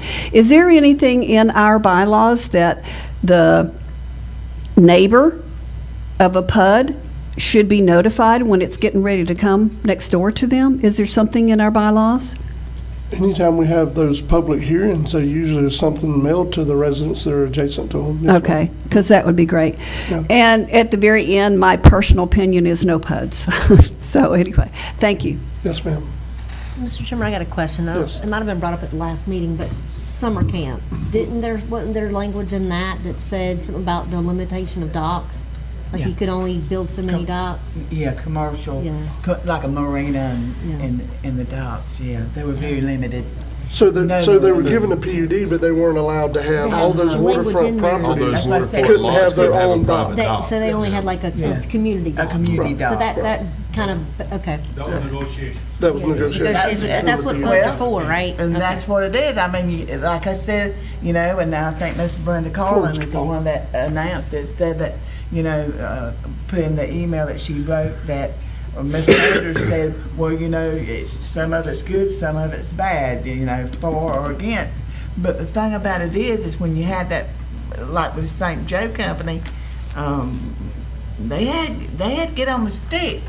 Well, Mr. Chairman, if you don't mind, may I ask, and I know Commissioner Sanders was instrumental in that summer camp, but let's just say that it went straight, wasn't a PUD, and all that waterfront was broke down into the acre lots and everything, every one of those could have a dock. Exactly. And that's one of the things that talking about flexibility, having that right to negotiate through the process. The county commission can hold someone in that case, say, hey, look, you know, we're all about doing business with you, but this is what we want. We don't want a bunch of docks. We don't want all this. We don't want that. We want this. Yep. Am I reading that wrong? I mean, Yep. that's right.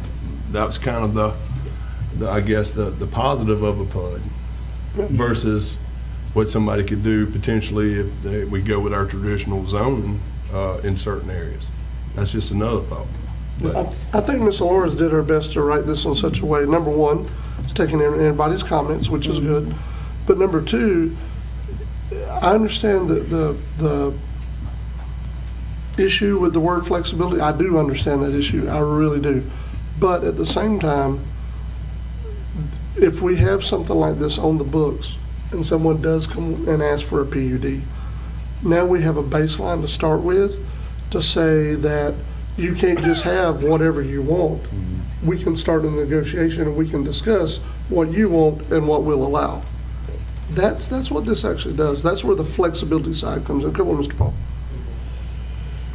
Sorry about that, sir. We weren't trying to make you stand up and just be at attention. Paul Rigglemeyer, St. George Island. I'll be as brief as I can. I'm opposed to a PUD and a PUD enabling ordinance. I like the zoning that we have. I sat on the zoning board for 8 years. We have good zoning. We have, you know, the 1 acre lot requirement where you don't have sewer and water. We have more density where you have municipal services. That's a good thing. The real reason for a PUD is to allow developers to have increased density so they can make more money. I mean, that's the bottom line. And if we allow that to happen, we're going to end up like places west of here. And I hope you folks will protect us from that. That's my thoughts. Thank you. Mr. Paul, I'll ask you a question, if I can, because you did serve on planning and zoning for several years here in Franklin County. In my mind, I'll just tell you what I'm saying instead of making it trying to be confrontational, because that's not what I'm trying to do. But you did serve. So how is a potential PUD any different than someone asking for a land use change? Isn't that what a PUD is, if you boil it down to its root element? You're asking for a land use change? Well, it will, PUD will give them a lot more leeway to do what they want. Where if you're just trying to rezone something from residential to commercial, it's for that little specific property. Right. So that's... Yeah, well, it actually doesn't give them leeway to do what they want. It gives them leeway to ask for what they want. And that's true, and I have a lot of confidence in this when we had to amend commission. Serenity, case in point, when we amended Serenity, we held them to one ingress egress for issues that the public brought up. And this board did that. Even though they had 1,400 foot of roadfront property, we told them, nope, because of where it's at, you can't access that road. You have to use the other one. And I have, you know, like I said, I have confidence that this board is always looking out for our best interests. But you folks aren't going to be here all the time. Not forever. No, I hope you're here a long time. But anyway, you know, those are my thoughts on it, and I appreciate your all consideration. Mr. Chairman, before you, I'm sorry. No, I'm going to just make, Mr. Chairman, can I make a statement? Yes, you can. You know, if you look at the PUDs are good when people's got money in their pocket. You know what I mean? They got a lot of money to invest in making a PUD, because you're gonna have, usually you have a little bit of commercial, you have a little bit of this, that, and the other.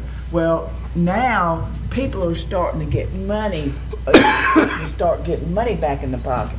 So I can understand the chairman and the board's concern that we need to get ahead of the ball to be able to have some kind of guidelines to go by, because that's the way it was prior to 2005. You remember, Mason, everybody remembers. Everybody coming here with a pocket full of the money, they were ready to do it. That's when they wanted the PUD. Here lately, though, it hadn't been, but it's going to be a change coming in here, and you want to make sure you get ahead of the ball. I can understand that, even though I'm not for PUDs myself. I mean, but I have to look at what's best for the people, and that's what I look at.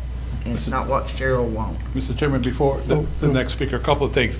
So one, you have, I think you have a speaker online that would like to speak when we get through with the room. Two, there were some emails you received. People asked them to be read into the record. Yes, I was just waiting until we finished with I was going to tell you, if the board prefer, I could just add them to the agenda online rather than read them into the records, which would be the same thing, but board preference. Yeah, I want to make sure they're published. And I have one question, again, before the gentleman speaks, and this is more, I guess, to Ms. Laura as to think. So if we do a PUD enabling ordinance, and I'm sure Attorney Schuler could jump into, and someone comes to the board with a PUD and we go back and forth trying to negotiate, do we have to give them the PUD, or can the board say, no, we can't agree, no, and walk away? You don't have just to. walk away and say no? You're not compelled to adopt a PUD. Better way to answer the question. I want to make sure that it's clear. Just because it's there doesn't mean the board has to say yes. That's right. That's, I just kind of, okay, I'm done. So the way it was done before, though, Michael, it was always a kind of under the gun thing, because it was done more as like a land use change, and we had no clear line of demarcation of where we're starting at. Yeah. So in some ways, this county, this board, and in effect the residents of this county were being taken advantage of by the fact that we didn't have something on the books to start with. We didn't have a clear starting point for us and Adam and everybody else that might come. This is where we are. So hence the lawsuit. Yeah. Yes. Okay. Exactly. Go ahead, Mr. Carl. Ron Carlin, St. George. Thank you all. Thank you. Congratulations. Just a question. You said there are no active PUDs in the works. What happened to the marina, which was kind of one of the impetuses? They haven't submitted anything for a PUD, no, sir. Okay, so it's just kind of on hold? Or? I don't know. Okay. Thank you. Yes, sir.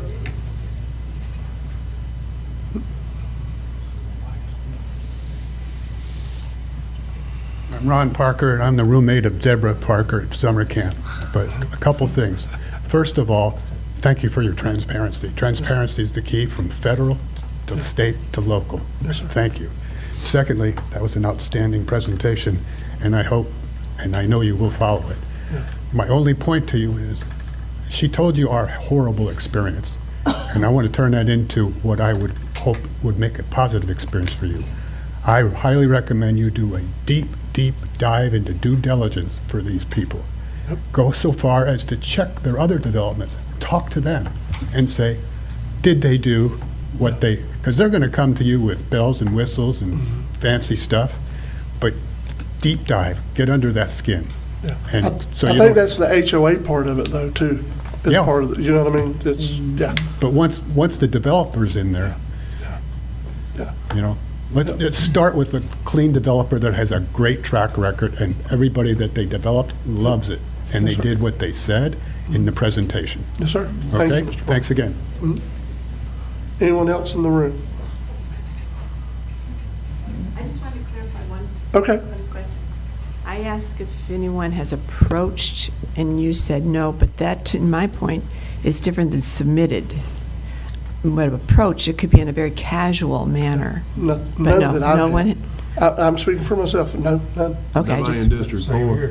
No, nobody in District 5. Pardon? That I'm I said, aware no, of. ma'am, no one's approached me. No, not me either. I don't think they want to approach me, but. Thank you. Mr. Chair, I got to make a statement. All right.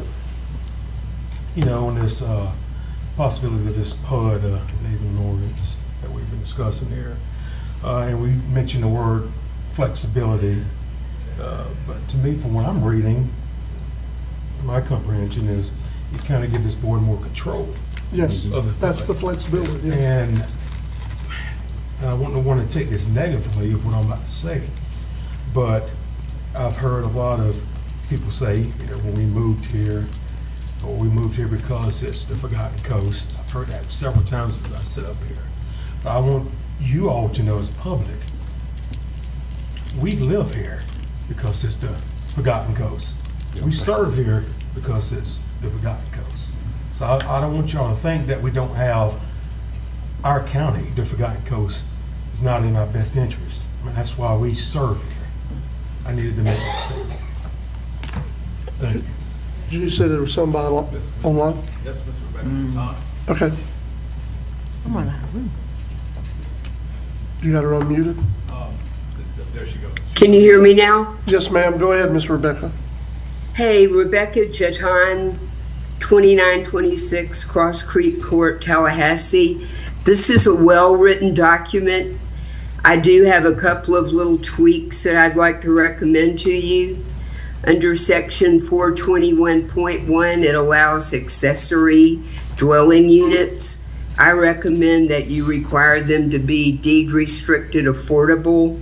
That would help meet your affordability crisis that you're having.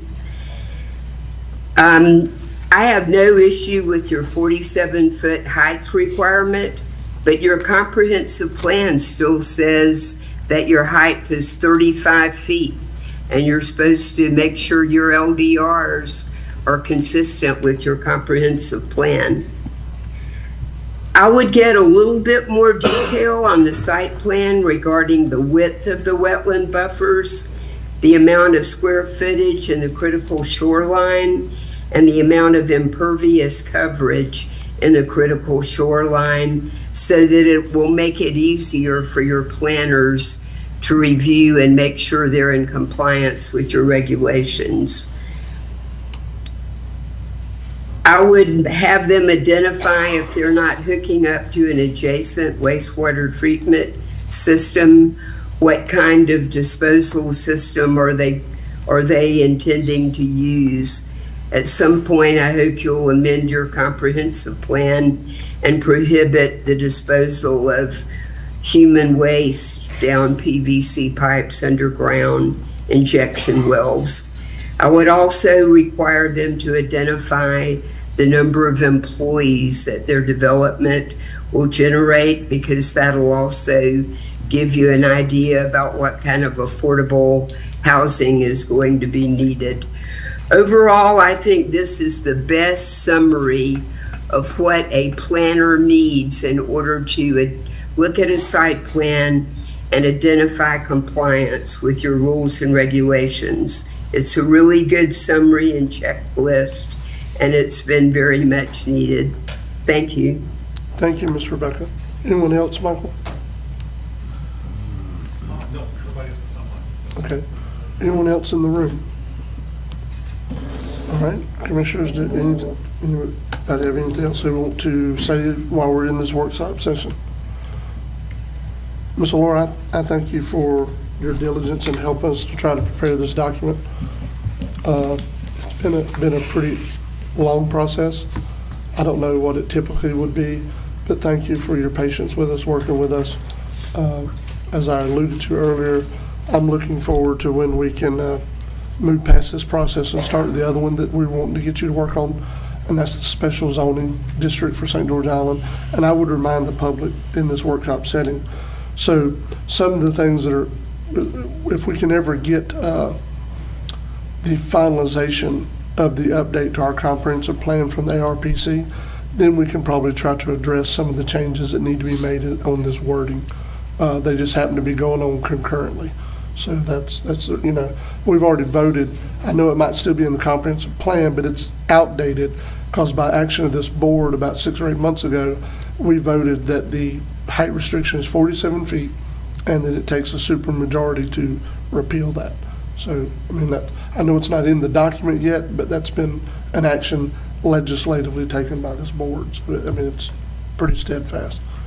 Any other commissioners have anything they want to say while we're in this workshop setting? Mr. Chairman, I do actually. Yep. And this is not I'm not running for office or anything, but honestly, I'm the one that made the motion to carry this to a workshop. Yep. And the reason why is because after I sat back and looked at things, I don't want to.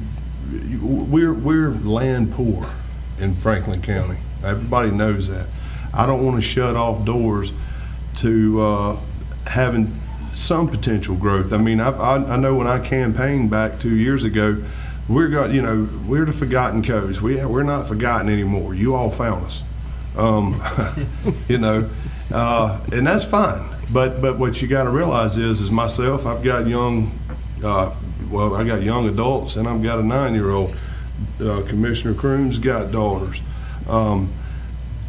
Commissioner Jones got young adults, children. I mean, we still have a lot of people in this community that have to look towards the future. Now, if that, you know, being land poor, so to speak, if that means we're going to have to be, as leaders, creative with what may potentially be developed down the road, that way some of our children, our grandchildren, can continue to live here, provide services for this community, workforces, stuff like that. I mean, I don't want to cripple myself, this board, or any future board to be able to be creative and flexible. And when I say flexible, flexible from our standpoint, not a developer standpoint.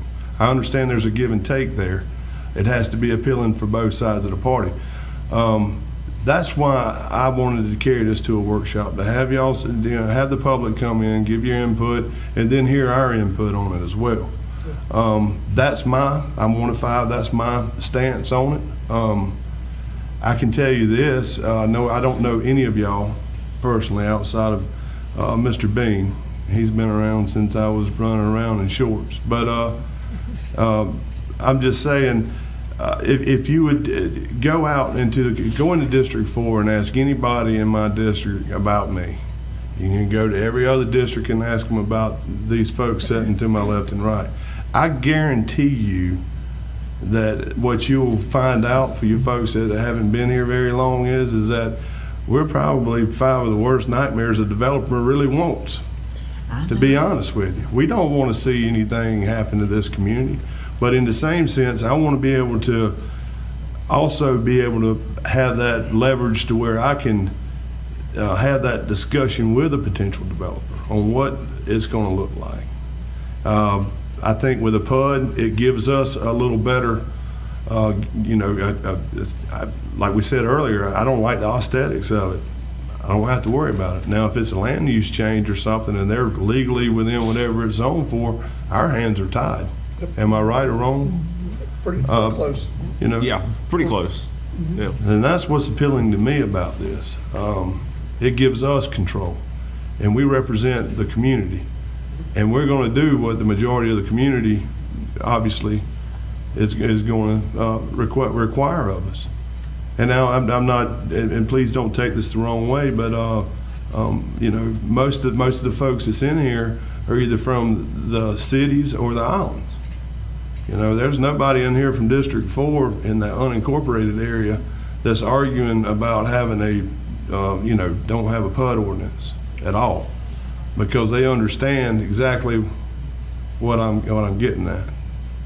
That's my district. Now, I'm not sure about the other folks, but anyway, I just wanted to have a moment since we were in the workshop to say what I had to say on it, and I appreciate, again, everybody coming out saying what they had to say, but I still have to look out for other people in the community as well, you know, and that's what I'm trying to do going forward. I mean, I appreciate the fact that a lot of people have moved here over the last 6, 7 years and don't want to see nothing change, but there's a lot of us that's lived here for 30 years that would like to see a little bit of change, you know. But anyway, thank you. Mr. Chairman, I'll just add to that. Just to give an example, years ago when people asked me where I was from, I'd say Apalachicola, and they're like, what, Apple who? Nobody knew where we were on the map, nobody. And I'm not saying that to say anything, but I met with someone a few years back, and she was complaining about the people moving into the area.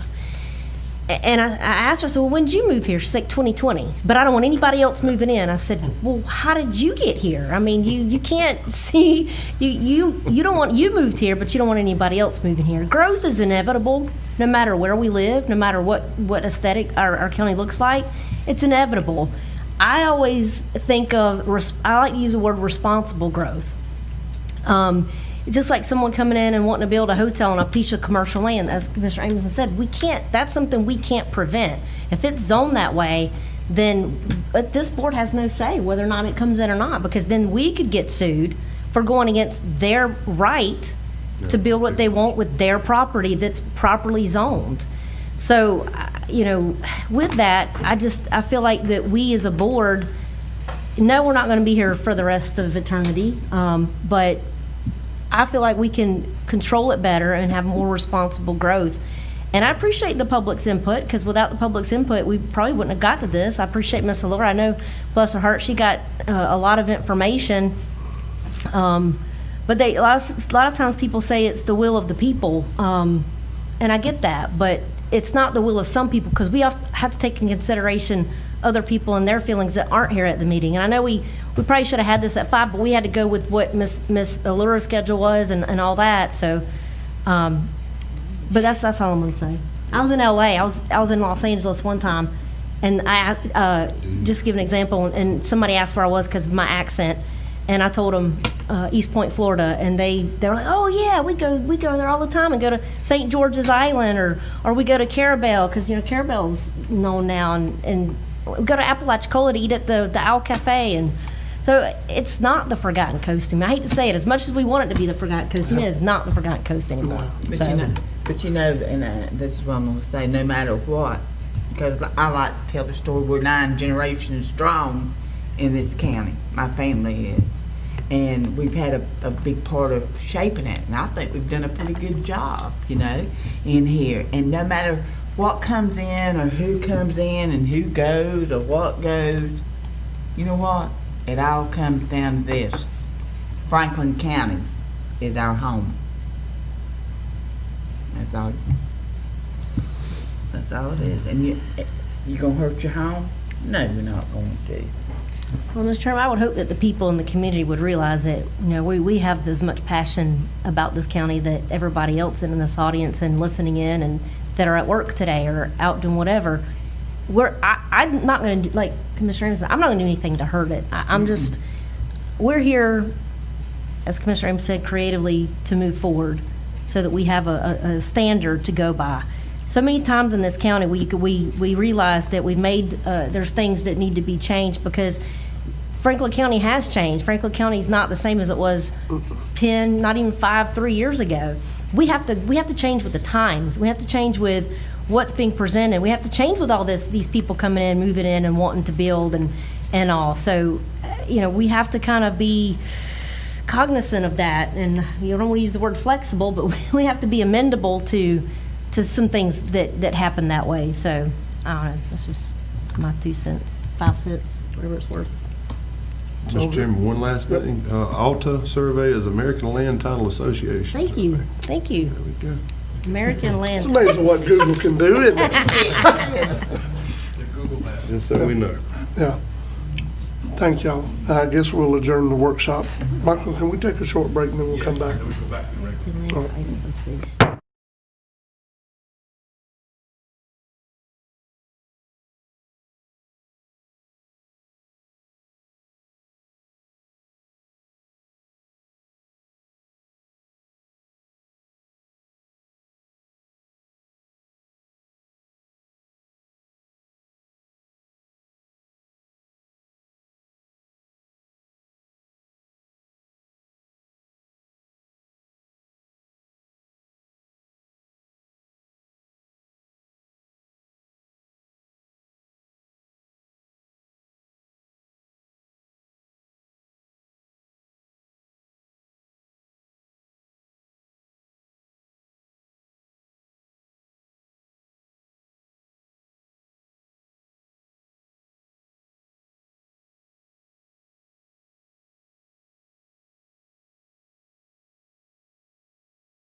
Franklin County Board of County Commissioners now back in session. We just concluded our workshop, so we're going back to your report, Mr. Yes, Long. What number were we on? Really, we're on page 59, Commissioners. Item 9 was actually a informational item, just about legislative day, and to get with Courtney if you haven't registered or wherever you are. I have something to say about that. Okay. So, in conjunction with Legislative Day, we always try to meet with our legislators while we're there. So we're going to do our best to set that appointment, Commissioners. I'm going to reach out to them this week between noon and 2 o'clock. Okay. So we know what time frame we're looking for, that we're not there all day just waiting to have a meeting. Okay. Yeah, right, and because, so I have something now that's come up that I have to do at 2 that day, that's with FACT. Yeah. They've started a new committee and the president wanted me to be on it, so they have that meeting at 2. Okay. So we'll be trying to meet with Representative Sheriff and Senator Simon between 12 and 2 on that day. I'm going to try to get an appointment set for that time is what I'm saying. For the entire group? For the entire group, just so y'all know. Or any time, because, I mean, they gonna release this about 9:30. Oh, are they going to be done at 9:30? I imagine. Usually, that would okay, be cool. term. The earlier the better then. And if not, we can just, Let's say 10 and 2. Yeah. we can just Okay. leave. Yeah. Yep, just leave. That's not what we're up there for, Commissioner. But Go no, ahead, Mike. I'm talking Mr. Chair? about, Yes. facts. That was my question. I'm glad you answered about the appointment slot. Yes, yeah. You did answer. Thank you. Yeah. And you come on and hang with me and I'll show y'all around the Capitol. There you go. I love it. Hey, you can get lost up there, ain't no joke. Commissioner Crew and I went last year, it was what, 26 degrees? That was the coldest day of the year. Oh, really? Yeah, it was cold. And we walking. Our trench coats. If y'all remember, that was just a few days before I was gonna have my knee replaced last year. And there was a lady that wasn't very nice to me, come on there. And, but that's all right, I'm walking up that hill this year. I hear you. All right, go ahead, Mr. Moore. All right, Commissioners, item 10, at your last meeting, Commissioner Kroom asked about those veteran pictures that were on the wall, and so did some investigation. So basically, they were removed originally to allow for repainting of the wall. At that point, Shane gave them to the property appraiser at that time, which was Mrs. Rhonda Skipper, and Mrs. Skipper and Shane were trying to work out a way to put them back, whether they put them in frames or they had a couple plans. And then Mrs. Skipper came up with a plan about scanning those pictures. And if you walk downstairs, you're going to see a television that's mounted on the wall. It's just up there. That was her original plan, to scan them and have them loaded onto that TV, and then the pictures all day long would just circulate. I'm not sure what happened, but sometime after that, the supervisor of elections at that time, which was Mrs. Pinky Jackal, she got the pictures from the property appraiser, and she had them scanned. I have a thumb drive in my office with all the scanned pictures on them. So I guess my question is, how do we move forward? Would you guys like me to send them to a company to have them, the images enhanced, and then put those new pictures in the armory, or put them back somewhere in the courthouse? Tell me what you guys would like to do. Mr. Chair? Yes. With this, I mean, I'm fine with the TV thing if that's what the board wants, but I still want these pictures printed and posted somewhere, whether it's in the armory, in the firehouse room. Yeah. But it's it's sentimental to some people. It is. So, I mean, I didn't know I know I had 2, but I had 3 uncles up there. Really? Good deal. And enhance them to make the picture better, because a lot of them is age. And if you enhance it, then it.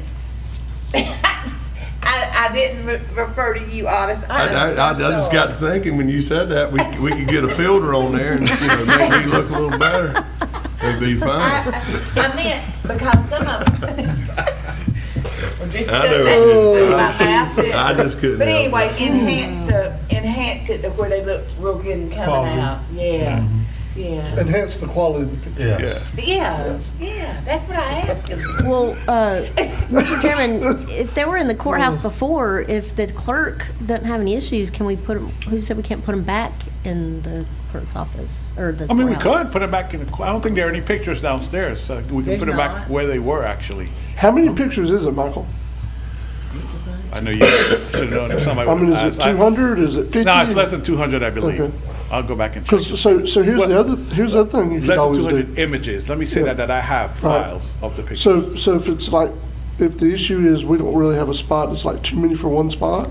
We have many different county offices. This is one. Yeah. You know what I mean? Yeah. I mean, the supervisors are next door. So we could put a few in some different buildings if we had to. I mean, you know what I mean? It's not. I do really like the armory in that. Yes. What I refer to as a fireplace room, Yeah. I think that's. I think it looks better there, really yes, nice. if there's room. I'm good with that. I think so Yeah. too. It's fitting. So we need to make a motion to do that? I'm just Yeah, saying, I if you mean, don't mind. it's the National Guard Armory. Yes. It's a fitting area for it. It is. Well, I'll make the motion to move it, print the pictures with good quality. Yeah. With filters. And put it in the armory? Put it in the armory, yes, sir. All right, so we have a motion to do that from Commissioner Croom, Second. second by Commissioner Sanders. Any additional discussion? So if we're going to enhance the images, what are we going to do with the original images? There isn't any original We don't have the images. originals anymore. They were just scanned, the originals were disposed of? Disposed of. That's what I've been told. They were Okay. Yeah, disposed of. that's not cool either. Okay. All right. Any more discussion before we vote? I'm gonna go out there and buy it. Where's the originals? I was told that they were disposed of by the supervisor of election at that time. Okay. That's not right, Okay. man. So it's known where they went to be. Any additional discussion before we vote? All in favor? Aye. Any opposed? That's unanimous. Okay, Go ahead, Mr. Commissioner. Rowe. Quickly, I'll go ahead. Informational items, your March meeting dates. So, March is a big month. We moved to Wednesdays, and so it'll be the second and fourth Wednesday, which is actually March 12th, at March 26th at 9 a.m. St. Paul AME Church nomination, you have a copy of that. They go in front of the that committee to see if they'll be nominated for National Register House of, well, actually approved, not nominated now. You got that email about the Narcan. If you have any questions, let me know. I can put you in touch with this village directly if you don't like the locations that they propose. You have a copy of the advertisement. And the reef permit thing is a report. I just needed somewhere to find it. When years from now I do a search, or somebody else does a search looking for it, they can find it. And your next meeting date is 2 weeks from today, Tuesday, February 18th at 9 a.m. right here in your county commission room. Michael, what we going to do with that month in between? What month in between? The 18th and the 12th. If I look correctly, it works out to be like a 3-week, like what we have ever so often. From the 18th to the 12th? Yeah, because this is a short month. Well, it's a Well, short that's month, true. yeah. So That's true. it February's does. shorter month. I mean, it really does. Well, we're not Yeah. gonna have any, as far as the county bills go, there's not gonna be a delay in that, No. right? Okay. And if there's an issue, I'll have to contact each of you one-on-one. We run a list, and then we ratify it at that first meeting in March. Okay. No problem. All right. Anybody have anything else for Mr. Morone? I got one item that's very, very important. Okay? Last night, you know how foggy it's been. Yeah. We don't have a light there at that helipad yet. Yes, I'm working on that with Duke. That's Okay, partially that on me, was very yeah. important because, I mean, the fog was bad over on that end. Yeah. Like, bad everywhere. But they've done something up there, but I couldn't see no light. Yeah, not the way I want. That's on me, Commissioner. Working with Mr. Ward at Duke Energy. Okay, thank you. I just need to make sure so we can go quickly. I'm sorry, but the helipad, what? Out there at Lanark. Lanark Village, there's a helipad there? Yeah. But there used to be a light for them to see. Apparently, I don't know which It's the golf association. club. Yeah, there was one of the associations used to pay the light. They didn't want to pay for it anymore. Rather than contacting the county and say, hey, would you guys pick up this cost? They canceled the account, pulled the meter, and so there's no light. Okay. So I kind of have to start over I again got you. with that. You Yeah. just gotta, okay. Yeah. All right. We done? Good. I think so. Attorney Schuler? All right, Commissioners, I have 3 action items on my report. The first is for your consideration of the settlement agreement regarding the accessory structure at 841 West Bayshore Drive, St. George Island, Florida. The second action item is board consideration of moving forward or taking action to move forward with publishing notices and advertisements on the county website as opposed to the local newspaper. And then the third action item is a request by a group of property owners requesting that the board schedule a public hearing to consider abandoning a part of St. Teresa. I thought it was St. Teresa Boulevard. I got an email from Virginia. She thinks it's called St. Teresa Avenue, but the petition speaks for itself, and I'm just requesting permission for the scheduling of a public hearing. Mr. Chairman? Yes. Go ahead, sorry. Go ahead. I was going to say, does the board want to consider these as a group or individually? How does the board want me to proceed? Mr. Chairman, I'd like to pull action item 1, just for a question. Okay, There's that's only fine. 3. Why can't we just address it if you don't mind? That's fine. We can address them individually if you want to. It's not a problem. Okay. So we'll just do them individually. Go ahead with number 1, sir. All right. In December of 2024, the board authorized me to instigate litigation for the enforcement of the stop work order of the accessory structure at 841 West Bayshore. I, on my own initiative, contacted the property owner, initiated a settlement agreement conference with him. He agreed to have that conference. Myself, the property owner, Mr. Morone, and Mr. Steve Patterson met and negotiated the agreement that is attached to my report. Essentially, the stop work order will be complied with. There will be no construction of the second floor of that accessory structure. It will just be the first floor only. And then once the principal residence on that address is completed and the certificate of occupancy applied for, then the stop work order would be lifted and they could commence construction on the accessory structure. Following the successful inspection of that accessory structure by the building official, who has taken the position that he can easily do the inspection work himself, given the relative low stage of construction. And so Mr. Gaddis has signed that agreement. I have, or I'm now presenting it to the board for your consideration, and myself, Mr. Morone, and Mr. Patterson jointly recommend that the board approve the settlement. So the structure's staying there, so what other changes were made? I don't know the answer to that question. I mean, I've driven by the house. I'm not sure how you would go about as a building official explaining the stage of construction. I mean, I know. No, let me ask a question better. I'm sorry. That's not, I get what you're saying. That's not what I meant there. So there was some discussion on the county side of what we can do. What is the discussion on Mr. Gaddis' side of what he has done or either not doing that is part of a settlement agreement? Second floor. Right, he's giving up that second floor, which is otherwise, previously the building permit that was issued was for, the first floor and then the second floor. The negotiation removes that second floor. Essentially, as far as I understand, the stage of construction has just been the pilings put down, the walls are up, and then he dried in the structure, which is what I would, from a layman's viewpoint, view the additional work that was done after the stop work order. Right. And I don't think he's done anything since he dried in the structure. So I don't know if it's legal or not, but can this board, as part of the settlement, say that that house, that accessory dwelling can never be rented as a space for somebody to do? I mean, can we take that stance? No, sir, I don't think so. I mean, can you imagine what would happen on St. George Island if the board took the position that people can't rent houses? No, I'm just asking. That's what I wanted to clarify. I know that we're very hamstrung. Well, forget that. I know we're very hamstrung by what the state has preempted everybody with when it comes to Airbnb and all that kind of stuff. Because as far as I understand it, we can't as a board say that we'll only allow 30% of the houses in the county to be rented out. We don't have any ability to do any of that. We've been preempted with all that stuff. Correct. It's all been preempted by the state legislature, is the way I understand it. Is that correct?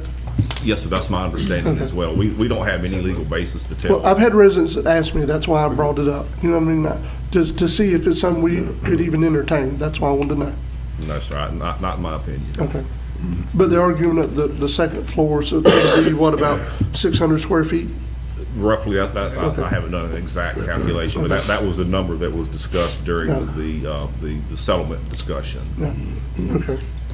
So I'm fine with that, but just know, commissioners, and I hope y'all support me in this, as we go through this special district stuff with the island, I'm going to recommend that we have no more accessory structures like that. If you want to add on to a house or create a place for your mother-in-law, like a mother-in-law suite, then attach it to the house and let it be something that goes through the building department. I'm just making a statement. No, Chairman, your building official supports that 100%. So, Mr. Chairman. Yes. May I ask Mr. Schuler a question? Yep. Okay, on this, so that is basically taking it down and they will not be able to continue building the accessory use until the CO is issued on the primary use. Yep. Am I right? Yep. Or did y'all change that somewhere? Because the agreement was he has to complete the principal structure, which is the residence, and apply for the CO. And so that is the reason that document is framed that way. I seem to recall there was some discussion previously with the board relative to building permit issues where we don't want people being held up because of the delay in staff processing paperwork. As long as they've completed the structure and they've applied for the CO, then however much time it takes for the process should not be on any property owner. So that's the reason I've drafted this the way that it's drafted. All right. Pleasure of the board. So moved. A motion to approve by Commissioner Amison. Second.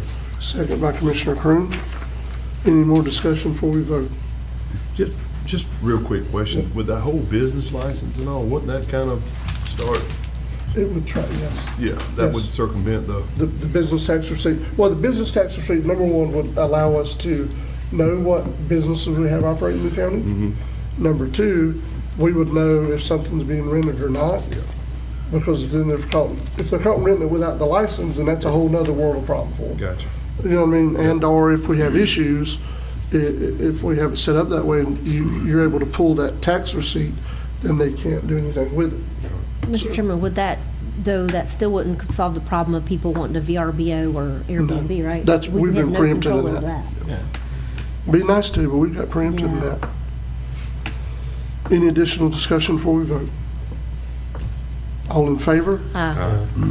Any opposed? That is unanimous. Go on to number two, Thank sir. you, Commissioners. Action item number 2 is the publication of county advertisements and public notices on our website instead of publication in the local newspaper.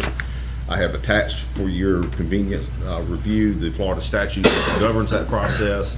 Essentially, if you authorize us as staff and myself as the attorney to begin the process of moving towards publication on the website, we would follow the process set out in that statute. You have discussed this item previously. You've not taken action on it, but I was directed to bring this back to you as an action item for your consideration, whether you did or did not want to commence the process of publication on our county website. Okay. Any questions, commissioners? Pleasure of the board. So move. I have a motion to approve by Commissioner Ward. I'll second. Second by Commissioner Amison. Any discussion? Seeing none, all in favor? Aye. Any opposed? That's unanimous. Thank you, Commissioners. The third and final action item is a request for authorization to schedule a public hearing to consider the petition to abandon part of St. Teresa, either Boulevard or Avenue. There's roughly about 600 feet of that platted road these facts are what have been alleged to me. I've not independently verified any of that yet. I will certainly do so before we get to the public hearing, but having filed the petition, I do think they're entitled to the public hearing. Doesn't mean they're entitled to the abandonment. It's kind of like what we discussed earlier with the PUD application.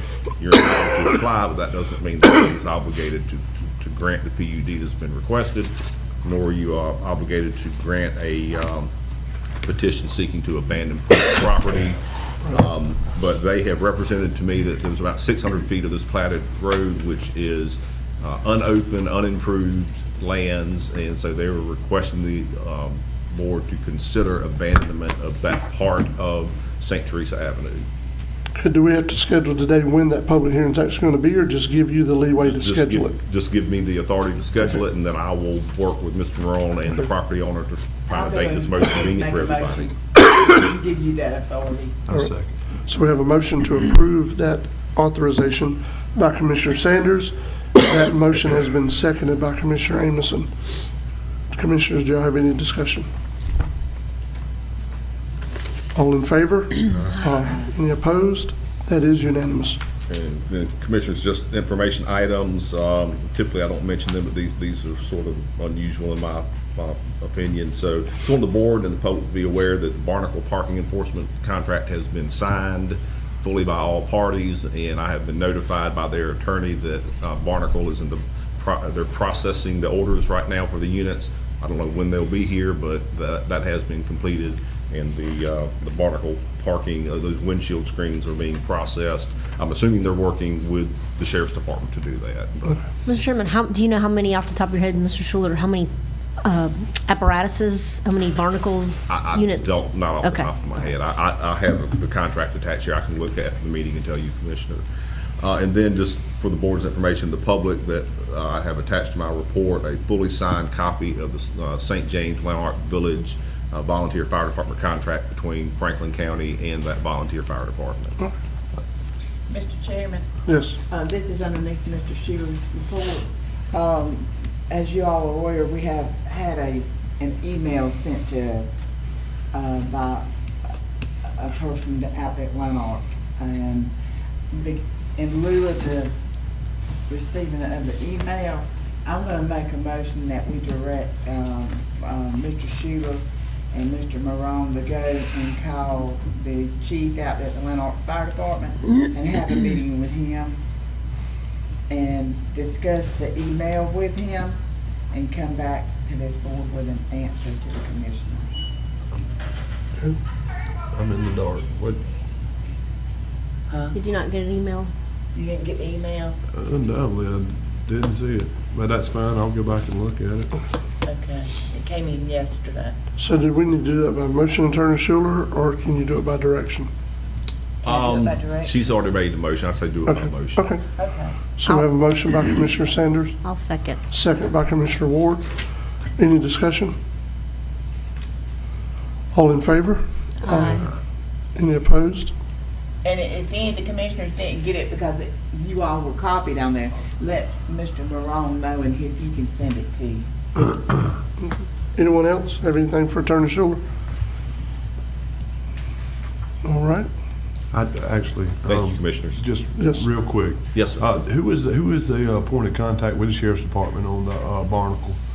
I think it was Mayor Segree. I think it's Brad. I know Dwayne and Brad were working on it. I copied Brad and Aaron with the copy of the fully signed contract. So, but actually, it wasn't Brad that I dealt with the first time. It was Dwayne Coulter. Dwayne Coulter. But I think Brad's doing it now. Okay, that's all. He called me at CarQuest the other day after we approved it, and he said, when are we going to get these things? I said, you got to pay for them first there, buddy. You know what I mean? So anyway, they wanted to know if they were going to have them before the season started. Yeah, that's why I was kind of wondering. Yeah. Mr. Chairman, there are 6 units. I looked in the contract, but then that's, I guess, how many they're getting. For some reason, I was thinking it was 3. It was 3 to the package, and I think we got 2. 2 packages. Okay. Yeah. All right. If we're all done with Attorney Schuler, we'll move on to Mr. Kirstenbaum, Interim Airport Manager. That too. How you doing, ladies and gentlemen, commissioners?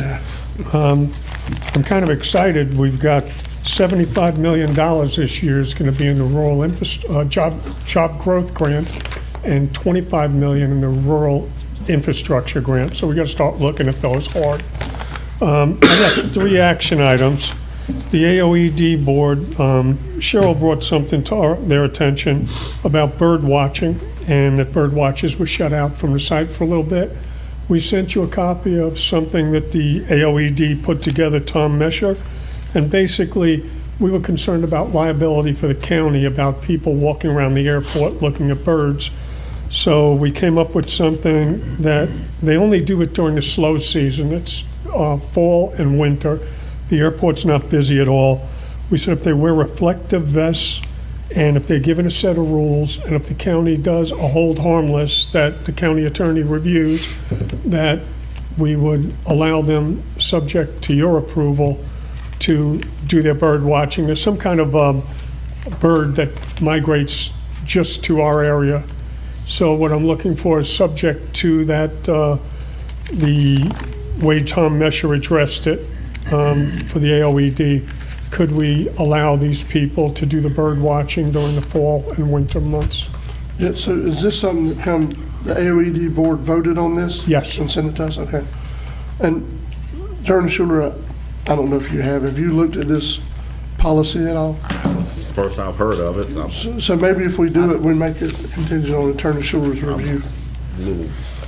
Okay. I mean, I don't want all the bird people like bombing my house with. No, but we need to make sure that we're not creating something that has a legal loophole in it, sir. I mean, I'm not accustomed to members of the public just wandering around. Look at it. Yes, please. I mean, that's. Well, Mr. Chairman, if I may, I was under the impression that they hadn't quite got an actual policy together yet, the board. I think they had a light discussion on it and then directed Mr. Mesker to. They're looking to have Attorney Schuler review it and put together a hold harmless for the county. Okay, is there any way that we can get a copy of that? Because I mean, at first I had some initial heartburn just from a liability standpoint. Yeah, no, that's. But I think I added it to you. There's something on here that says a written policy for bird watchers to read and follow. Yeah, but it's not a very. It's not a policy that. I mean, yeah. It's just kind of bullet points of what to look for. It's more of an idea than a policy. Yeah. Yeah. It is, and that's what I believe. Steve, correct me if I'm Will they wrong. just migrate just to the airport or something? What it is this bird is it's not an endangered bird. I did a little bit of research on it. I mean, it's abundant in Texas, but for some reason this bird decided it wanted to nest at the Apalachicola Airport, nowhere else in the county but there, and it's there. But and it's just certain times of the year. And initially, I'm going to be honest with this board, I was like, with the liability, possible potential issues down the road, that we got islands to look at birds and stuff like that. That was my initial thing. Now, I have spoke with Chairman Wilkerson and at first, and I kind of led him to believe that, and he called me on a bad day, and then I talked to Mr. Masker and told him, I'm like, you know what, get us something together and let me look at it. And my other commissioner said, but and he told me that it wouldn't be during the busy season. I'd just like to see something, whatever he comes up with, something that has a little more frame to it than just something general, because again, we've got millions of dollars worth of assets out there that I don't want the county to potentially be on the hook for because we allowed someone, and I'm not saying that everybody, I mean, don't get me wrong, who knows what people's intentions are. I'm sure there's some adamantly innocent bird watchers, but there could be that one bad apple out there that thinks that the skies are being polluted because of aircraft and sabotage somebody's personal property, and then we're liable. I just want to make sure that we're. I was initially opposed to it too from the start, from a liability standpoint. I guess if the county attorney can draw up some kind of hold harmless, and I'll get Tom to clarify what the AOED board meant as far as the rules and regulations, and then we'll get it back to you guys, and I guess we'll vote on it at the next meeting. Yeah, so why don't we come up with something that's a little bit better so we can look at it ahead of time and know for sure what we're doing, and the attorneys had a chance to weigh in on it, and we can see if we can come up with a policy if we can. So. And again, Mr. Chairman, I just under my impression from the conversation I had, we wasn't nowhere close to having something detailed. I didn't even know it was going to be brought up today till I looked at the agenda, and I was like, whoa. I apologize. No, that's fine. That's fine. I mean, I'm just, that's not your fault. That was, like I said, I spoke with both George and Tom, so that may have been my brain. But, and God, we don't want to go there. Tom really took this under his wing. And again, that's why I kind of retracted a little bit from my initial stance on it, because after I talked to Tom, obviously he's done some diligence and checked into things and stuff, and I appreciate what he does.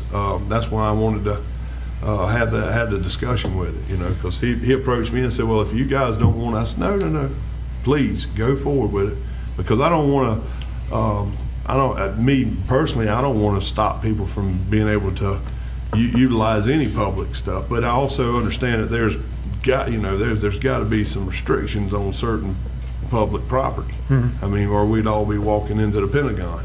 So I'll have them clean that up, and I'll get it over to Attorney Schuler. Okay. Right. And the second item, during Hurricane Michael, Apalachicola Regional Airport was a regional asset. With the military, it's a regional asset. If, God forbid, anything happens with food supplies, medicine on the Forgotten Coast, Apalachicola Airport is a regional airport. And we sat down and talked in lieu of all the things that are going on in the Panhandle, and in lieu of future commissions, we're suggesting a name change for the airport from the AOED, and we'd like to call it, subject to county commission approval, the Forgotten Coast Regional Airport. And that would kind of be like us putting our flag in the ground and saying this is a regional asset for the region. We'll call it Franklin Gulf. And that's our suggestion. And if there's any discussion or anybody would like to talk about it, we'll make a motion. Mr. Chairman, I mean, my concern with the change of the name is how is it going to affect any grants, or will it affect any grants, FDOT grants, or anything that we have forthcoming? No, the name's been changed before. In fact, Avcon did it maybe 10 years back. It's a simple thing with airport district office. It won't affect anything with grants. So it's not a legal issue, Attorney Schuler, to rename the airport? I'm sorry, repeat that, sir. Would it become a legal issue to rename the airport? Hard to see how it could. I'm just asking. I mean, I'm here, I'm the commissioner, you're here, you're the attorney. It's just a name. Okay, good. Mr. Steve, what'd you say you wanted to name that airport? Forgotten Coast Regional Airport. And the reason for that is so we're staking our claim on the Panhandle to this regional asset. And it's in concern for other developments on the Panhandle. If I may, it was called the Franklin County Airport. Didn't you make that motion, Commissioner Sanders? I sure did. Yes. I sure did. And it was Franklin County Airport / Apalachicola Regional or whatever. And then underneath it, that's when they made the Cleve Randolph Field. Right. And that's good enough to me. I'm going to just tell you how I feel about it. I don't like nothing called the Forgotten. Well, let me say this, and Steve, the one thing, remember, if you remember, the board actually did discuss, even though it made the name long, they wanted to say Franklin County's Forgotten Coast, blah, blah, blah, blah. Mm-hmm. So they wanted to keep, because what was the discussion, Steve, that it helps pilots know exactly where the airport is or something Right. like that? And so it doesn't get lost when you're doing a search or something like that for the airport. So, but I just want to, I saw Commissioner Sanders, and I kind of want to let, yes, the board members did realize that keeping the Franklin County name was very important. Steve, let me ask you this. This went before your AOED board, right? Yes. Okay. And that's the name they came up with. Was there other names proposed other than that one that you remember? There were no other names proposed, but what we all have to consider too is there's potentially another airport going up on the Panhandle. And I think it's very appropriate to say we're the airport. And that's, in my eyes, I think it's us staking a claim and trying to develop this airport for the region. And maybe it's wrong for me to say that at this meeting. I apologize if I... Mr. Chairman. I don't think that's a problem, but it already is Apalachicola Regional. Yeah, the thing about the Forgotten Coast is we're just staking claim on the brand. That's already a marketable It's brand. trying to brand. But and the thing is you know, the Forgotten Coast is, you know, it would be basically like you said, we're sticking a flag into the ground saying, hey, this is ours. You know what I mean? Can we think about it? Because I'm going to tell you right here, hearing it, I don't like it. No, it's fine. I mean, that's the way At first, I was kind of like, well, you know, I was in the same boat, and I've had discussions with multiple board members about it, and Not these board especially, no, talking about airport. The other part Actually, of I called every one of these folks up here. No, The other part but, is- but what I'm getting at is To get us all in trouble. at first I was like, the name change, I was thinking more generally for countywide. You know what I mean? Because trust me, I've been on this whole, Franklin County, even since my kids got into a consolidated school. It's not Appalachia, Carabel, East Point anymore, or Alligator Point, it's Franklin County. But then once I started speaking with like Mr. Wilkerson, some other ones, what we're trying, the direction we're going at the airport with economic development, and keep this in mind, having that brand could carry a lot of weight and go further down the road, just looking into the future. Because like he said, there's potentially another airport that I'm sure would jump all over that brand if that comes to fruition. But I'm sorry? Theirs would be Gulf County and Gulf County only. I don't know. Trust me. But anyway, that was mine. Like I said, I was at first, Franklin strong with it, and then when I got looking at the marketable value of our airport, because again, that's already an established brand.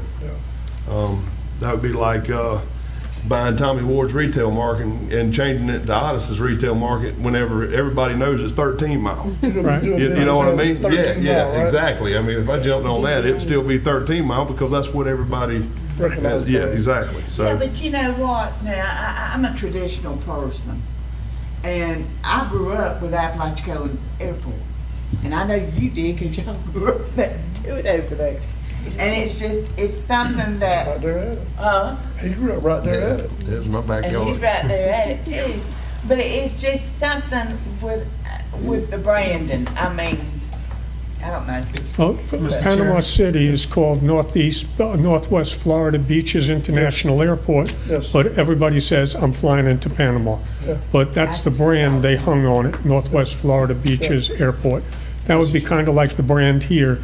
And God willing, at some point in time, there may be a melting of minds with Gulf County and Franklin County, where maybe we could get a couple members of Franklin on the port board, and maybe they could get a couple members of Gulf County on the airport board, and we could work together towards two mutually beneficial projects. That's why I'm saying we should really tack this brand name down now and work towards a partnership maybe in the future. Well, Mr. Chairman, go ahead, Mr. Crane. I'm sorry. But when I heard the brand name, I questioned it myself. I'm like, okay, Forgotten Coast. Then I was like, yeah, okay, it's a different name. But when I asked you about the AOED board, about was that the only name? I think that there need to be some alternatives, possibly. Like if y'all can come up with some more names to give us and see which one stands out and which one, that, like a ranking maybe something, but I don't know. I'm still kind of back and forth on that one. Me too. So, Mr. Chairman, it sounds like there's some, I don't want to say distinction, but some concern. Why don't can we table this since it's an action item or just, all right, so I'm going to make a motion to table this, Steve. You guys come with some names, some other alternate names, like top 3, top 4, and then to be put as an action item on the next agenda, or is it? Can we make it? Because I know he's not supposed to be on our next meeting agenda. Can we? Mr. Chairman, if I could interrupt you right quick, this isn't anything pertinent. I mean, we can change this name 5 years from now. I mean, it doesn't matter. It was just something. To the AOED, and then they bring it back. Ooh, next month. Jesus God, yeah. Okay, I'm going to make that, put that in a motion that we'll table this, come up with some names, and bring it back to us for a vote of potential. I hope between now and then, they don't jump on that name, but okay. That would be good. All right, so we do have a motion to table. I'll second their motion. By Commissioner Ward, second by Commissioner Ameson. You have something you want to say? No, I don't. I mean, they don't have an airport. Nobody can jump on it. Okay, So that's true. I mean, I wouldn't panic. All right. And, hold on, just, okay. Any more discussion before we vote? All in favor? Aye. Any opposed? That's a 4-0 vote. Okay, so Go ahead, that'll sir. come back to the next meeting with some other names? Okay. Well, after y'all have had time to look at it. The first meeting next month. Yeah, the AOED board, yeah. Okay. Yeah, they need to look at it too. All right, sounds good. I made a list of the last 90 days on my report, what I got done at the airport. But basically, we had a wonderful air show. We raised $82,000 in an auction. All our equipment is brand new. Our equipment now is sheltered in the helicopter hangar. We've got an educational facility that we just met with today, and they are so on board about coming into that hangar. We've had negotiations with drone manufacturers, and we have Tyndall with a solid presence on the site, and they're looking to get Eglin involved. So a lot of good things are happening. Last week alone, I had 6 or 7 meetings on this, and I'm putting in a tremendous amount of time.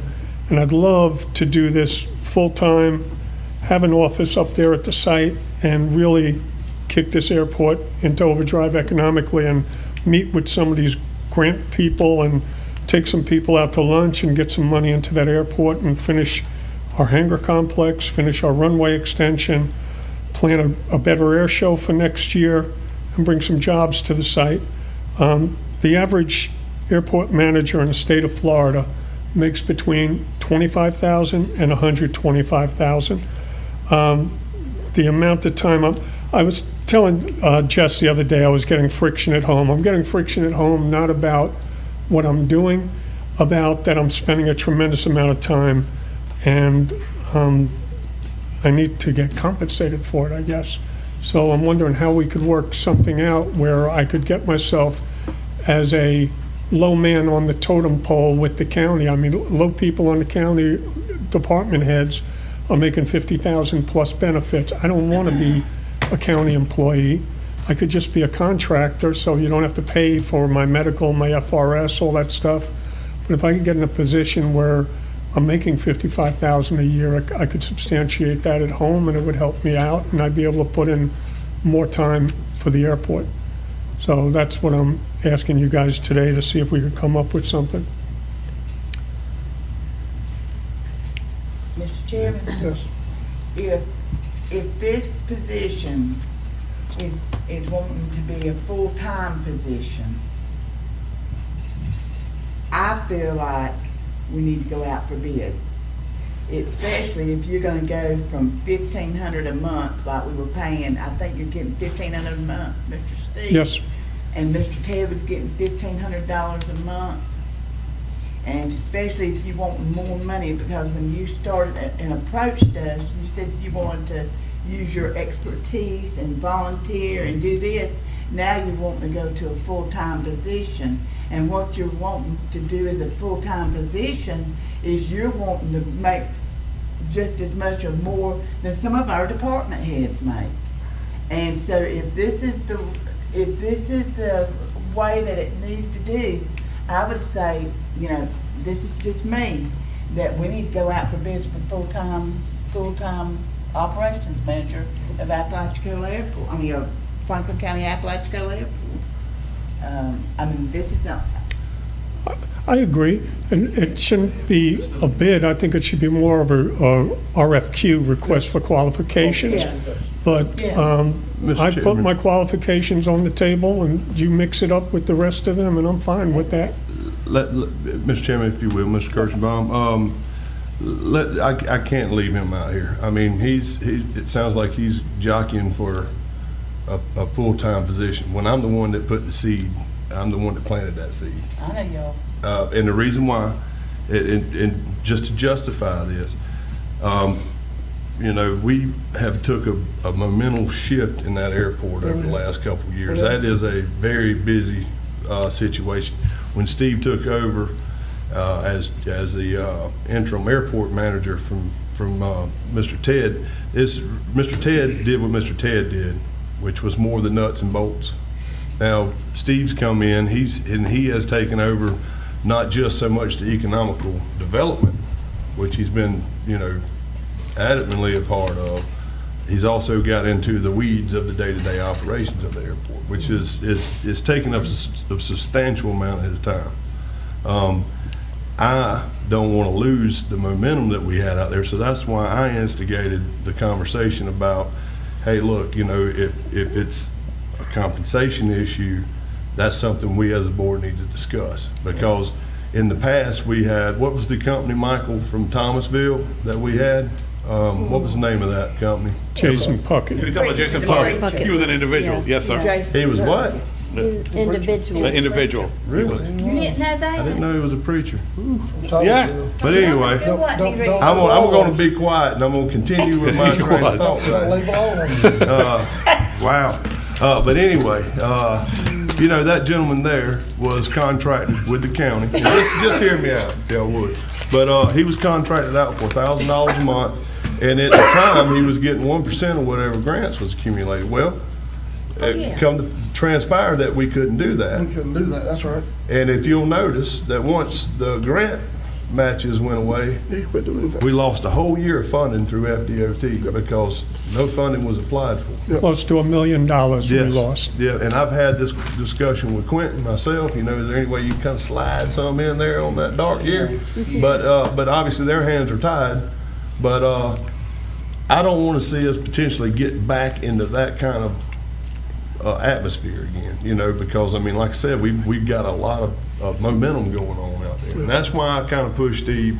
So I don't want him to look like he's just up there trying to jockey for something. I can't leave him out there hanging like that. A lot of that could be. And I'm not doing it. I'm not doing I understand that. I understand. But I just sitting here listening to him basically plead his case, and here I am sitting here. I felt like I needed to say something because I'm not that guy. I'm not going to leave somebody out there on a whim. You know my thing is, Otis, when you go from $1,500 as interim operations manager, and you want to do a full-time operations manager, and you got, wait a minute, I heard you out. So $1,500 compared to, let's say, $50,000. That's a big difference. And so in the light of me being very transparent with what I do in my life, I feel like it would be best if we went out, nobody may not even apply, but transparency is number one in our business. And at least go out for bids on it and see if anybody applied. If not, then this board or whoever decides for us can go into negotiations and negotiate a contract with Mr. Steve. That's the way it's supposed to be. It's not leaving them out there in the wind. He knows that. He's been around long enough. But go from a volunteer, and he has done a lot of work. And I'm not taking that away from him, but it's the appearance of, okay, we're gonna go ahead and just put him full-time operations manager at this amount of money. No. Commissioner, don't take it that I was negative about going out for bid. That's not the case. I'm fine with it. I'm just trying to give y'all a little backdraft so you don't think that it's Steve trying to get a job whenever I'm the one that planted the seed. Yeah. Well, I mean, you know, look, this is the way I work. And I do this in business and everything else in my life. If you got an asset that's working for you, you roll with it. You know what I mean? And so that's why I approached Steve about it to begin with, because he had told me, he said, look, you know, I'm spending way too much time here. I'm pushing him, you know, whether he wants to admit it or not. I mean, he's a bulldog. I mean, he's got stop and go. But I still have my ways of continuing to push without not really looking like I'm pushing him. And I feel myself getting guilty at times about it because, I mean, I'm asking him to go and do stuff that may not be so pleasant for him when he gets home, because here he is in Marianna in the middle of a meeting, and you know, he's still got a business at home and responsibilities, and you know what I'm saying. I know. And I feel guilty from that aspect, and that's why I told him, I said, look, you know, with the amount of energy and time that this has taken, and before, you know, and I'm not taking anything away from Mr. Ted at all. It's just two different job descriptions is what's going on, and I feel like we need to address it. Somewhere down the road, we're going to have to address the managerial position. Yes. That's true. And I mean, now's better than never, or later in my experience with it. But yeah, I'm not at all against advertising this and doing the proper channels. I just didn't want him to look. I felt like him standing there on the island. I needed to get on board with him because I felt like I'm leaving him out. That's all it was. So you did, just to let you guys know that. Sorry, when you actually gave, when you transferred the contract from Ted to Steve, it is in your minutes that you said Steve will hold on to it until the board is ready to go out for bid. So it's, I mean, it's in there. You guys already decided this from And I'm saying, the beginning. it's no hard feelings nowhere. No. I just didn't want you to think that I was against. I know you prodded them right there. Oh yeah, I know that, but I'm just saying I'm all for going through the proper channels. Mr. Chair, can I say something? Yes, you can. Okay. With this position, I know it was brought up about the money, $1,500 versus what's the asking for. Steve is doing a full-time job. Yeah, he is doing a full-time job. We see it, but it's like he's doing a full-time job with part-time pay. You know, $1,500. Yeah. That's a grocery bill, maybe for some people. But so I'm for I'm for going out for bid as well. You know, whatever this board decide. But with the money part that you're talking about, $1,500 versus 55, whatever the number be. You know, he is doing a good job, but he is doing a full-time job with only $1,500. You guys, Let me ask you this, Mr. Chairman. What would be the direction? Do we need to make a motion to send this out to RFQ? Yeah, no, I'll let you speak and then I'll tell you how. Before we do it, let me clarify some things. Number one, do we have a job description written for this RFQ we're going to go for? What's their job description? No. So that's what I was going to include in my statement. Okay, we need to get a job description. Number two, it's a lot cleaner to just say, we think we've come to the point where we need to make this a full-time position. So let's you know what I mean? Let's write the job description. That's right. That's included, you know what I mean? Yeah. Let's put it out for RFQs and let's see how it goes from there. Mr. Chairman, can I? I'm just trying to figure out what avenue to take with it. That's all. I will say this, and Mr. Steve called me last week. He's like, I went to Las Vegas, and I said, Mr. Steve, that's all stuff you wanted to do. You requested all that. So don't come here and saying that you wanted. But then I got to thinking, I'm like, well, he wanted to do it. He was volunteering to do it, but that's his time. Yeah, and he's wanting to promote the airport. And I did say he has done a tremendous amount of stuff for that airport. And he spends a lot of time. I know, and that doesn't include him calling all the commissioners and talking about stuff and letting us know what's on his report and what's going on. So I do agree that you have done a lot in the short amount of time that you did it. I had somebody talk to me the other day about the air show. Was that the first time they ever did it? Yep. Well, it was a great turnout. Yeah, it was great. We had 90 days to advertise in it, and we had the turnout. But all that to say, I do agree with Commissioner Sanders, and that it's only fair. It's nothing against you. I think it's only fair that we do go out for RFQs because, as she said, we've got people in the community that may want that position as well. We've got department heads and county staff that don't even make, $55,000. But my question is this: does that the salary that we pay that comes out of the airport budget? Mm-hmm. So the $1,500 comes out of the airport. So if we're going from $18,000, let's just say $18,000 a year, it's $1,500 a month, to $55,000. That's coming out of the airport budget. That, how much of a dent, because I know how much we get from Jengoli? Is it? We're getting $180,000 from them a year. But we're coming up about 220 in the black at the airport annually. And it is kind of whittling down with stuff. And I could sit down with Aaron and come up with some strong numbers for you next meeting we come in. But hopefully, by next year, I'll have another revenue stream coming in. We can't afford it. Well, that's my concern. I don't want to say, all right, we're going out for RFQs, we're going to pay this person. We hire, hypothetically, we get somebody, we're paying them $50,000+ a year. We lose that Jengoli contract. I'm just hypothetically trying to be proactive, not reactive, because if we lose that contract, are we going to be able to continue to pay that $50,000? No. So that's my concern. You're absolutely right. So no matter what we agree to, how we move forward, the board will have to keep in mind that if we go forward and something happens and Jengoli does not renew their contract, or another company like Jengoli does not take their place and pay the contract, and we have money, yes, So then it will be with the understanding that whatever you do, you're going to have to say, well, you have a choice. You can either say, sorry, we cannot fund your position right now any longer, or I'm going to say this, and please, no crucifixions, you switch it to ad valorem. Yeah, it's got to be one way or another. Yeah, that's You can only do it. Plus, we're having this discussion mid-budget year. Yes. So let me say this, and can I? Yeah. Okay. So to answer Commissioner Amos, no, I didn't want to.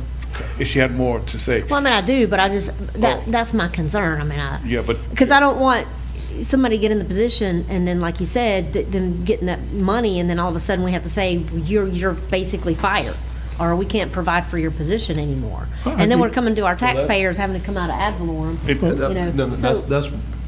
That's what we're talking about, getting a contracted person. Right. Well, that's what I'm saying. You're not obligated. Contract terms. If it was a also county needs to be in the job. RFQ.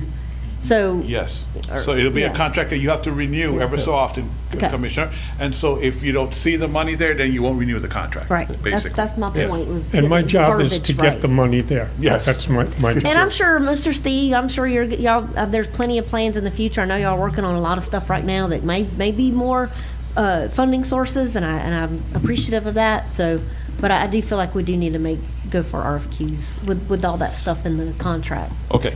So you have kind of two choices. So we could go RFQs, a request for qualifications, which, it goes in front of ranking committee, they're ranked, and we start to negotiate, but we still have to have some kind of budget as to how much we're willing to spend.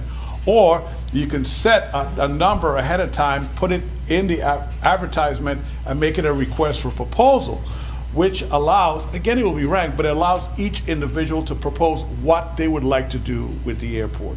Versus request for qualifications, you're kind of looking at their qualifications and see, do they qualify for what you want?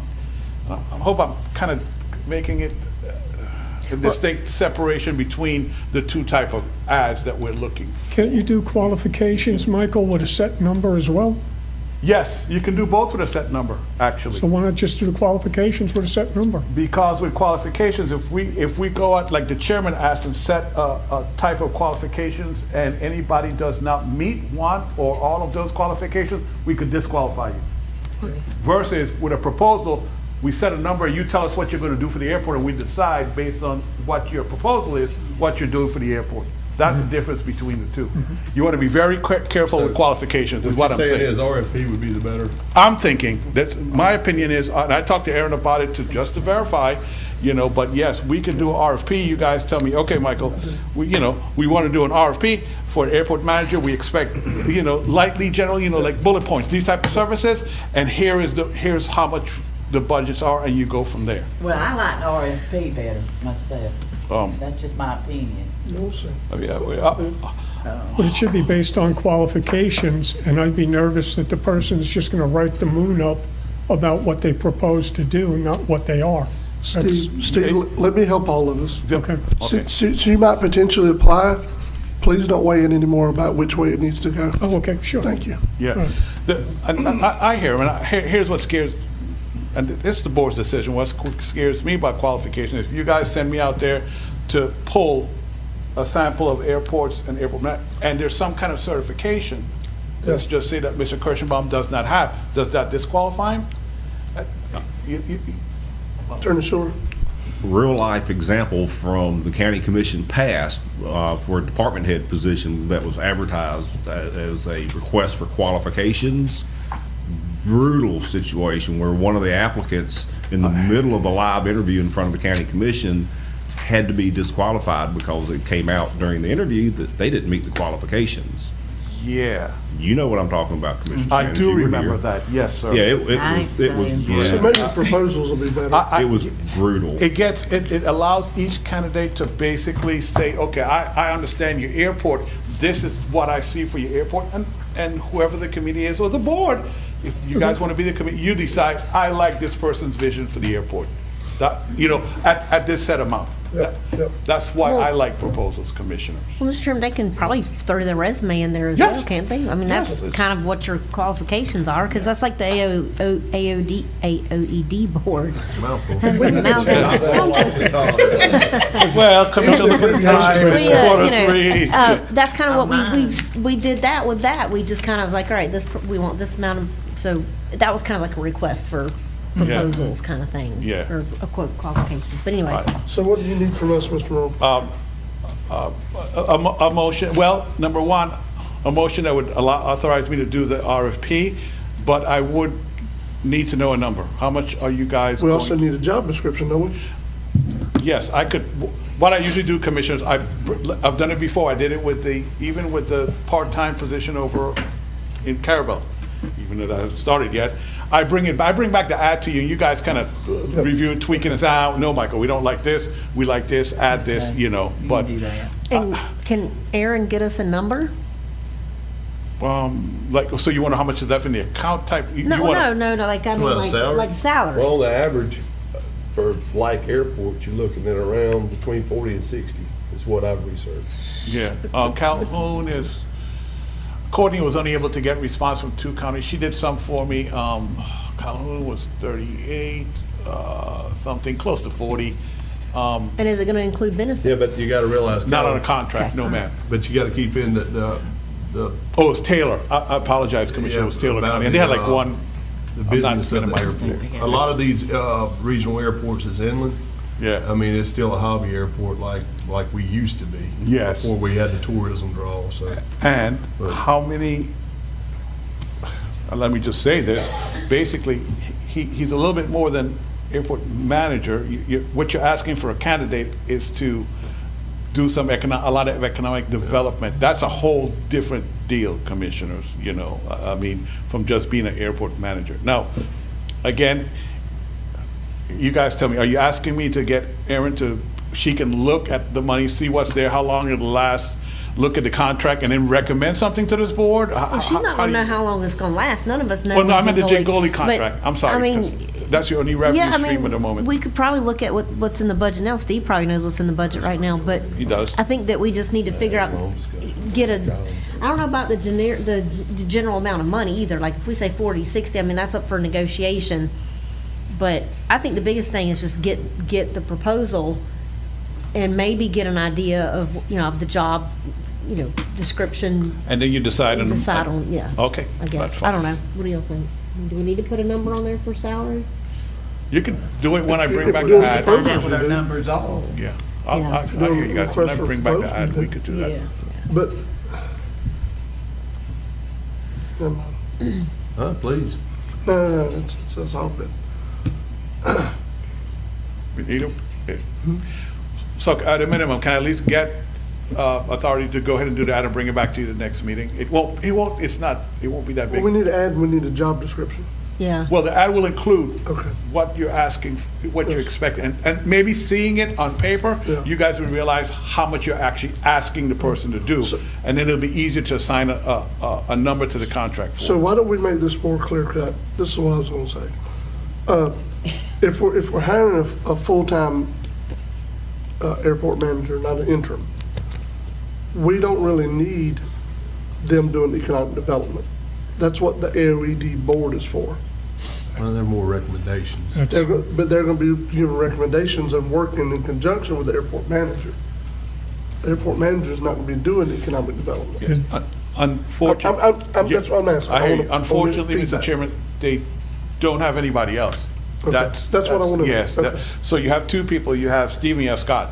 Okay. Scott is maintenance. Steve is basically managing and economic development. That's because the board itself is doing two jobs as a board, operations and economic development, which y'all have a good mix because you have some that are really strong in economic development and some that are really strong in operations. Yeah. So it's a really good mix. So, but that's the only person, that's the only, we're still here. That's the only person that they have to turn to with either side of the coin. Okay, fair enough. Yeah, so I'll write it up that way, and if you guys, And we'll have that at the next meeting so we can send it out for Well, advertising. Yes, sir. If we're going to continue to do both, it's going to be, It's not going to be on the lower end of the range. It can't Let me be. put it that way. That's- It can't be, not if you're doing both. That would be unfair, yes. Not if you're doing both. I agree. Mr. Chairman, also, most airport managers at most airports, not hobby airports, are in charge of trying to bring companies and users into the airport. Right. And that's going to be the bulk of what I'm doing besides running the airport. Right. Thank you, Steve. A deep breath. I have an item after this. Go ahead. I'm sorry. So is there anything else you need from us on? No. Do you So need a can motion I or is just- that just direction? Motion to create the ad? Or just direction, and then when I bring you the ad, I'll take a motion to advertise it. Because the motion is only to run the ad, so yes, I got direction. We're good. All right. And commissioners, you guys have any ideas, just call me too, because it's RFPs are really actually easier, but they're more flexible. That's why I like them, to be very honest with you. Just using that bad word again. Again, flexible. Flexible is a bad word, I'm sorry. Yeah. Can I kick in with one last thing? Yes. Chairman? Yes. Not in regard to this, but I wished I was up here when you were discussing EMS. Weems EMS saved my wife's life. She almost bled to death. And she was helivac out to TMH. And at the time, I went back to the former captain of EMS and said, I'd like to do a fundraiser for you to help you guys out. And he said, the hell with a fundraiser. He goes, we need to be a county department. And I was like, why? He said, I can't recruit quality people to stay on here full-time because we don't have FRS, we don't have benefits, we don't have pay scale. He said, if we could become a county department and have those things, we would have people that would stay on and we'd have a solid EMS system. And the day that my wife almost died, there was one paramedic for the whole county, and he happened to be at the ambulance barn right next to my wife, and it was just a miracle.